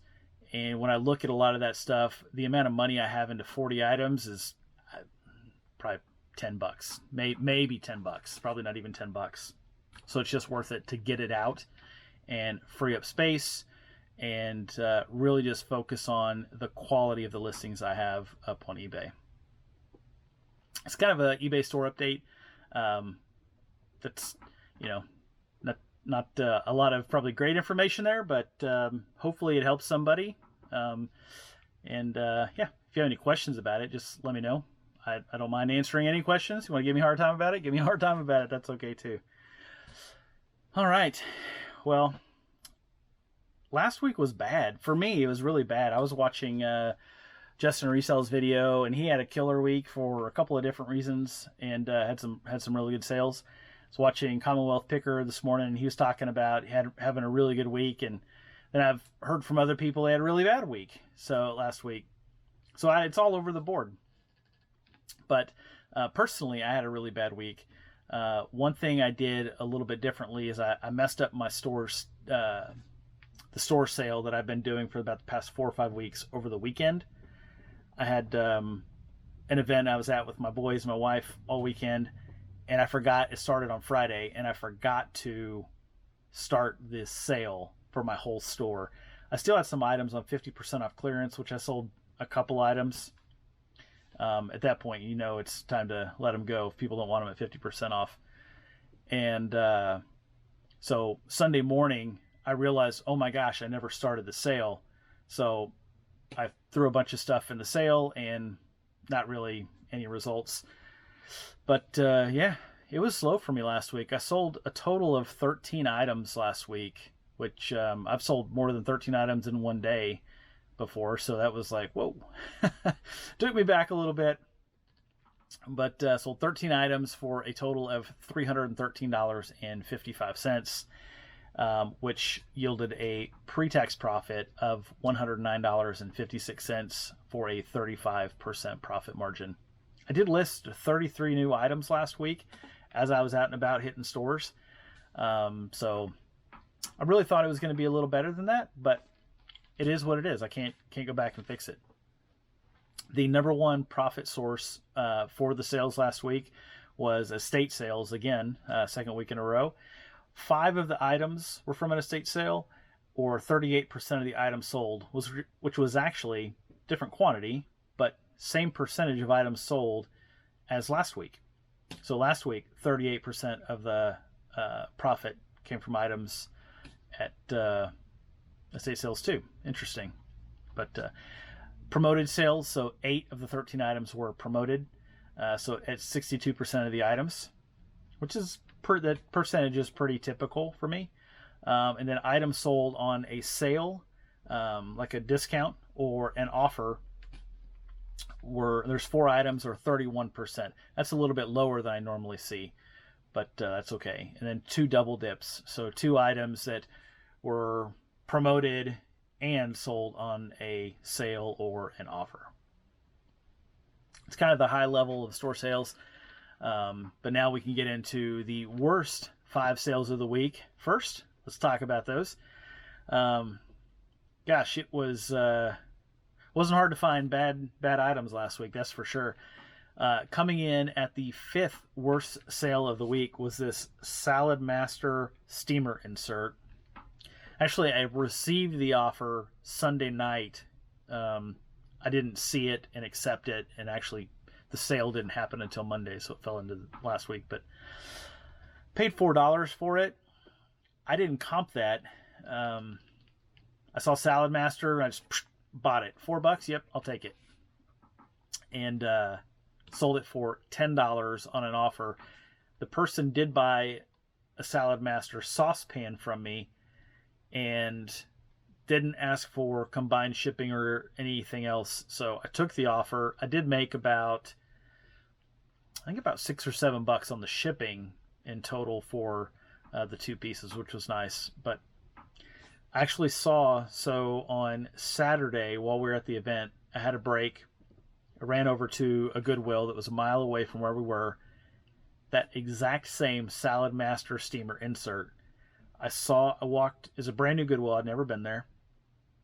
Walked over the pot and pan aisle. I see the handle with the swirl. I'm like, that's a Salad Master piece right there. And I walked over and I picked it up. And it was another one of those stinking steamer inserts. And they wanted $4.89 plus tax. So it would have been about $5.40 or so. And I was like, I can't buy this. I want to because I like the brand. I know it's great quality, but I can't buy it because I just sold one for $10 and it's not worth it. And I put it back on the shelf. And then I walked back by it and I was like, I wonder. So then because, in my head, I'm still wanting to buy it. I look at the comps and like, it's just not worth it. Couldn't do it. Put it back, left without it. So glad I did. But this one, 5th worst sale of the week, made $5.62 in pre-tax profit, or a 30% profit margin. The reason the profit's so good is because the shipping, I made money, quite a fair amount of money on the shipping as well. So you'll see that. Wrangler jeans, 4th worst sale of the week, were these Wrangler dress jeans. I picked up a whole bunch of jeans, overalls, different stuff from a lady who was a reseller. I showed up early to a garage sale whenever I saw this stuff, and this has been probably 6-8 months ago on a Saturday morning. And I said, man, you have lots and lots of jeans. I said, do you sell jeans? She goes, yeah, I sell them on eBay. I was like, oh, so do I. And she goes, oh, you're going to find some good stuff then. But she had gotten engaged, and her fiance was like, this stuff's got to go. Like, this stuff's got to go. So she was selling all of her inventory at a garage sale for 50 cents a piece. So I picked up a whole bunch of jeans. Some of them I've sold. Some stuff I've sold and done pretty well with, but not these. Picked them up for 50 cents. Sold them for $6.44 plus shipping, for a $3.97 pre-tax profit, or 25% profit margin. And then there's this third item, third worst sale of the week, this milk glass mixing bowl. This went in a really old GE stand mixer that would have gone on your countertop. The bowl is actually branded GE on the bottom. It didn't, not Anchor Hawking Fire King or anything, which I think that's actually who made them. I think it was an Anchor Hawking Fire King bowl, but it was just branded GE. So called a beehive pattern with the lines in it. It's a pretty cool bowl, but I overpaid for it. I should have paid 50 cents, maybe a buck, if I was even going to buy it at an estate sale or something. But I bought it at a thrift store. I paid $3.25 for it and was only able to sell it for $7.89 plus tax, plus shipping. Sorry, yeah, plus tax, but plus shipping. The sell-through rate wasn't great on those. The selling price wasn't great on those. It's just wasn't a great pickup. So $1.42. After everything, pre-tax profit, 8% profit margin. That was a bummer. I didn't comp it because when I saw it, I was like, oh, this is old. It's milk glass. It's cool. It's in great shape. It's probably worth at least 15 bucks. And I was wrong. That's why you comp things. I had false confidence whenever I picked that up. So the fourth worst sale of the week last week was this solitaire board, which is a weird little item. Picked it up at a thrift store down in Norman. It's a styrofoam solitaire board. So on it has a picture, several pictures, but like a picture of a boy under a tree with a fishing pole. He's like got it propped up on his lap playing solitaire while he's fishing, which nobody does anymore. But yeah, so it's set up to where it's got slots for cards, and it's a weird little deal, but it was $2, and I saw that they were selling. This one sold pretty slow. Sold it for $9.89 plus shipping. I got beat a little bit on the shipping because I had measured the dimensions of the item and not thinking about I'm putting it in another box to ship it. But made $1.13 pre-tax profit, or a 6% profit margin. So at least I got a little bit more than my money back out of it. Make me feel somewhat not horrible about that purchase. And then there was the worst sale of the week. Last week was this, and what really burns me up is this one was free. This is an industrial fitting by a brand, Kraus Heinz. It's an industrial fitting. I bought a toolbox for $10. It was personal use, and it had a bunch of random stuff in there. And this this fitting was in there. So I counted everything that was in there as free. This fitting, I saw one other one that had sold for like $4. And I put this one at $4.88. Free shipping. Messed that one up. That's where I messed up, is $4.88 free shipping. I know I don't sell stuff for $4.88 free shipping. I know better than that, because I know it's going to cost me a minimum $4.50 for a shipping label, and I got to pay fees, and that math does not work. So that was just a mistake on my part. But ended up losing 58 cents. So that was, 58 cent less in there, or a negative 12% profit margin on that one. Good thing is there was a couple other items in that box. There were a couple other little weird industrial lever pieces that I sold for like 12 or 14 bucks a pop for a couple of those. And that same thing, there were these really heavy galvanized outlet covers for electrical outlets, like a switch, or for actual outlets that you put plugs into. And I think there were 7 of them in there, and I sold a lot of 7 for, I think, like $110, something like that. It blew my mind. They were all still in their original bags. Yeah, so that made it worth it. Kind of helps offset the loss, the 58 cent loss on the fitting a little bit. But yeah, I should have never listed that thing, really. But now it's gone. Adios. Now we can get to the 5 best sales of the week, which there's only a 3 item spread in between the worst and the best because of the 13 items sold. But yeah, so luckily there are 5 best items to go through. Let's look at the 5th best sale of the week, are these Tinker Toys. It was an incomplete set, and I got some good pictures of it. got it out the door, paid $1 for it at an estate sale, sold it for $13.89 plus shipping for a pre-tax profit of $9.03 or a 40% profit margin.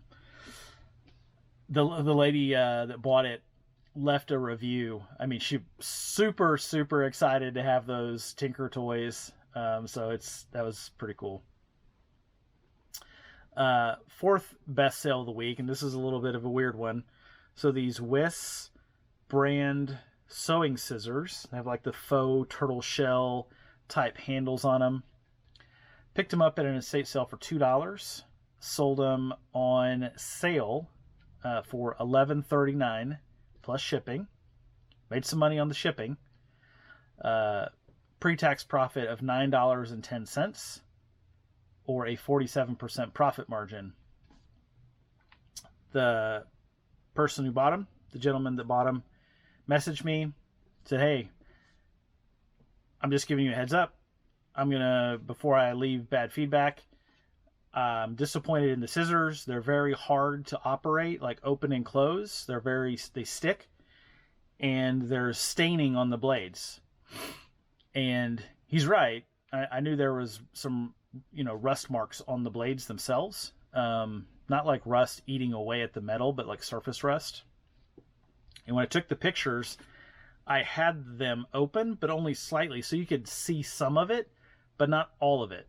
Completely my mistake. I'm not trying to, con people into buying vintage scissors and steal their $11.39. So I explained to him that that was completely my mistake, and I understand. Now, the not opening part, in his message to me, he explained that he had really bad arthritis, so he wished they were easier to open and close. Actually, it must have been the video whenever I was showing that I had sold them. I used them a couple times when I was cutting shrink wrap in here on the table I pack on, and they operate really smooth. No issue with them opening or closing or anything like that. So I think it probably goes back to him talking about the severe arthritis. Because I have that part, but I told him, I said, look, the rust spot's my mistake. Mark it not as described. You won't pay for the shipping. I'll end up paying. eBay will bill me for it. No big deal. And just send them back. And I said, if you do want to keep them for some reason, I'll give you a partial refund. I offered that. He didn't ask for it. He wasn't threatening a bad review. He just said, hey, I'm disappointed. I'm going to leave you one. That was it. So he said, he goes, I really don't feel like I could use them still. And so I think I'll just, if I can send them back, I'll send them back. And I said, yeah, you can send them back. It won't cost you anything. And so he initiated the return, and it looks like they're on their way back. So we'll see if they actually get here. But he seemed pretty firm in wanting to send them back. So but I'll just clean up the blades a little bit and resell them. Probably take the price up a little bit. Maybe don't try to sell them on an offer, but take the price up a little and sell them again. So yeah, it happens. If you get returns, people want to return stuff, just don't freak out about it. People say, hey, and he didn't leave me bad feedback, by the way. He didn't leave me any feedback. And probably and it was very kind of him to just say, hey, this is what's going on. Give me a chance to solve this problem. Rather, some people will leave you bad feedback, and that's how you know there's any problem. I actually had somebody who bought a pair of kid shoes from me just maybe about a month and a half ago. And it was neutral feedback. So, no. You know what? It was positive feedback. This was funny. It was positive feedback saying they really liked the shoes, other than they were the wrong size. They weren't the size in the description. I was like, what in the world? And I looked back through my messages, never got a message from the buyer. And so I looked and said, they said they were too small. So I looked back through my pictures, and what I had done, there was a size chart on the back of the shoes.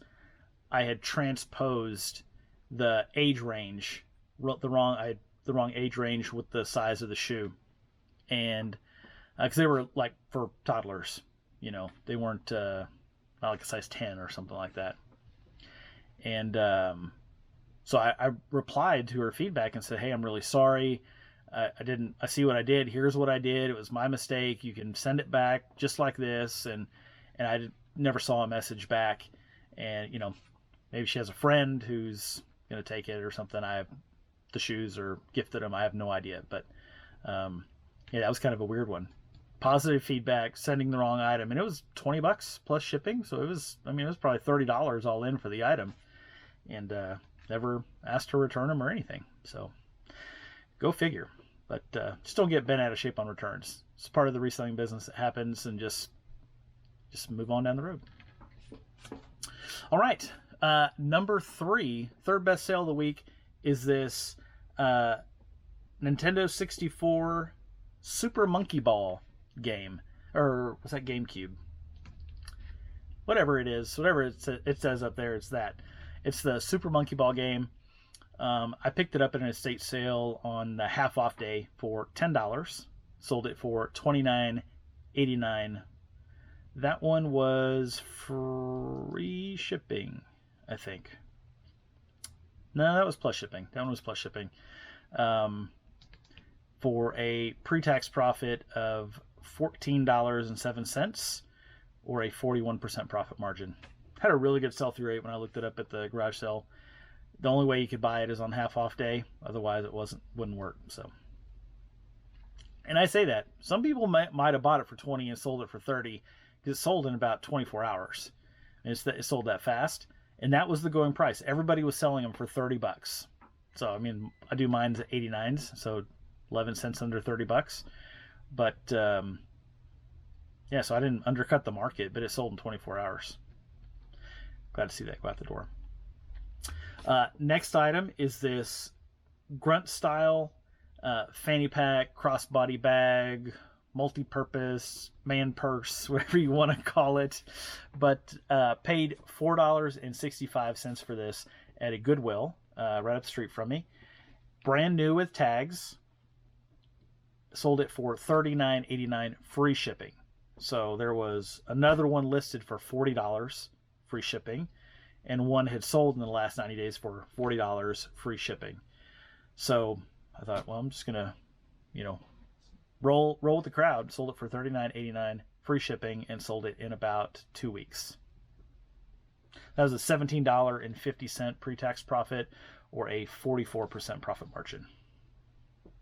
I almost kept that item. I thought about using it as my garage sale fanny pack, but I've got one with a little blue one with yellow ducks on it. I'm just going to roll with that one.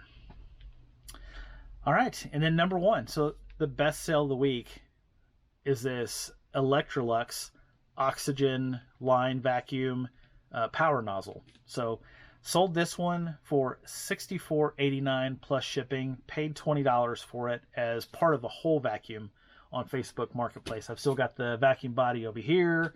I've got the hose right down here. So I've got a couple other parts that are worth about $150-ish or so to sell also.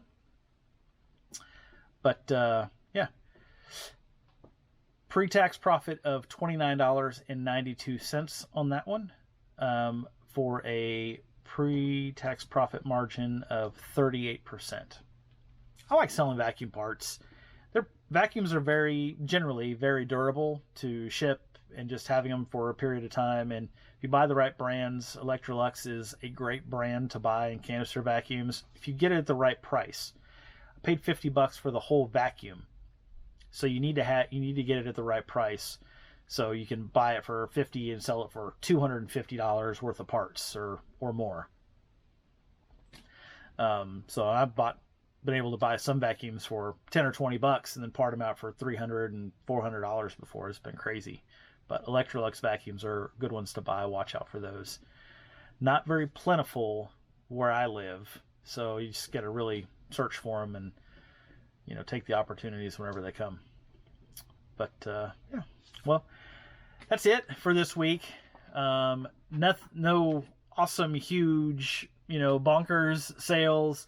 And still we've got a few mixed in there, really bad sales. And The outlook for this week is a little bit better. Started off first thing Monday, 5 sales for Monday to get the week kick-started. So I'm hopeful that we can beat 13 sales from last week and put a little bit more profit in the bank. If you have any comments or questions, please leave those down below. And until next time, have a great day. Today we're going to talk about a couple of different things. We're going to get into reseller mindset, and then following that, we're going to talk about the worst and best sales that I had in my eBay store last week. If it's your first time here, my name is Brian. I'm a reseller and YouTube content creator.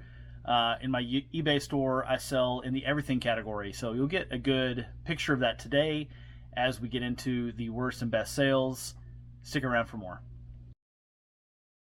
Today I wanted to talk a little bit about mindset, and this can be in your reselling business or in your, just home life, anything that you are interacting with on a day-to-day basis. It's something that I really kind of dug into and took a hold of.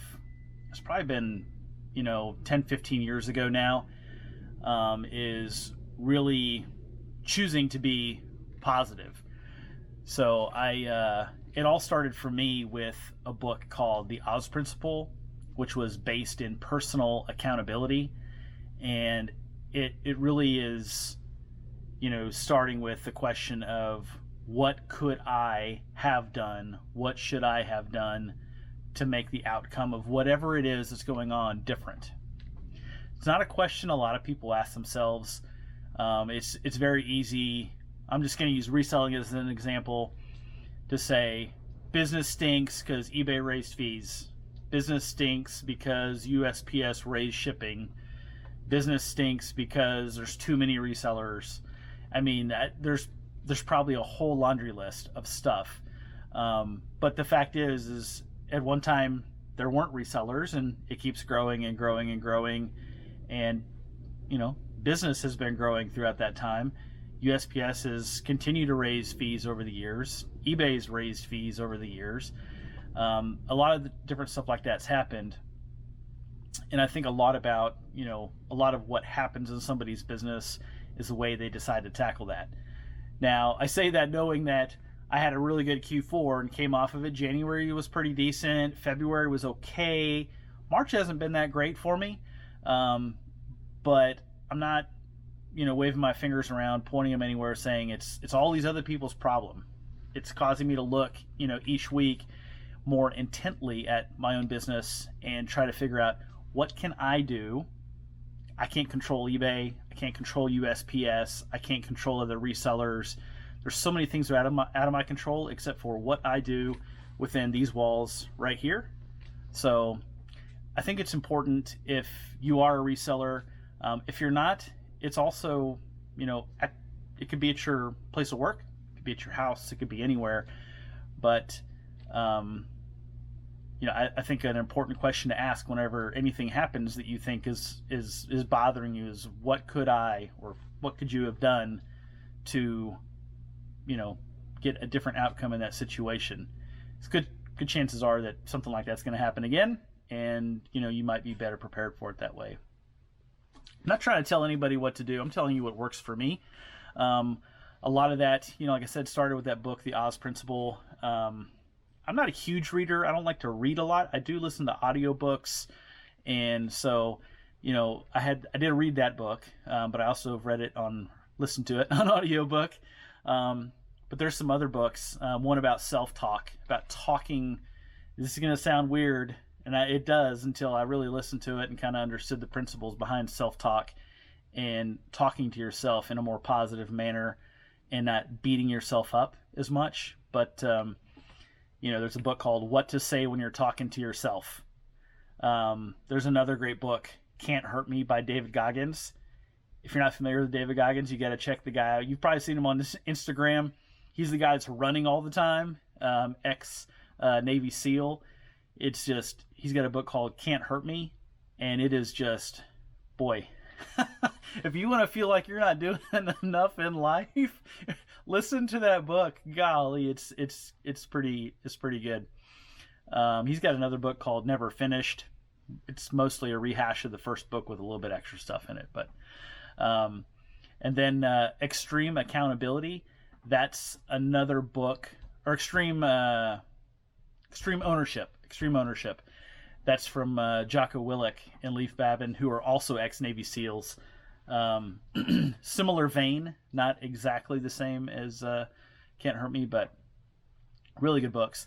And then from a more, I'd say, maybe pop culture or Instagram culture, even reseller culture a little bit, is listening to Gary Vaynerchuk. Sometimes I take for granted that people know who I'm talking about, because I've mentioned to people, oh yeah, you heard what Gary Vee has to say lately, and people are like, who the heck is that? But incredible story, growing up in his dad's wine business and really turning it into something for him, handing it over, and then starting his own business, and with his ultimate goal to buy the New York Jets. And man, I hope he gets to do it someday. But yeah, just the way he talks about. He still does reselling. Like, he will literally, this guy's a multi-millionaire, will go out to garage sales with his buddies and look for stuff to go sell online. It's crazy. But very, very interesting guy for sure. And so those are all things that I draw on personally whenever things don't seem to be going the right way, and I need to just kind of recenter myself and take a look around at what I need to do. So that's kind of it. I don't know if that's a pep talk, or I'm just trying to talk about, what I do for myself. Just wanted to pass that along, share that. Okay. Feel free to comment down below if you think I'm going down a weird path there, but we can get into sales now. Talk about last week's sales. They were better than the week before. I had more sales and higher dollars, so I'm really glad to see that. And this week has started off pretty strong. So far had some good sales. So I'm looking forward to next week's version of this video. But last week, so had 18 items sold. That's up from 13 items. Not a lot, but it's up. Had total sales of $552.50. After all the shipping and the fees, promotion fees, cost of goods, everything taken out, that was a pre-tax profit of $233.99, or a 42% profit margin. So the profit margin is getting up there where it needs to be. I really am shooting for 50% plus, 50% or more. 42% is going in the right direction, that's for sure. Number one source of sales was garage sales. There was one item in there that really helped it that we'll talk about. And then, let's see, 14 of the 18 items sold were promoted. So those were promoted listings, probably 2 to 3% promotion on those. And then sales on an offer, there were 11 items. 61% of the items sold were sold on an offer. I did not run last weekend a store sale or coupon intentionally to see what the difference would be like if I didn't do it. Were sales just going to plummet? Or are they going to continue to kind of rise back up? And they're rising back up. So I am going to get back into that. I just didn't do it last weekend just to see what would happen. So 11 of the 18 items were sold on an offer. So somebody emailed me, sent me an offer through text or through messaging on eBay, or I sent an offer out to prospective buyers. And then with those, 10 of the items sold were double dips. So 10 of them were sold on a promoted listing and sold on an offer, which is fine. So let's look at the 5 worst sales from last week. Good news, I didn't lose money on anything this past week. There's one that's not awesome, but I didn't lose any money. So I'm excited to see that. Yeah, let's take a look at them. So coming in at the 5th worst sale of the week, and I say worst, let me clarify that. These are the lowest profit sales for the week. Some of these, like this first one, the profit's it's not a lot of profit because it's a low value item, but the profit margin's okay. It's 44%. But so So the fifth worst is this Beer Hunter baseball cap, camo cap. I picked up a big lot of caps at a Love's Country Store, which is like the gas station, truck stop type place. And they had a bunch in clearance and bought them all after tax for 95 cents a piece. And I listed everything up for $9.89. So this is the third one of these I've sold. I had 4 of them. So in that context, I don't mind it as much because I took one set of pictures and I had 4 items to sell off that one set of pictures.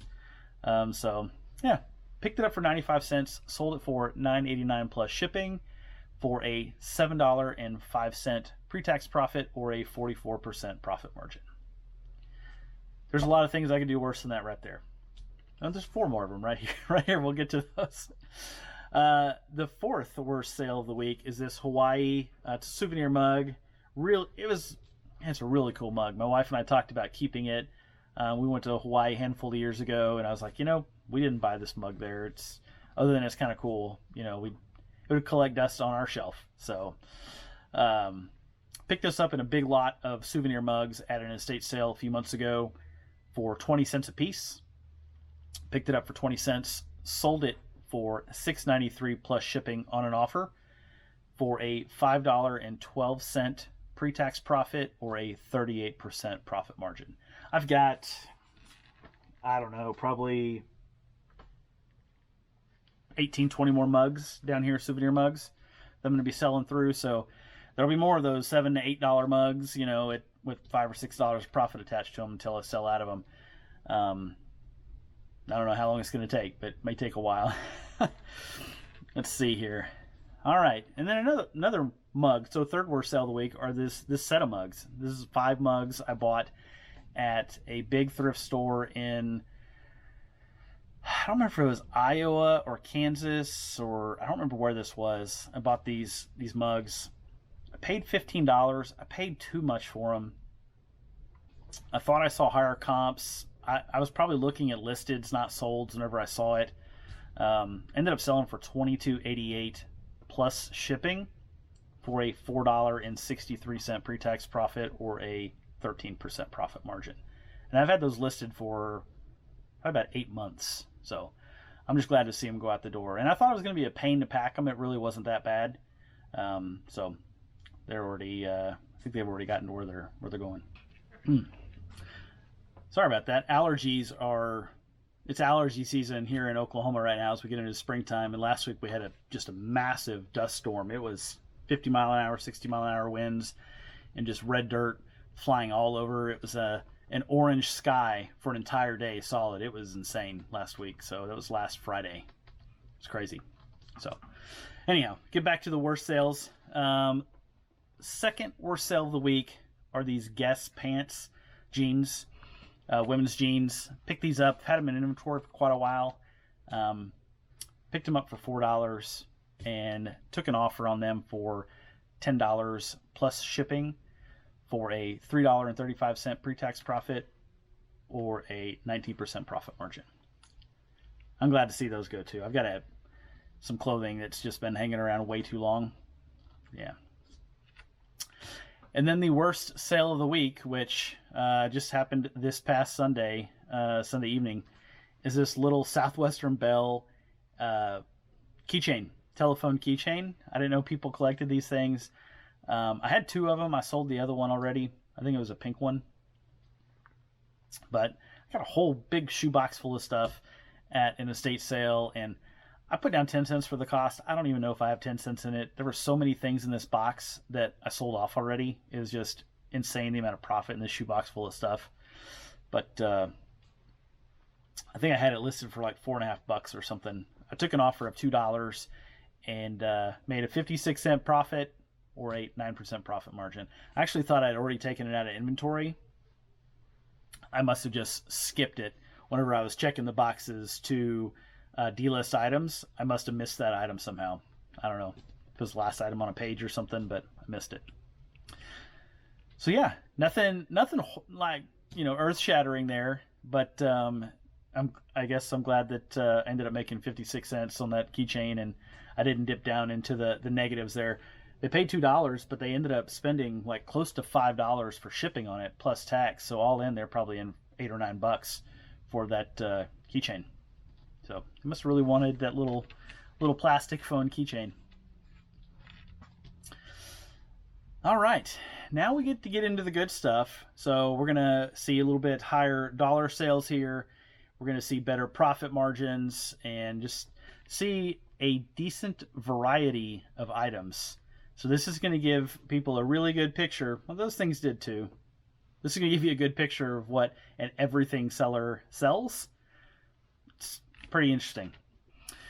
So coming in at number 5, the 5th best sale of the week is this Starbucks tumbler tote. I just thought it was a gift bag when I bought it at a garage sale, but it's actually, so this was a 2022, I think, Taiwan exclusive, and it was part of a whole kit of stuff.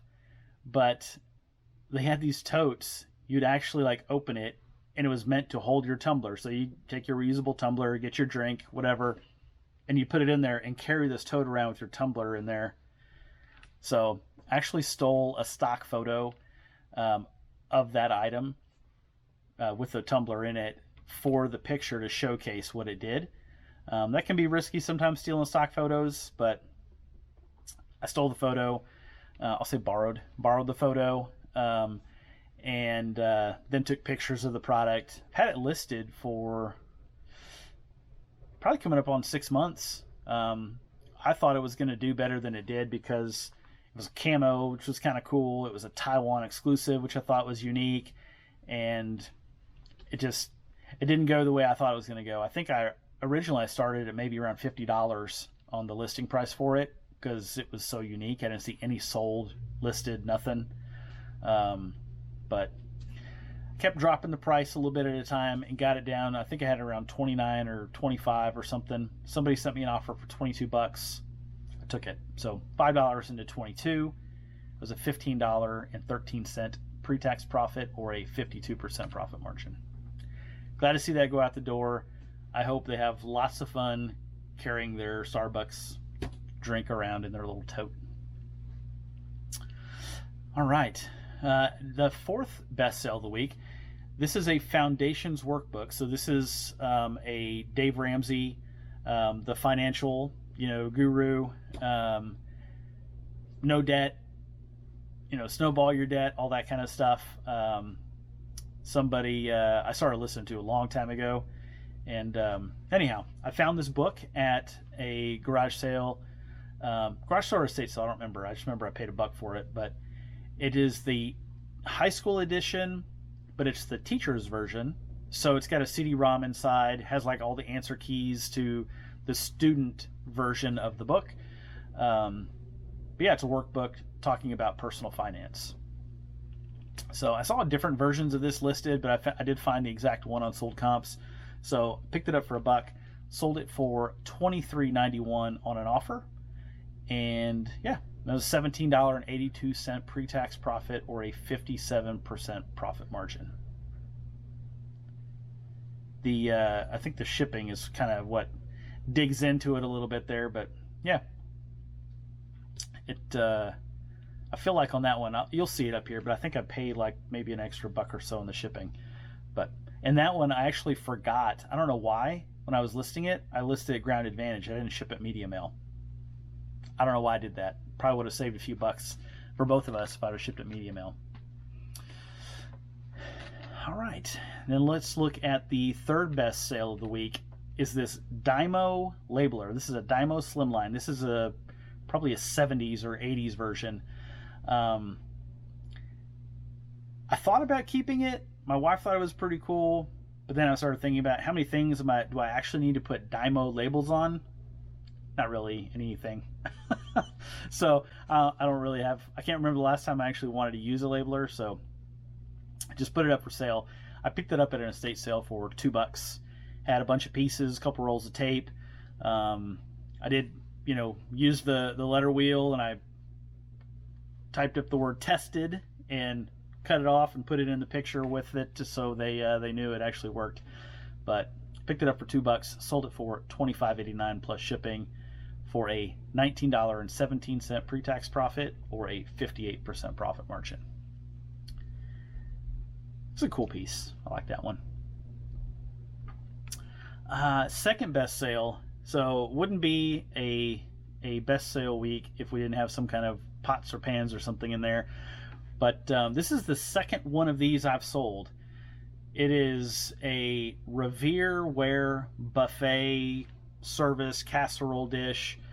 I picked this one up at Goodwill for $5.40.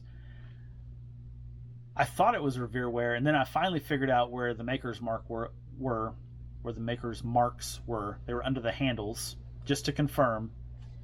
When I was in the store, in the Goodwill, I was like, I think this is the one I sold. And I went back and I found my sold listing, and I'm looking at the pictures. I'm like, that's it. And I was like, where is it?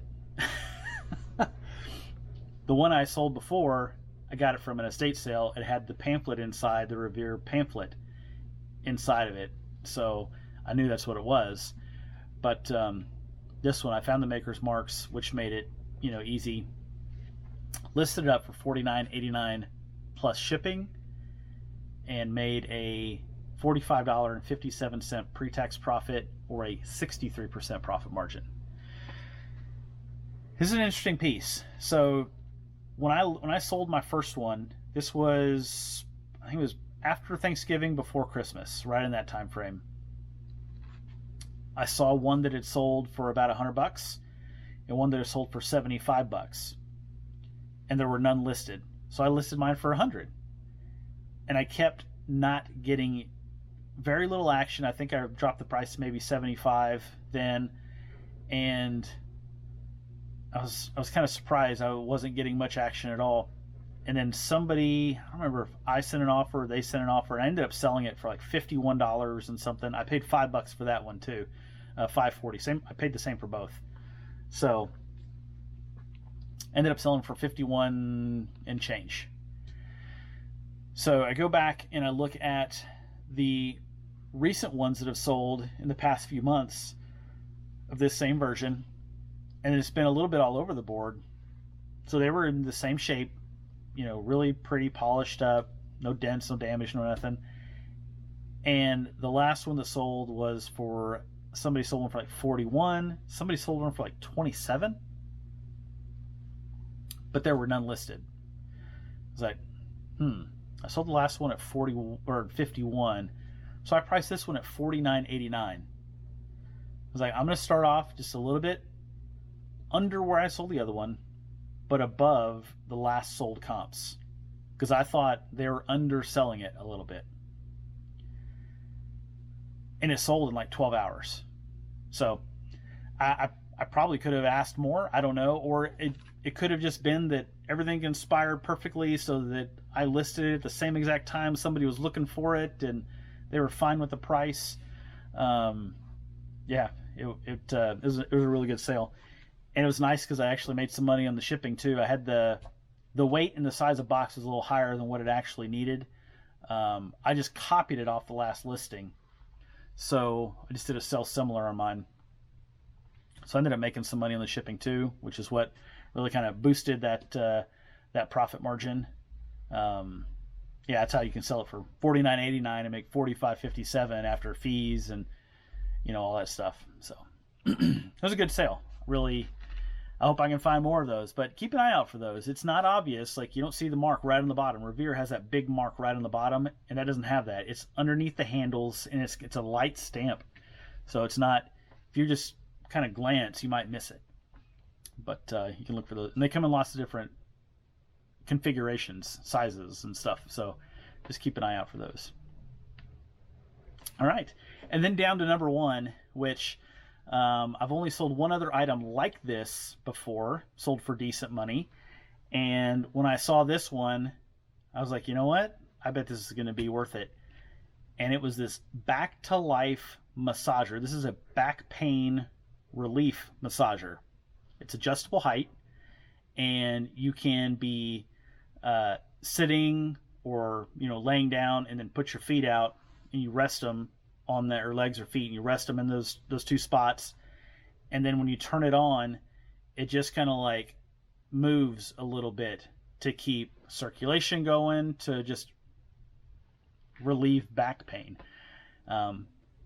Thankfully, that's not something I've ever needed, so I've never seen it in action personally. But um, yeah, I picked it up for $5 at a garage sale, and sold it for $74.89 plus shipping.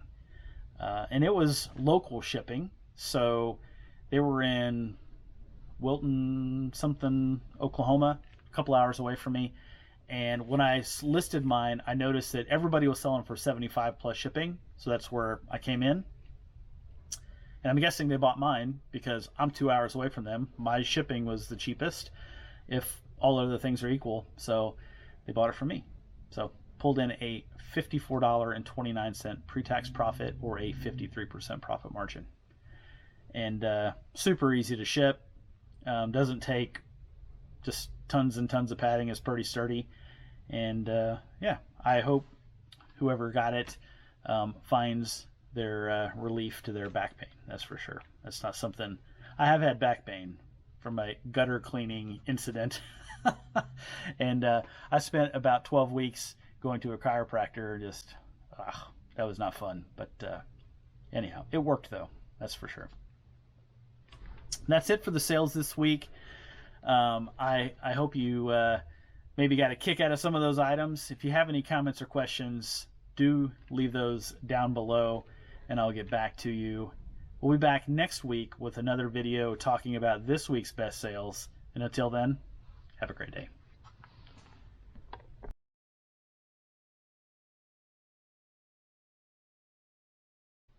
Hey, welcome back. Today we're going to talk about some changes I've been making to my eBay business recently. A little bit more on the purchase side to start with, and after today, with those items getting listed on eBay, we'll start seeing hopefully the fruits of that work, and see if what I'm doing is ultimately paying off. After that, we'll talk about sales from last week, talk about the worst sales and the best sales. Stick around. If it's your first time here, my name is Brian. I'm an eBay reseller, and I make YouTube videos as well. It's another passion that I have. On eBay, I sell in the everything category, which encompasses clothes, stuffed animals, coffee mugs, tools, pots and pans, really you name it. If there's profit to be made, I'm probably trying to sell it on eBay. Today we're going to get right away into the thumbnail, which is some changes I've been putting into my business. And I guess it's a change back. I was going to say, forging a new path, and I started thinking about it. And I grew up deer hunting, and you'd walk, down the mountains and stuff, and you'd see what used to be a path. You could tell it was still there, but it was all grown over. And that's kind of what this part of my business is. When I started on eBay, I started in the clothing category. I don't remember how I got to watching videos, watching rally routes, but I did. And then I started watching a few more people, and it wasn't long before I started stopping by my local Salvation Army and picking up a few pieces of clothing and some tennis shoes. And my wife thought I was an absolute nut job until I started selling some stuff. And my setup was the least fancy setup I've ever seen. It was just a hallway closet. I would just open the doors. I took a couple of the wooden shelves out, and it was a very narrow closet. It was just wide enough to hang a shirt side to side. And luckily it was already painted white, so it still had the rails on there where the shelves would sit. But I put a 3M hook so that I could put a hanger on the clothes, for shirts.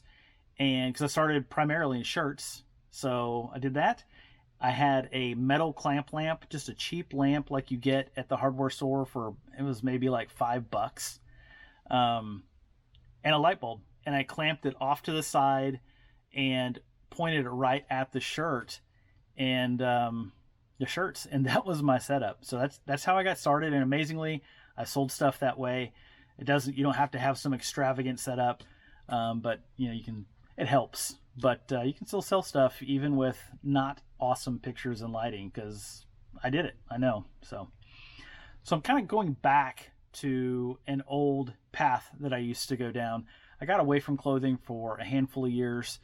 It just it, it's not always the most fun to pick and shop for clothing, especially if you're doing it consistently. You get used to seeing the same stuff on the racks over and over and over, and then you get, a little, jolt whenever you find a new thing, if it's something that you can sell. But recently, as I've been looking at my eBay business, I wanted to make sure I wasn't limiting myself, which I was. So I found what I think is a nice little niche in pots and pans, selling a fair amount of those, selling some tools, and different odds and ends. But I wasn't really paying attention to clothing, which I think was probably a mistake. Clothing can be very saturated on eBay depending on the brand. That is for certain. I don't want anybody to think that, I think I've discovered something new. This isn't a new thing. It's so saturated depending on what you're buying. So my goal is to not get low sell-through items and very saturated brands. That's not what I'm after. And there are people who do that, who have tens of thousands of listings or thousands and thousands of listings, and some of it is extremely saturated and low sell-through rate. And it might be because they have a very, very low acquisition cost. I'm not today in the game of buying in bulk. We do have a Goodwill outlet here, a Goodwill Bins, but I've not found it to be very great. So the few times, I say few, I've been there about 6 times in clothing. I've not found anything great, but that could just be me. So I spend my time now, whenever I'm looking for clothing, at local thrift stores. You're going to pay more for it than you would at, say, a garage sale. And if I find it in a garage sale, I'll be looking there too. Estate sales are a little different. Usually it's, the clothes are a lot older and the style's different. But yeah. So for the past few weeks, I've been keeping my eye out at thrift stores, been, perusing the shirts, pants, shorts, that sort of thing, and finding some really good stuff. Again, paying attention to what's the sell-through rate, what's the opportunity. If it's under 50%, and I don't know that I bought anything under 50% sell-through rate, but if it gets near that 50%, I want the profit to be quite a bit more than if it's, say closer to 100% sell-through rate. You can afford to make a little bit less money that way. Optimally, it'd be nice to be close to 100 and have great profit, but it doesn't always work out that way. And I say work out that way. It's my choice, your choice to buy the item or not. So that's one thing to point out, is you don't have to buy something. But I talked a few weeks ago about wanting to make my thrift store trips more valuable, and my dollar sales more valuable each week. And can I pick up just a couple pair of pants a day? And I said, just a couple items a day, not per thrift store, because usually if I'm hitting thrift stores, I'm hitting a route and I'm going to somewhere between 4 and 6 stores, all in a big circle. So I'm not even saying 2 per store. I'm saying 2 good items per day. So that's 10 items per week, roughly, is what I was kind of set out to do. So I have my old board over here. I've got materials at home. I'm going to be building my new picture board today that I can actually move around, or backdrop board, I should say, that I can actually move around without it being so stinking heavy. I bought a 5/8 inch piece of plywood and put my fleece blanket on there. The thing is so heavy. It's a pain in the neck to move around in this small space. I have a 15 by 10 storage unit, and moving this thing around is just nuts. So I've got a really cool design for this new one, and I'll show it off on camera. It'll probably be on Friday's video. I'll show that, but it's going to be pretty cool, I think. I don't know. Everyone else might think it's silly, but so let's talk about clothing. And I'm going to talk about a trip that I made yesterday. So I had lunch with my wife yesterday, and on my way back home, I hit 2 thrift stores, and the first one was a bust overall. I hit the cookware section, nothing. Scroll through the clothes, nothing. I And I say nothing. I went through pretty fast. I didn't spend 2 hours going through every single piece of clothing. And I'm searching guys' clothing. I'm not looking at women's clothing. There's so many more sizes and fits and stuff in women's clothing. I'm not prepared for that yet.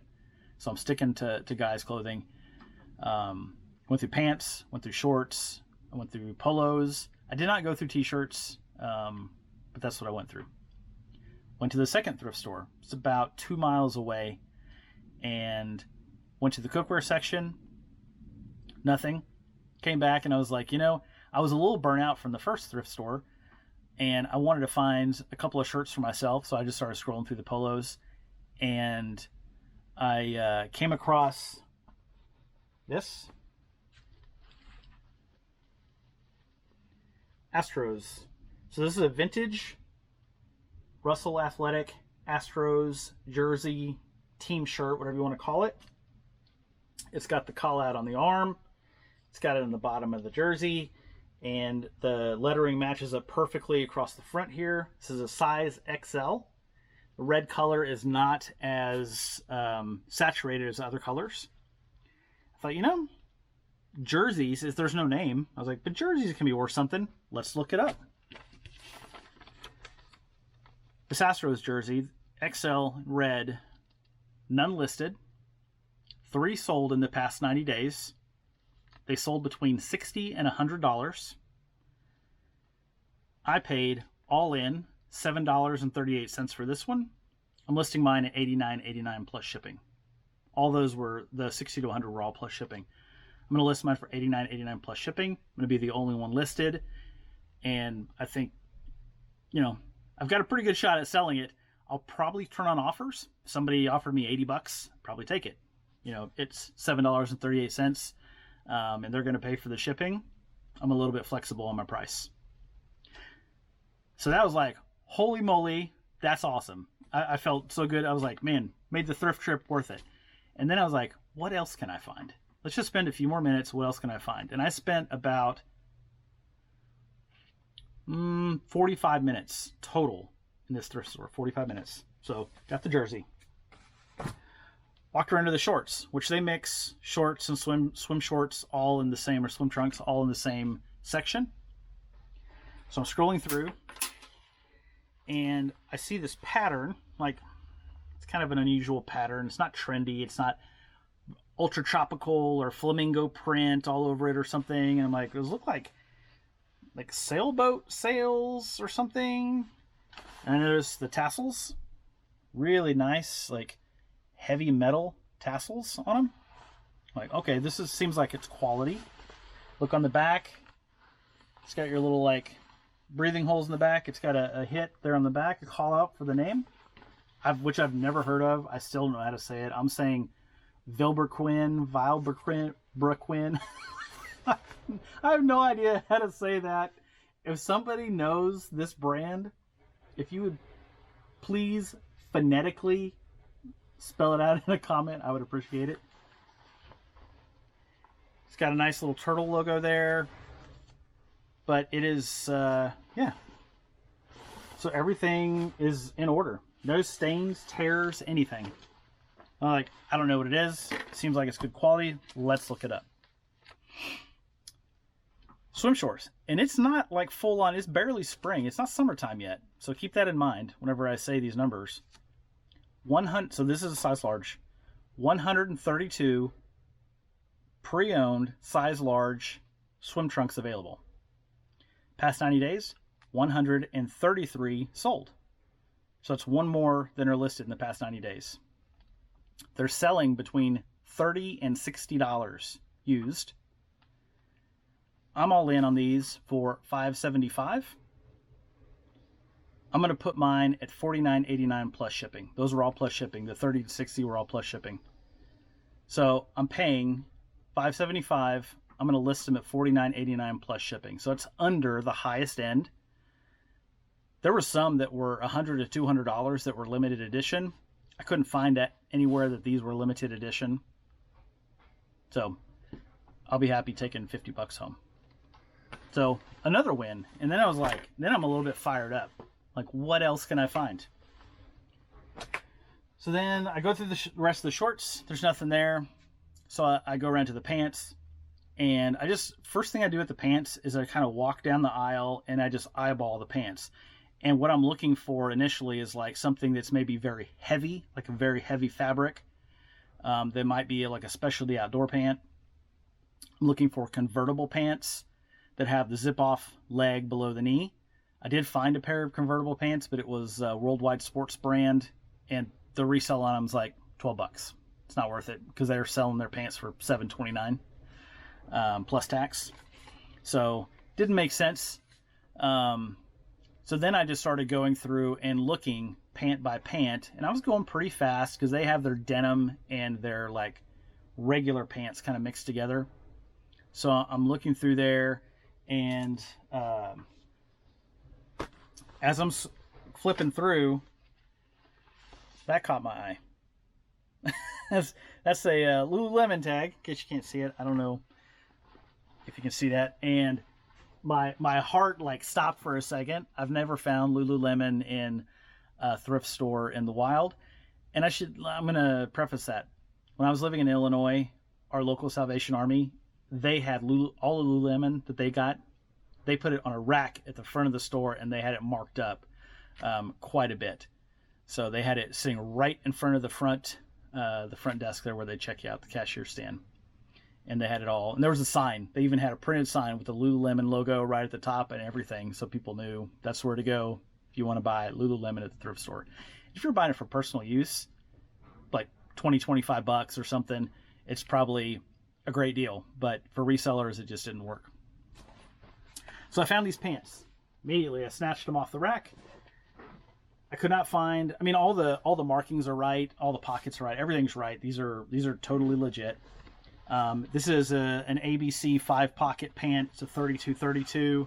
I don't know the exact color. Some kind of a graphite blue. The tags aren't in the pockets. I saw somebody who had a picture where it was in one of the mesh pockets. I think there's a hidden pocket right back there. I think it was in there. But, you know what? Nope, there it is. I found it. There it is. I totally missed it. I was just looking on the mesh. It's right there. 32. So, everything's good on these pants. Looked up the pants in the size. So whenever I'm trying to comp, I'm not just doing the broad comp on stuff like this to try to make a decision. I knew for $7.93 all in, I was going to buy the pants regardless. But there's 61 listed. So this is a 32-32 pre-owned, and I just did the blue color. They don't have a blue graphite filter. 61 listed, 49 sold, about an 80% sell-through rate over the past 90 days. They're selling between $30 and $50. So it depends. And I saw a couple that were higher, and then I saw a couple people who put theirs, I don't know why you do this, who put them on like auction and sold them for $12, plus $9.99 shipping. Like, come on, people. But I'm into them for $7.93. I'm going to list them for $44.89 plus shipping. I expect to sell them within about 60 to 90 days because I do promoted listings. And my top-rated seller status usually helps drive my listings a little bit higher in the algorithm as well. So now I've got 3 items that I think are winners, and my adrenaline's like pumping. And I'm sure if you're a reseller, you have no idea what I'm talking about.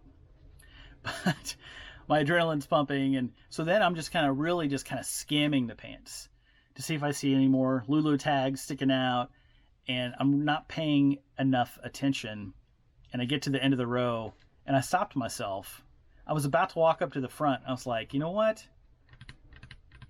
I wonder, is the person who donated the shorts the same person who donated the pants? Both very high end. Man, maybe there's another pair of pants that I just totally missed. I need to go back and look. And I don't think they were from the same person because the sizes are different quite a bit. But I went back to kind of where the dress pants ended and started looking at normal pants. And saw this fabric, and it was kind of a cool sheen. shimmer, sheen, whatever you want to call it to it. And I looked at them, and I saw this call out here. I was like, Stio. I've never heard of that. STIO. And that's what the tag looks like. It's from Jackson Hole, Wyoming, is where the company's located. And it says made in China. I'm like, man, I wonder if these are any good. But I looked them up.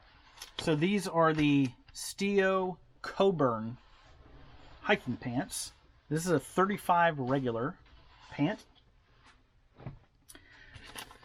The shorts sell very, very well. I think it's over 100% sell-through rate on the shorts. The pants are slow. So whenever I was comping, I was doing Stio Coburn, and it was like one listed, 4 sold. And because I typed in pants, but whenever I did the sold in pants, it was still showing me shorts. And I didn't look at the items. I was just looking at the quantity sold. I'd seen the prices on the listed ones, so I was anyhow. So there's one more pair of 35 regulars listed. There's 0 sold in the past 90 days, but the sold comps in the past for other sizes, like a size 36 or 34, were $25 to $50. So I'm into these. $7.93 all in. The other pair that's listed is just a plain like gray, like a dark gray. They've got them listed for 50. They've actually got theirs listed for 55 something plus shipping. So I'm going to come in at $39.89 plus shipping. So $7.93 all in, $39.89 plus shipping. And I think I'll probably move them just because I think it's a better color, that kind of vibrant blue sheen versus just the dark gray. I could be wrong. Could be biased because I love blue. But, you know, I didn't even add these up. So I'm what? I'm going to say 90, 135, 185, 225. So I picked up what I anticipate to be about $225 in sold, items plus shipping. Whenever my primary goal, I was just popping in real fast. I walked back to the cookware section, didn't see anything. Coffee mugs, didn't see anything. Glassware, didn't see anything. And start coming back and just deciding I'm going to look at shirts. And, about 45 minutes later, I walked out with $225 worth of sold value product that is so easy to ship. It's so easy to store. It's this much stuff. If I'm storing $225 worth of cookware, I mean, it's a massive difference in the way you have to ship it and pack it versus this stuff. Or $225 worth of mugs. I mean, forget about it. So this is going to be a bigger part of my business going forward. It's not going to be all I do at all. I still love buying tools, buying cookware. Probably not going to do the souvenir mugs anymore, but there's lots of stuff I like to buy, and it's a lot of fun. I like the treasure hunt, but this is a good example. This was one thrift store only. There's signs that you'll see. I don't know if they still have them at TJ Maxx. It used to say like a different store every day. And Goodwill, or I don't know if all thrift stores are this way, but the Goodwill is for sure. It's like a different store every 1 to 2 hours. Just while I was at this store, 2 or 3 different times I heard, and this is in 45 minutes, come on the loudspeaker, hey, we have an associate bringing a new clothing rack out to the floor. Please allow them to put everything up on the racks before you shop the items. Just a reminder, green tags are half off this week. The reason I can say that is because I heard him say it so many times. And at both thrift stores I went to, I heard him saying it. So there is constantly stuff coming out. My wife was talking to one of the guys stocking the floor at a Goodwill this past week, and I forget what she was talking to him about or asked him a question. He's like, it's so busy here. We're so behind. He goes, we're supposed to have put out 6,000 pieces was like, what in the world? And I noticed while I was there, it's funny because I saw it and I didn't say anything about it, but there was big gaps in their racks where they had been consolidating the clothing as it was selling down or as they were pulling stuff off from the last to go to the bins, and they're filling it back up with new clothes. And he said they were, off their goal of getting 6,000 pieces on the floor. So it's a new store all the time. When I bought this stuff yesterday, it was about 3 o'clock in the afternoon. It wasn't first thing in the morning. There have been people there shopping that store. I've seen other resellers there, and it's obvious when you see them because they're just flipping. They're not shopping for themselves. They're flipping those items so fast, just looking for brand and style. It was 3:30 or 3 o'clock in the afternoon, and there was 4 winners on 2 aisles in 45 minutes. So it's probably a lot more than you wanted to hear about those 4 items and clothes and eBay and Goodwill. So sorry about that. But if you have any comments about anything I just said or questions, I'm happy to answer them or give you my feedback. Just drop those down below and be happy to do that. Now let's get into what sold last week. That's what we want to talk about. We want to talk about what sold last week. Look at the good, the bad, and the ugly. I don't know if there's any ugly in there. There's a little bit of bad, but we'll see. Last week, sold 23 items. So 5 more items in the previous week. Got a total sales amount, and this is including items and shipping, of $628.02. After fees, shipping, promo fees, everything's taken out. That's $245.50 of pre-tax profit, or a 39% profit margin. All buried in there, made $9.47 on shipping last week. And it might be hard to believe. Somebody may say they think I'm like lying through my teeth, but that does cover, maybe probably more than covers actually, my shipping expenses. Thinking about boxes, packing material, tape, taking all that into consideration. $9.50 for 23 items more than covers that. And the reason why that is, I have a very, very low acquisition cost on my boxes. I've got to buy a guy that I buy bulk loads of boxes from. He collects them all, and I'll pay him $10 for a whole carload essentially. And then my dad has been on a mission to make sure I have as many boxes as I can possibly use, which is amazing. And I know he's probably going to see this, so thank you, Pop. If you look back here at the wall of boxes, I'm so stocked on boxes. There's boxes way up here that you can't see. There's, 75 boxes up there for various things. And I've got some over here that I have to find places for. So I have lots of boxes. And when you divide it all out, I've got, 2 cents per box maybe. It's super low. I also get a lot of packing material that comes with all those boxes. Really good paper, bubble wrap, foam with bubble wrap, all sorts of great packing materials. And then my tape, I use my eBay store coupon. So I'm paying about $1 a roll for tape, and I go through a roll, maybe 2 rolls a week, maybe a roll and a half a week, something like that. But my packing materials cost me virtually nothing. So number 1 profit source last week was thrift stores. So 12 items came from thrift stores. That's 52% of the items sold came out of thrift stores, and those were all Goodwills. Those all came from Goodwills.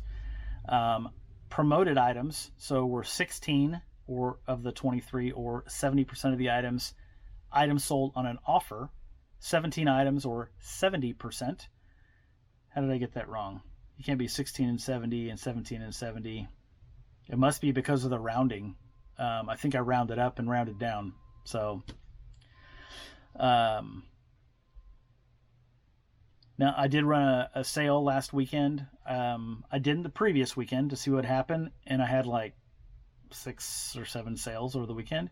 This past weekend, I did run a lower value coupon. I ran a 20% not a coupon, a 20% off sale across all the items, and pulled in 12 sales over the weekend from that.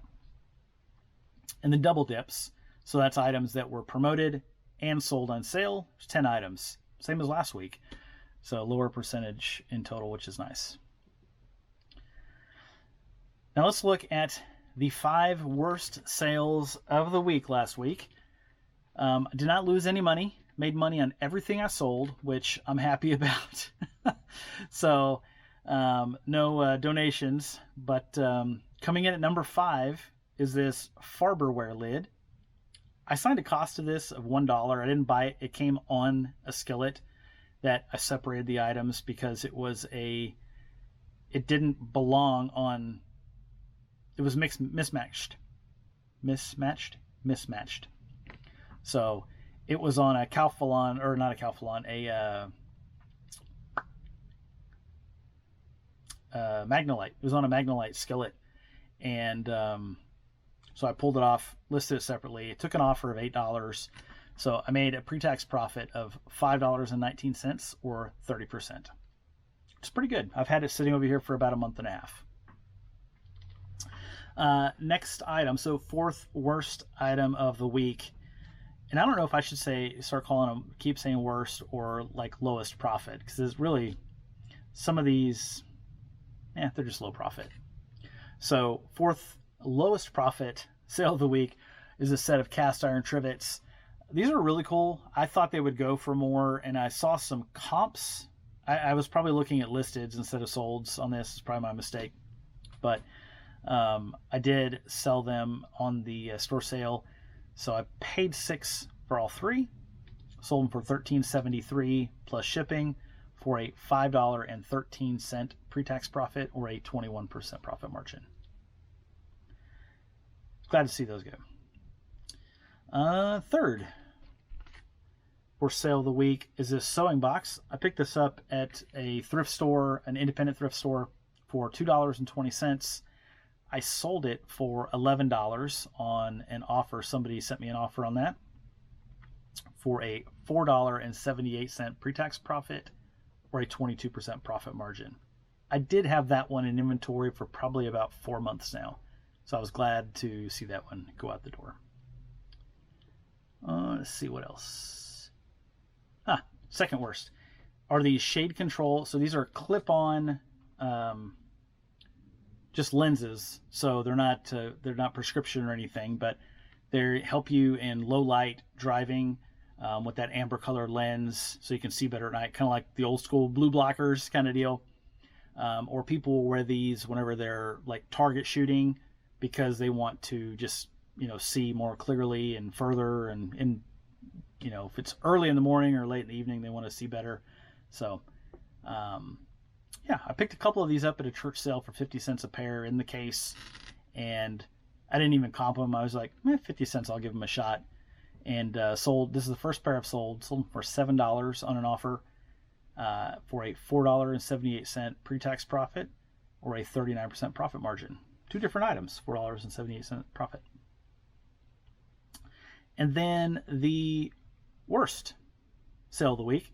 Interestingly enough, this was something my dad gave me. It's a steering wheel and driving, or control pedals for an online game. I believe you can also hook it up to like a PS3 or Xbox, something like that.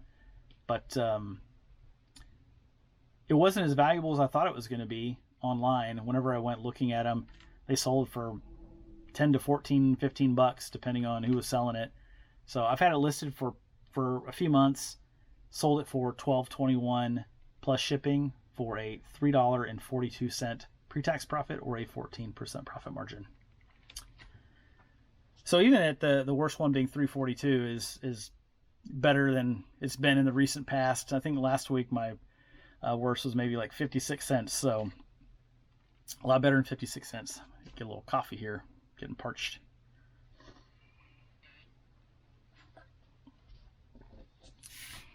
All right, now let's look at the 5 best sales. These are more fun, more sales dollars attached to them, better profit margins, and it's really cool stuff.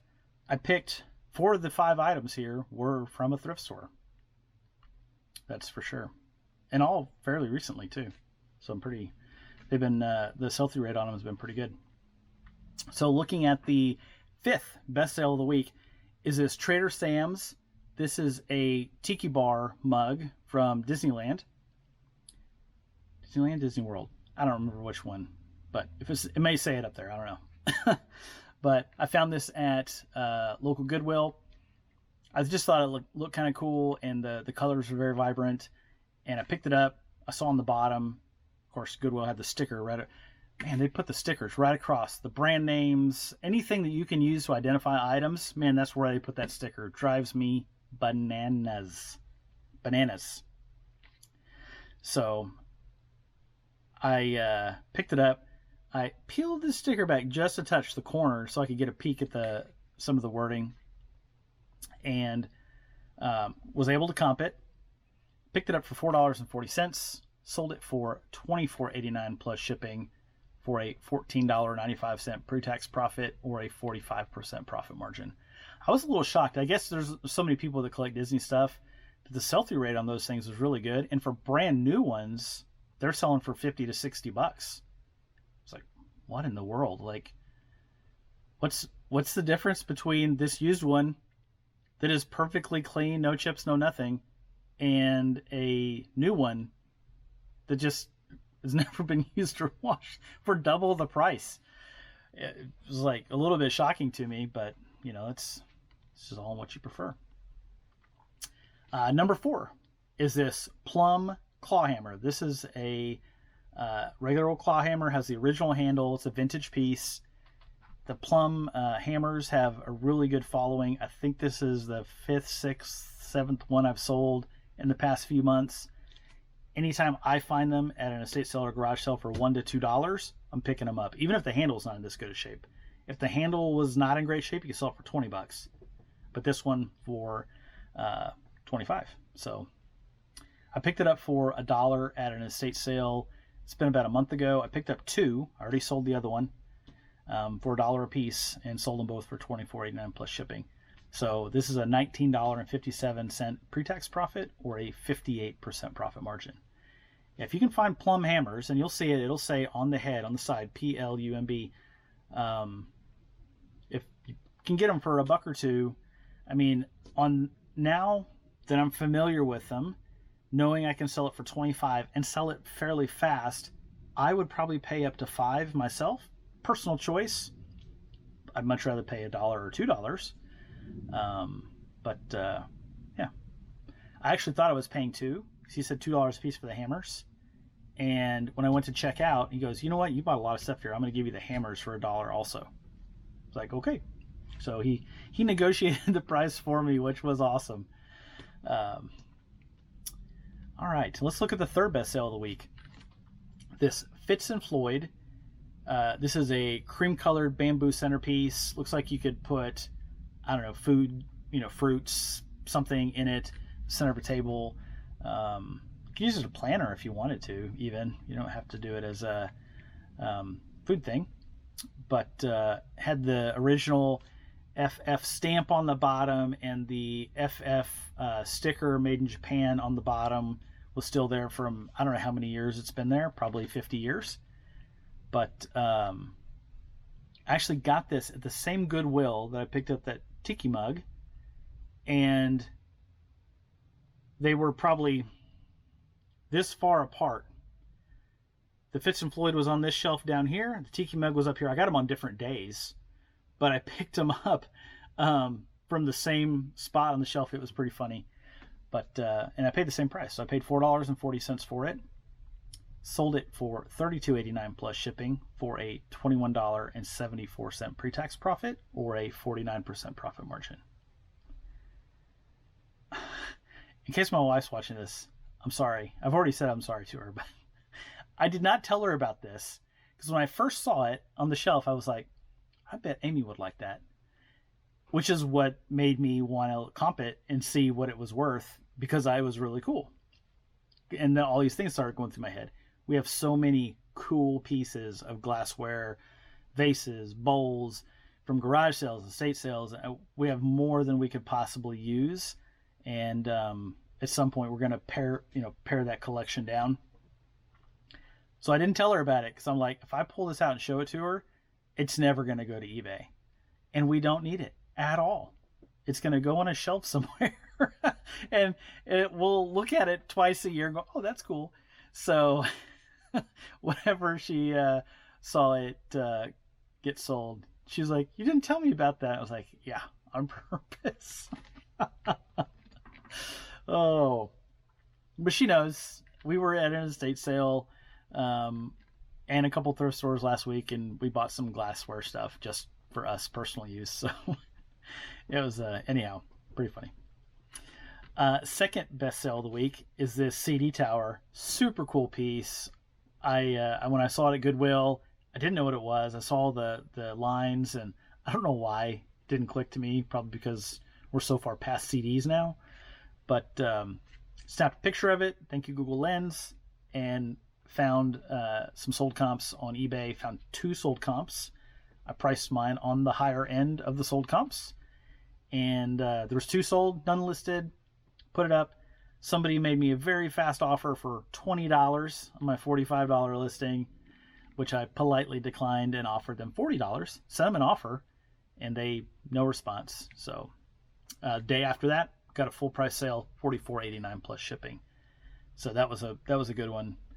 $26.08 pre-tax profit, or a 46% profit margin. And then the best sale of the week, a piece of cookware. Go figure. This is best sale of the week. Is this Magnalite 12-inch? This is the skillet that had the Farberware lid on it. So this 12-inch Magnalite skillet, picked it up for $8.60. Sold it for $54.89 plus shipping, for a $37.17 pre-tax profit, or a 51% profit margin. And I was super lucky. I had a box that fit that thing perfectly. It was I think end to end, it was about 22 inches. So I had an actual short box that was kind of a weird shape, and that skillet fit in there perfectly. I was glad to see that go out the door. I did consider keeping that one because I'm like, man, I could probably cook up some really nice steaks in there, but I've got a piece of Wagnerware cast iron that I picked up that I'm itching to use that one. So that's it. I got all my rambling out about clothing. We talked about the worst sales and the best sales. The number of people watching the videos is continuing to go up. More and more subscribers every week. I'm so grateful for everybody that's watching, leaving comments, asking questions. Even the people that give me a hard time about the amount of profit I'm making or the items that I'm buying. I'm just glad that people care enough to take the time to point that stuff out, because I'll take it all. I'll take every bit of information I can get and somehow work it into the way I'm shopping and selling, making videos, any of it. So I really enjoy all of it, but I appreciate you watching. If you have any comments or questions, leave those down below. I'll make sure and get back to you. Until next time, have a great day. We're going to go on a little bit of a field trip today. I'm going to walk outside the storage unit and just kind of give you a rundown of the new clothing board that I put together to photograph all my clothes.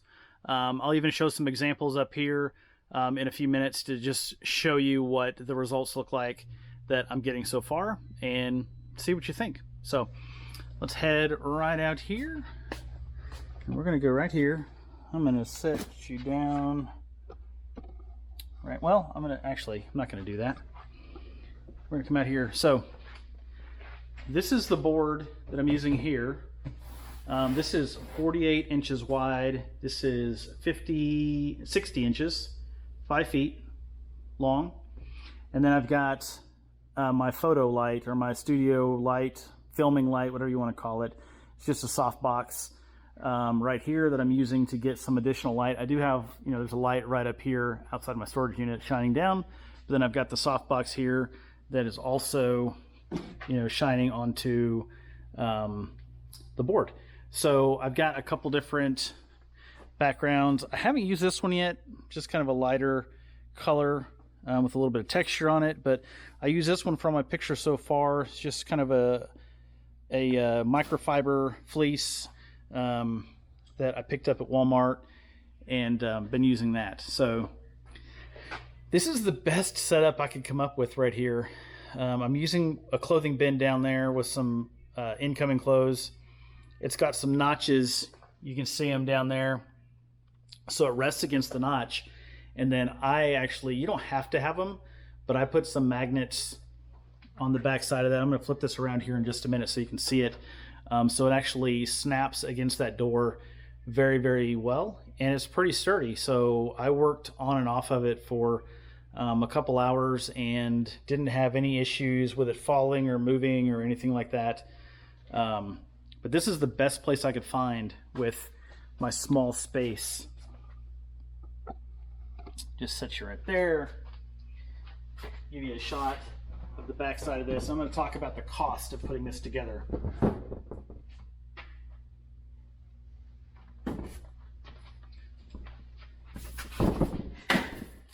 So this is 4 8-foot 1x2s all cut up. So again, I've got it 4 foot wide, 60 inches long.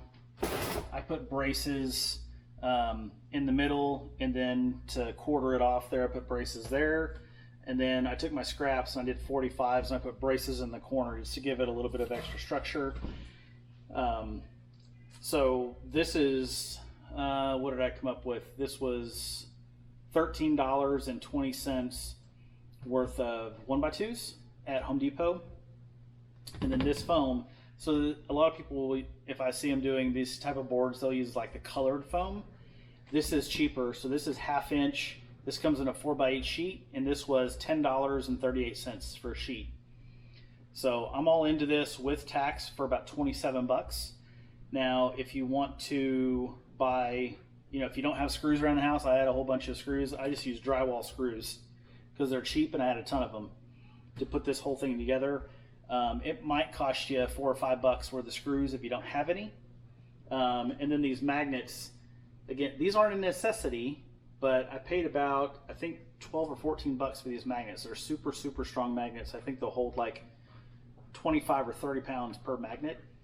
And for what I'm doing, it works very well. Whenever I'm done using the board, I just set it right up against one of my metal racks, and the magnets hold it up against her so it's not falling down anywhere. So that's the board. I hope it is coming across well, but yeah. So that's my new clothing. You can hear that snap into place there. My new clothing setup for photographing clothing. I was thinking today I was going to be making this video going, man, I sure hope it's going to work, but I sold my first pair of pants that I photographed on that board a few days ago. Sold them this morning. It'll be on tomorrow's What Sold video, so you'll get a chance to see that. I was super stoked whenever I saw them come up. Somebody was looking at them. I sent out an offer, and they sold about 5 minutes later. So anyhow. All right, give me a second. I'm going to arrange the camera here, get it back in its place, and then we'll go on with the rest of the video. Before I jump into this week's sales, a couple of things pertaining to listing and buying and that sort of thing. I had a couple questions and comments this past week about the tools I'm using and apps and that sort of thing in my eBay business. So I use the things I use a lot, pretty much every day, is Google Lens, the eBay photo app to search with photos.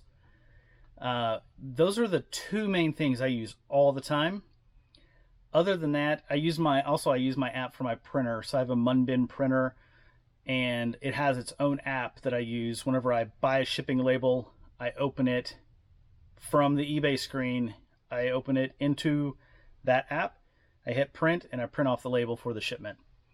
So actually those are the three I use all the time. I'm using my printer app all the time. But yeah, So Google Lens, I don't use to comp anything. I use it to find out what things are. If I'm questioning an item, a couple weeks ago, I bought and sold a really, really cool wooden rotating CD rack. And I wasn't sure how to describe it exactly because I didn't realize it was a CD rack. Google Lensed it, and I got images for it telling me what it was. Then I can go to eBay, I can search it, find it, comp it, list it, sold it, made money. So I usually use Google Lens before I use the eBay photo app. The eBay photo app works generally, but it doesn't usually work quite as well as Google Lens. eBay is where I'm comping. Google Lens is where I'm finding out what something is and how to describe it when I'm looking for it in eBay. Somebody did ask about cross-listing. I don't cross-list. I did up until December. For about 6 months, I was cross-listing to Poshmark, Depop, and Mercari. I had the most success on Poshmark with clothing and a couple items outside of clothing. Had a little bit of luck on Mercari with some like household type items. On Depop, I think I sold 1 or 2 things total. Depop was so aggravating because somebody would send you an offer. I would accept the offer very quickly, and then they would never buy it. I probably accepted a dozen offers, and not one time did somebody buy something that I accepted an offer for. Where on Poshmark, they're ahead of eBay a little bit on this one. On Poshmark, when somebody sends you an offer and you accept, it says it's sold right then. They billed the customer. I think one time I had a billing fail, but every other time, if I got an offer and I accepted it, it billed it right that moment and it was sold. I didn't have to wait for somebody to go back and go, oh, they accepted your offer. How much time do you want to take to pay? And that sort of thing. So I thought that was pretty good. But I was using AutoPosher to do my cross-listing, and I did that because there was automated like closet updates and resharing and liking people who liked your closet and all this kind of stuff that Poshmark really wants you to do. I didn't have time to keep up with that kind of stuff. I don't know how anybody does. I'm assuming they're all using like automated tools. But so I was using AutoPosher, which now they've switched to Nifty.ai, which sounds trendier than AutoPosher. But in it, doesn't make it sound like it's just a Poshmark tool, although that's what most people got into it for.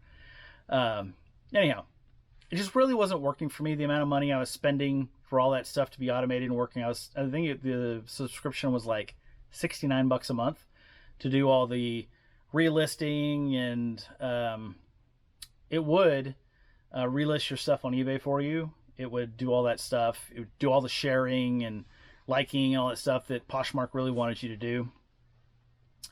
But again, I just wasn't seeing the benefit from it. So I decided to kill that.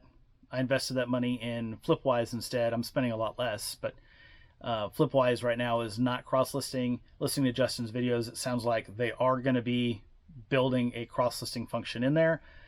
I'm assuming that when that happens, it's going to cost more money. Maybe not. I don't know. We'll see.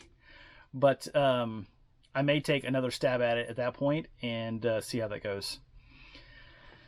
So yeah, I don't cross-list. Only on eBay. I sell a little bit on Facebook Marketplace. If I find a big thing that I think's worth money and I don't want to ship it, I may flip it on Facebook Marketplace. But that's very few and far between. Right now, it's all eBay. So, well, that's out of the way. If this is your first time here, my name is Brian. I'm a reseller. I sell on eBay. I also make YouTube videos. I sell in the everything category on eBay. Which is toys, tools, hats, stuffed animals, and all the stuff you're going to see in today's video. We're going to talk about the 5 worst sales. Then we're going to talk about the 5 best sales, and just go through all the details. How much I paid, how much I sold it for, how much profit I'm putting in my pocket at the end of the day. And yeah, let's just jump into the numbers. Last week, I sold 23 items for a total sale of $961.94. That is product sales and shipping revenue. After all the fees, shipping expense, eBay fees, ad fees, promo fees, all the stuff, I put $424.01 in my pocket. That's profit before taxes for a 44% profit margin. So, decent week. Not the best week I've ever had, not the worst week I've ever had, just a decent week. Oh, look at that. So somebody's sending me an offer right now. We'll just do this one live. For a hat. I'm going to lose money on this hat, but I've had it for a long time, and I don't want it anymore. I'm going to accept the offer and get it the heck out of here.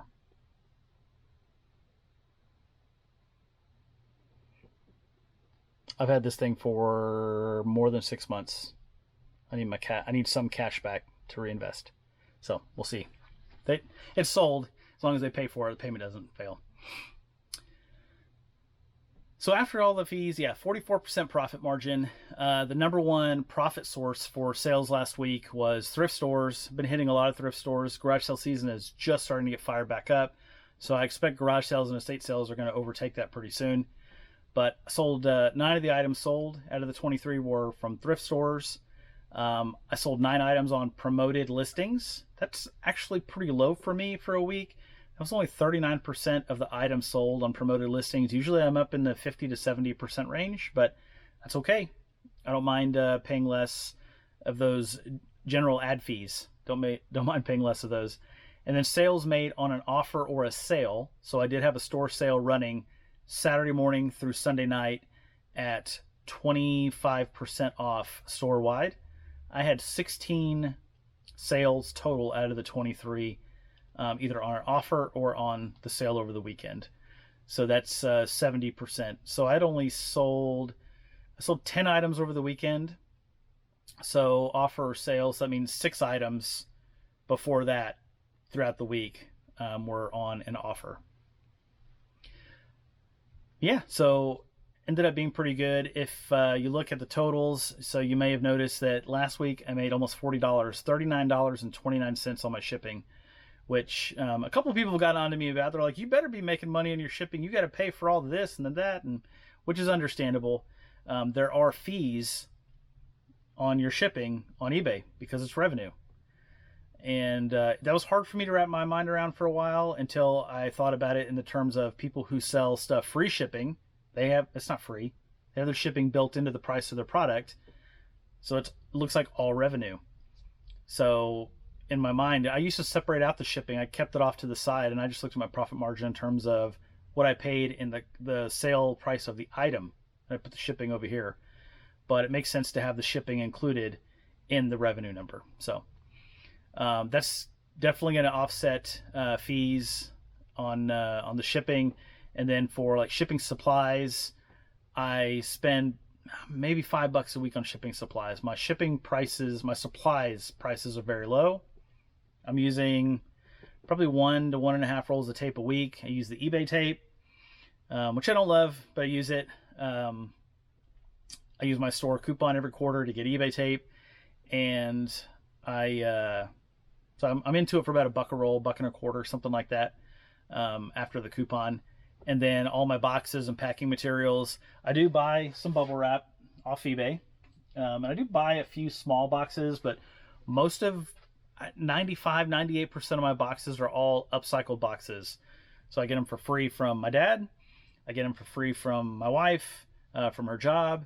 And then my dad actually goes out and scavenges a bunch of places for boxes for me. And then there's a guy on Facebook Marketplace I deal with where I buy a carload for $10 at a time.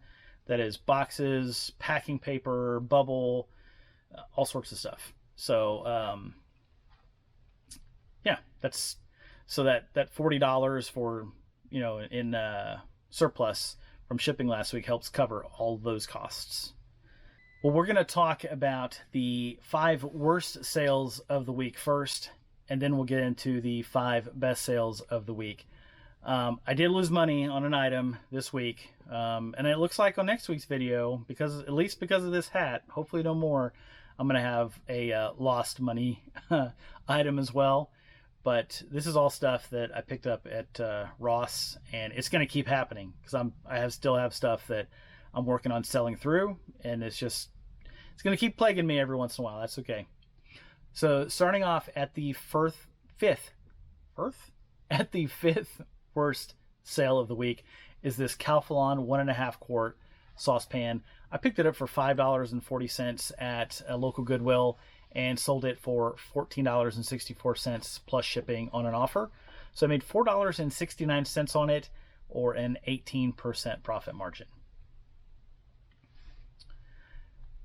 Unless I can get Calphalon super cheap, I'm really passing it up now. I bought some a while back at a garage sale, bought a bunch of it, and I was into it for about $1 a piece, $2 a piece maybe, for some substantial pieces. That makes sense. Buying it at Goodwill, unless it's in like new condition, doesn't make sense. So I'm not going to be buying Calphalon anymore. Usually by the time it hits Goodwill, it's way too beat up and scratched up, and it's not in good shape. All right, looking at the fourth worst sale of the week, which is a really cool item, but still, it's this Empoli.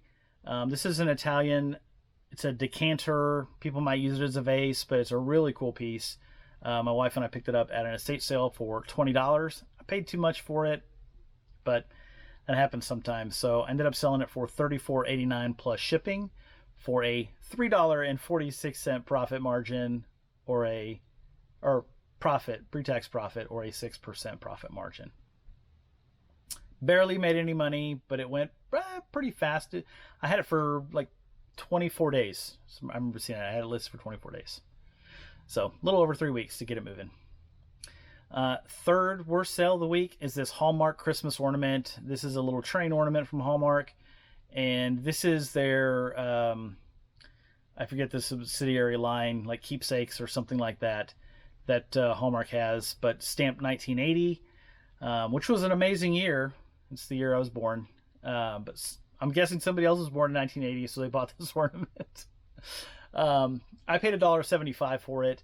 I sold it for $6 plus shipping for a $2.60 pre-tax profit, or 24% profit margin. I sold a bunch of ornaments pre-Christmas last year, but I got it in this same bundle. I could have held on to this one and stood my ground and made an extra, $3 or $4, but I would have waited until October, November, December, or something like that, and I don't want to wait. So got some money back, and now I can go spend it on new inventory. Second worst sale of the week is this Proto wrench. I bought a couple of these at an estate sale recently for $1 a pop. They're both Proto, and I was like, man, these might be worth a little bit of money. I didn't comp them because I was just buying a bunch of stuff at one time, and weren't worth as much as I thought. There was a bunch of them out there listed, so I picked it up for $1, sold it for $4.50 plus shipping on an offer. So I made $2.45 pre-tax profit on that wrench, or a 27% profit margin. And then number one, the worst sale of the week, bought it from Ross, Dress for Less, is this Neff brand. This is a Mickey Mouse bucket hat. Really cool pattern. And paid $13.20 for it all in, and sold it for $11.91 plus shipping. So I lost $4.04 on that, and that's a negative 24% profit margin. The fun part is I have like 4 more of them in a bin over here that I still need to sell through. So I don't know if I'll get a little more money for them as we get into the warmer season. More people are going to Disney. I don't know if that means it's going to be more flooded with Disney hats. I really don't know what to expect. But yeah, so that's fun. They accepted, they paid for the hat. So there we go. Cool. All right. Now we're going to talk about the best 5 sales of the week last week. There's some cool stuff in here. I think I say that all the time. There's cool stuff in here, and to me it genuinely is cool stuff. So please forgive me if I'm talking about pots and pans and say they're cool. Fifth best sale of the week is a Revereware 5-quart stock pot. Picked this up for $6.75 at Goodwill and sold it for $29.89 plus shipping. That one surprised me a little bit. There was no offer, no nothing. I guess the size is a little bit odd. There's a lot of 6-quart out there, not as many 5 quarts. Sold it for full price and without a lid. So it surprised me.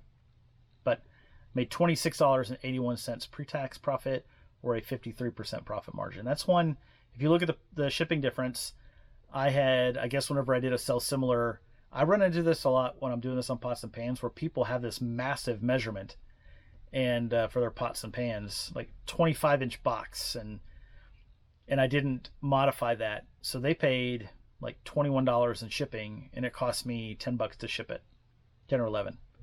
So I ended up making like $10 or $11 on the shipping on that item.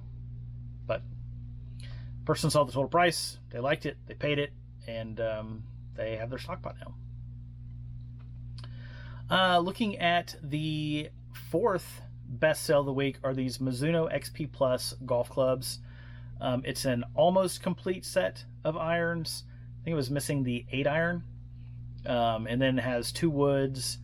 I picked that up at an estate sale liquidation place here in Oklahoma City.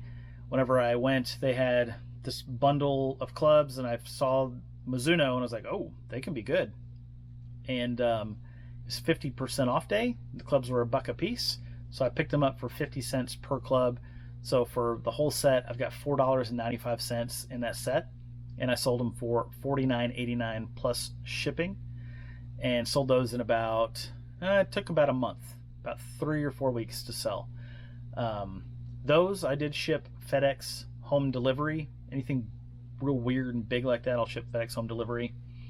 And thanks to my dad, I had the perfect box for him because he had pulled some kind of a car part, maybe for like a light bar or something, box out of like a mechanic shop, and those clubs fit in there perfect.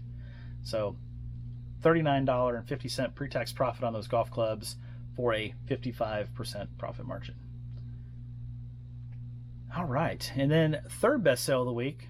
This was interesting, this Fidelity chess game. This is the second Fidelity electronics item I've sold in the past few months. This one was actually an international sale. It went to the Czech Republic, which was pretty interesting. It was like Film United in the Czech Republic.